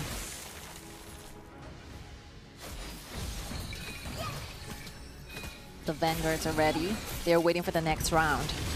With the help of this Dark Tyrant, it will be a starting sign for the Wolves, as the Ladies are this rich. The last team fight is going to be fatal. It might be the one ending the game if the Wolves are the one who win in it. Since it's going to be a very, very long time at the next rounds of the Dragons. So they send Sakura up, taking the waves to their opponent's crystal. Minions coming in from the bottom lane and the mid lane. Let's wait and see. The Ganon mode, its accuracy is going to be vital to protect that high ground turret. And that's the thing, right? Right now, protecting the high ground turret is going to be easier for WEIBO because of the heroes that they have. It's going to be easier for them to protect the high ground turret.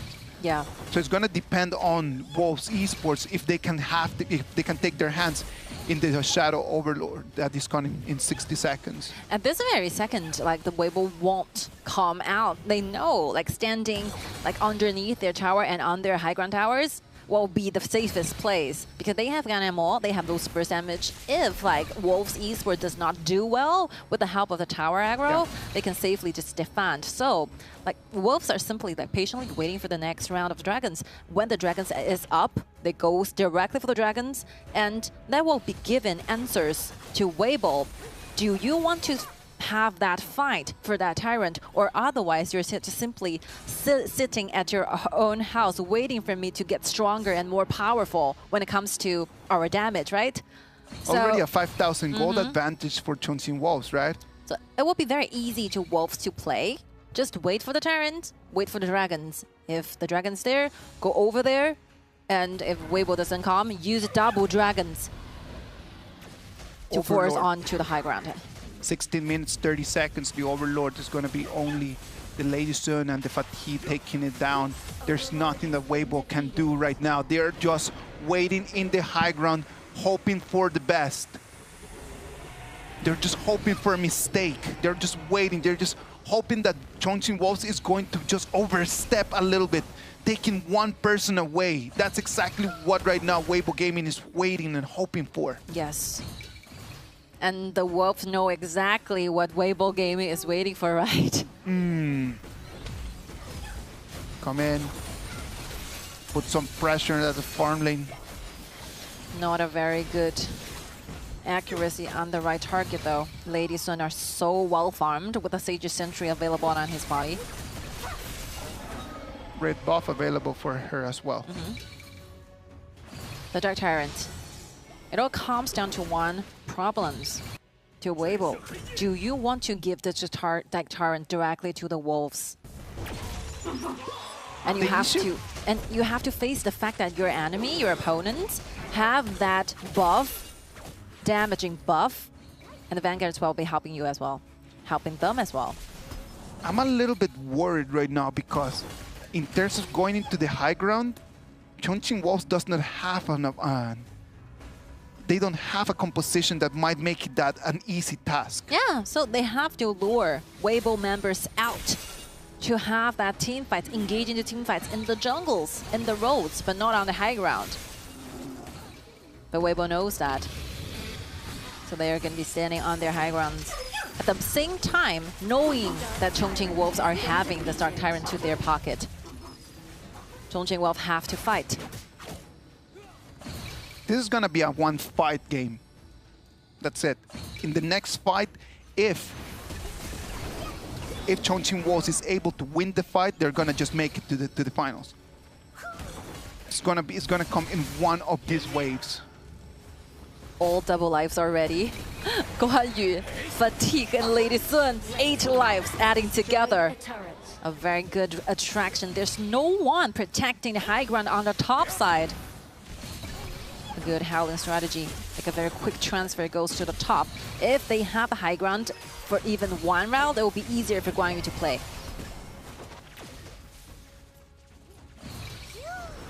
Gotta be careful. Sejuan's ability just to use the Moonscape Mirage on that monkey is going to be vital for Chongqing Wolves. This happened like yesterday. Like sometimes when you are not using your skills, it will be more terrifying than use it. Because you hold your ultimate there, there's nothing that from WEIBO that can do first-handed. 20 seconds for the Tempest Dragon. Juan played really well at this first second. If he tried so hard, use the ultimate, trying to initiate, and might be given WEIBO chance. Yes. So right now he's doing the best by not using the ultimate, being a constant threat to WEIBO's composition. Sometimes it's a lot harder just to do nothing, right? Yes. WEIBO slowly coming out of their high ground. They know they cannot allow this Tempest Dragon to be for free. Howling Emblem comes in. Guan Yu's going to be the target. What are they going to do? Guan Yu's going to stand up one more time. He's still going to be able to run away. Monkey is going to be focus fired on. The Lady Sun has an amazing angle. Liang is going to fall, just to fall one more time. It's going to be Fatih, the one that is going to claim it. And right now, it's going to be Chongqing Wolves, the one that's going to have green light for that Tempest Dragon. Very nice counterbacks, even though Sakura was caught. But he is the one that Chongqing Wolves wants to be caught. Of course. By Liang's luck. Using Sage's Sentry, managed to still and used up all the energies and all the ability from the side of WEIBO. Unfortunately, the Howling does not work that well on the side of Beijing. WEIBO given Tempest Dragon right over to the Wolves. All right, ladies and gentlemen, it is coming right now with the Tempest Dragon buff. This could be the moment when Chongqing Wolves is going to close their ticket into the Bird's Nest, into the final next Saturday. Really? The waves are coming in, the Tempest Dragons halfway there. But the Liang has already been back to the battlefield, but still, the difference is because they are losing 3 high ground towers. The next round of the Super Soldier is going to be fatal. Look at this, Sakura goes in, knocked by the umbrella. Oh, that's 3 people with him! That's gonna be game! That Quake Goods is going to seal the ticket! The final, the second finalist for our 2025 Grand Finals is gonna be Chongqing Wolves! At the very last episode of our knockout stage, just like what we have expected, even though the Wolves goes down, end up one more time for several games, but still they are the only one that could face AG in the Bird's Nest. We doubt about this for the entire year. 2025, they've always been there, but the previous like half of the year does not say you can do this. But by their very brave chances, the rotations, the arrival of Sakura, the resilience they show us today, Yesterday, Ultimate Battle. Today, 4-2. They're still upgrading, getting ready for the final going against AG in the Bird's Nest. Congratulations to the Chongqing Wolves. Make it to the 2025 KPL Grand Final Finals. Chongqing Wolves, they came in and they're gonna be repeating last year's final one more time. Their opponents are gonna be the same, but the scenery is gonna be different. We're evolving as a game, we're evolving as a tournament, and this is gonna be the biggest final that we have had in 9 years of KPL. Congratulations to Chongqing Wolves, making it all the way to the final where they're gonna have to beat Chengdu AG. But sadly, we have to say goodbye to Beijing WEIBO, to this team who make it to the finals going against AG in summer season. They still showed us a lot what they have prepared for today's matchups. Starting from the first stage, the challenger stage, they suffered a lot in the master rotation, but still their answer to the final station is that the 5 members sticking around, they trust the energy they have, like today. We see how they trust each other in the game 5, very unique way to understand this Honor of Kings displays. And I deeply believe that the Beijing WEIBO will be stronger in the very last season for the annual, for the 2025. See you in the Challenger Cup. Beijing WEIBO, this is the end of the story for them. This is just the end for their KPL 2025 Grand Finals. Sadly for them, the 3rd place is gonna be the end of their journey. It's always Congratulations to Chongqing Wolves, though. Of course. We have to say goodbye for a lot of teams because we have a winner, we have a loser. Of course. But Chongqing Wolves will be the team who wins 4 times in the lower bracket. As a team in KPL who played the lower bracket finals the most, they win the most. And just like last year, coming from the lower bracket, but still make it to the finals with AG. So it's like a big circle. What happened last year happened this year. They're experts at the position where they are right now. They came in, they were fighting for their lives in 4 games. They won every single one of them. So what is going to be different from now to next week? At least they're going to have a whole week to prepare for that gigantic game. That's going to be such a big stage that is going to put a lot of pressure on all of those players. But believe me, they want that pressure. They need that pressure. It's going to be a dream come true for those 10 athletes. I don't know what do our audiences have in mind for the finalists, but somehow it feels like destiny. So we see like AG have different challengers within these 2 years. And this 1 year especially, if you count the Grand Final last year as a start, they have so many challengers. The Wolves, DRG, WEIBO, and it will be back to the Wolves again. Let's see. And let's hear some interviews with the Wolves back in Changsha. Congratulations to the Chongqing Wolves making it into the Grand Finals 2025 KPL Grand Finals.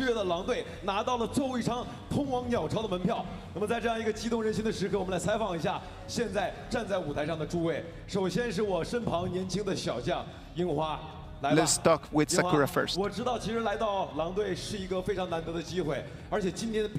into the Wolves is a great opportunity. All of the best of 7s that you have had with Chongqing Wolves have been full victories. Can you talk to us a little bit about this experience? I'm very excited to be standing on such a huge tournament and a huge stage, being in the Bird's Nest. Today your performance has been so good. That Guan Yu was amazing. Can you please talk to us a little bit about that hero? I think I played very stable, but I think that my teammates played so well. They're extremely talented players. One more time facing AG. 1 year after, what is your feeling about this game? I think this year has been a tough year for us, because last year AG started their champion roles within this 1 year, and for us, for me personally, spring season, top six, summer for tops. I was wondering if I could ever make it to the final in my entire life. I think it's a very tough experience for us, but I'm so glad we did it. You have done it with your friends. I feel so what do you want to say to them? I feel so thankful for my whole teams and my teammates, because I think the previous two games I performed so bad, but my teammates carried me into the final glory. I feel so thankful. I want to thank for the contribution. I have perfect confidence on beating AG. 中国电竞选手，中国电竞战队的选手来到了鸟巢这样一个竞技体育的至高圣殿。 As you come into the bird's nest to have the final, what is the feeling that you have? I feel very excited because when I was very young, I saw on the TV, in the news, I heard a lot of information about Bird's Nest, but I can stand in the Bird's Nest to be an esports player having a tournament. I feel super excited. What is the feeling about just going forward into the lower bracket and just making it 4 games in a row? When we were defeated by DRG, I told my teammates we can do this, win 4 times in the lower bracket, and I think we are looking for the 5th one so that we can hold up the trophy in Bird's Nest, become grand final champions. First lower bracket final, what is the feeling? I feel extremely excited and happy. 重庆狼队所有的支持者们还有不少的感动，包括西施那一把非常惊险难得的画面，全部看到子焕操作出来了。能不能聊聊当时完成那些 That game with the Shi was such an amazing performance. Can you please talk to us a little bit about that game? My Shi was so afraid of Jin because Jin is assistant, and our main coach Aski told me you have to get over this, you have to cover this kind of afraidness, and I did it. I'm not afraid of Jin. My What do you think has been like the biggest teaching that the coaches have given you in this time? I think they're giving me the driving force for me to go further, to go to my next stage of my career. 涅槃归来，越打越稳。今天的比赛状态也非常的出色，而且我们知道，道仔今天似乎已经激动到拍桌了，还是来到了决赛啊！你觉得跟之前那个进到决赛的少年 All right, Track, you had such a great performance today. Now, the finals again. What is the main difference between this final and the previous one? This year, so many things had happened. This time, we can make it to the grand finals. We are very excited. The last time we go to Beijing, it will be a very sufferable time for me to get into the Beijing last year. It's a very precious lesson for me as well, and I think this will be another chance for me. I'm ready to end the dynasty of AG. 太棒了，太棒了！最后我们要来采访一下他们的主教练 SK。之前 SK 是创造了一星王朝，现在与狼共舞要去挑战。 All right, Skate. You were part of creating the dynasty of E-Star Pro. Right now, you want to destroy the AG's dynasty. It's been a while since the last time I get into the finals. I remember when I came back from my rest, I think my abilities and my teamwork and my team performance are not so good. But within this time of year, we work together and I meet with this amazing teammates after the summer season when we were eliminated. We said with confidence that we are going to be coming back. I wanted to say thank you for my teammates. You did a great job. 想问一下 SK， 因为在这一路以来，其实刚复出的时候，大家是满怀期待，包括也对你有所质疑。兄弟们可能或多或少也有如此。 A lot of people have had their doubts on your team. What do you think you want to say to all those people that doubted you? Actually, the Wolves, the whole colleagues, the whole crew from the Chongqing Wolves, we have a common goal. It's like we find out the problems and we figure things out. We work in one spirit, in one team, and we get over those obstacles and we go further for our destination and our goals. Congratulations one more time to the Wolves making to the grand finals final. It's going to be a very familiar final list for us. It's AG and the Wolves one more time. Let's hear the slogan from the Wolves: fear nothing. 生而为，生而为。 This is the model, this is the spirit of the Chongqing Wolves, giving us, accompanying us all the way. We saw this team go into the finals for 10 times, and this will be the 11th time for this team to go into the finals.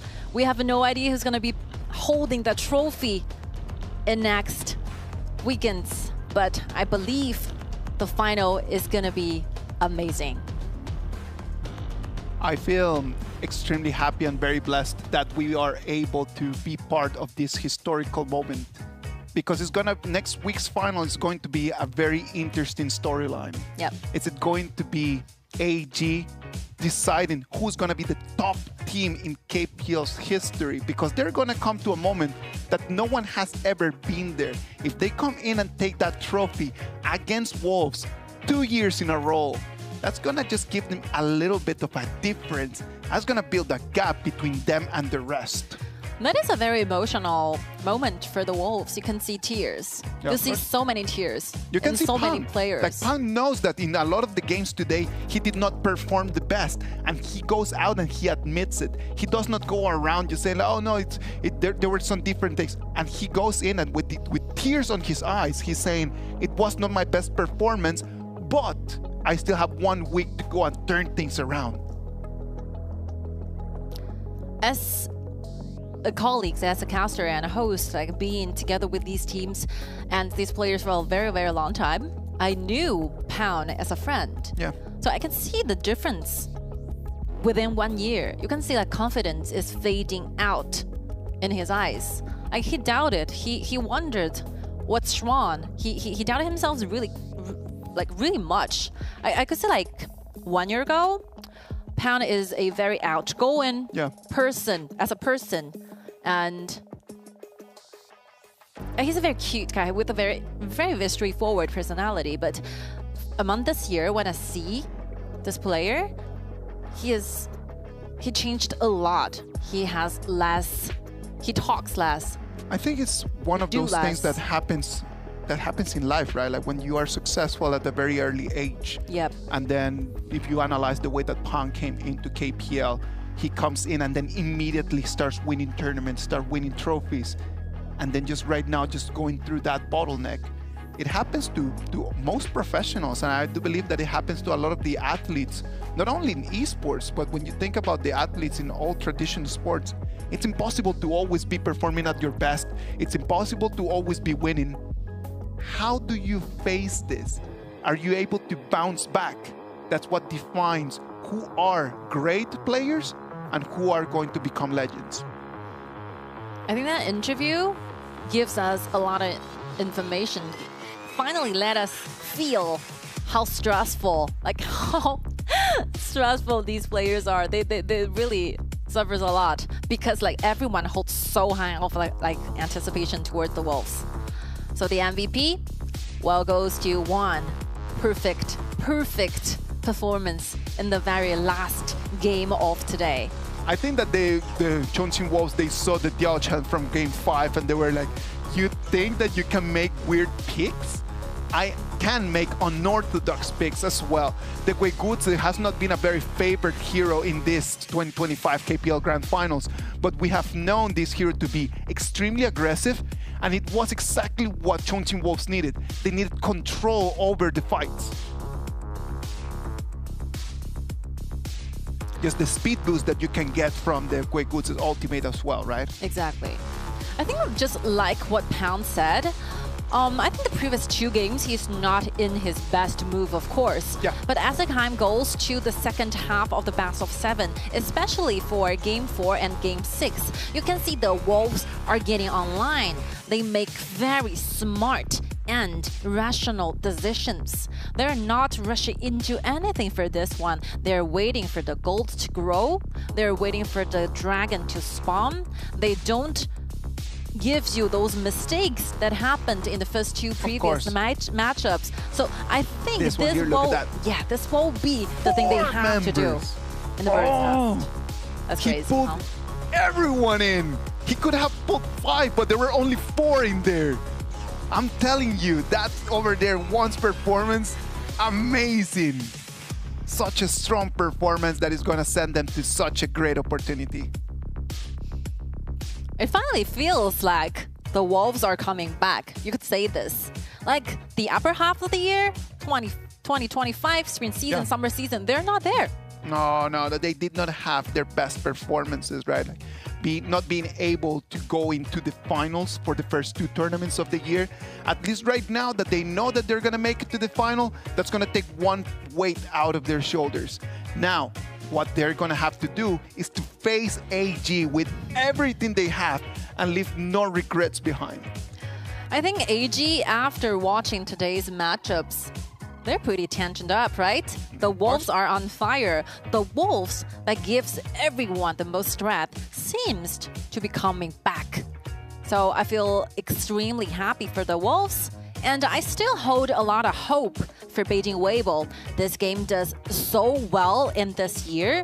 Spring season 3rd prize, summer season final, runner-ups, and for this grand finals, 3rd prize. We still have 1 more to go for this year's tournaments, the Challenger Cup.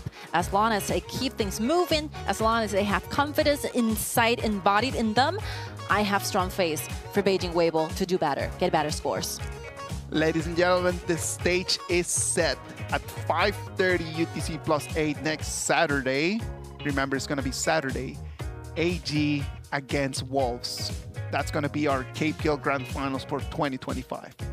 I've been wanting to say this, like, see you in the bird's nest for a long time, and it has already been 27 crazy days.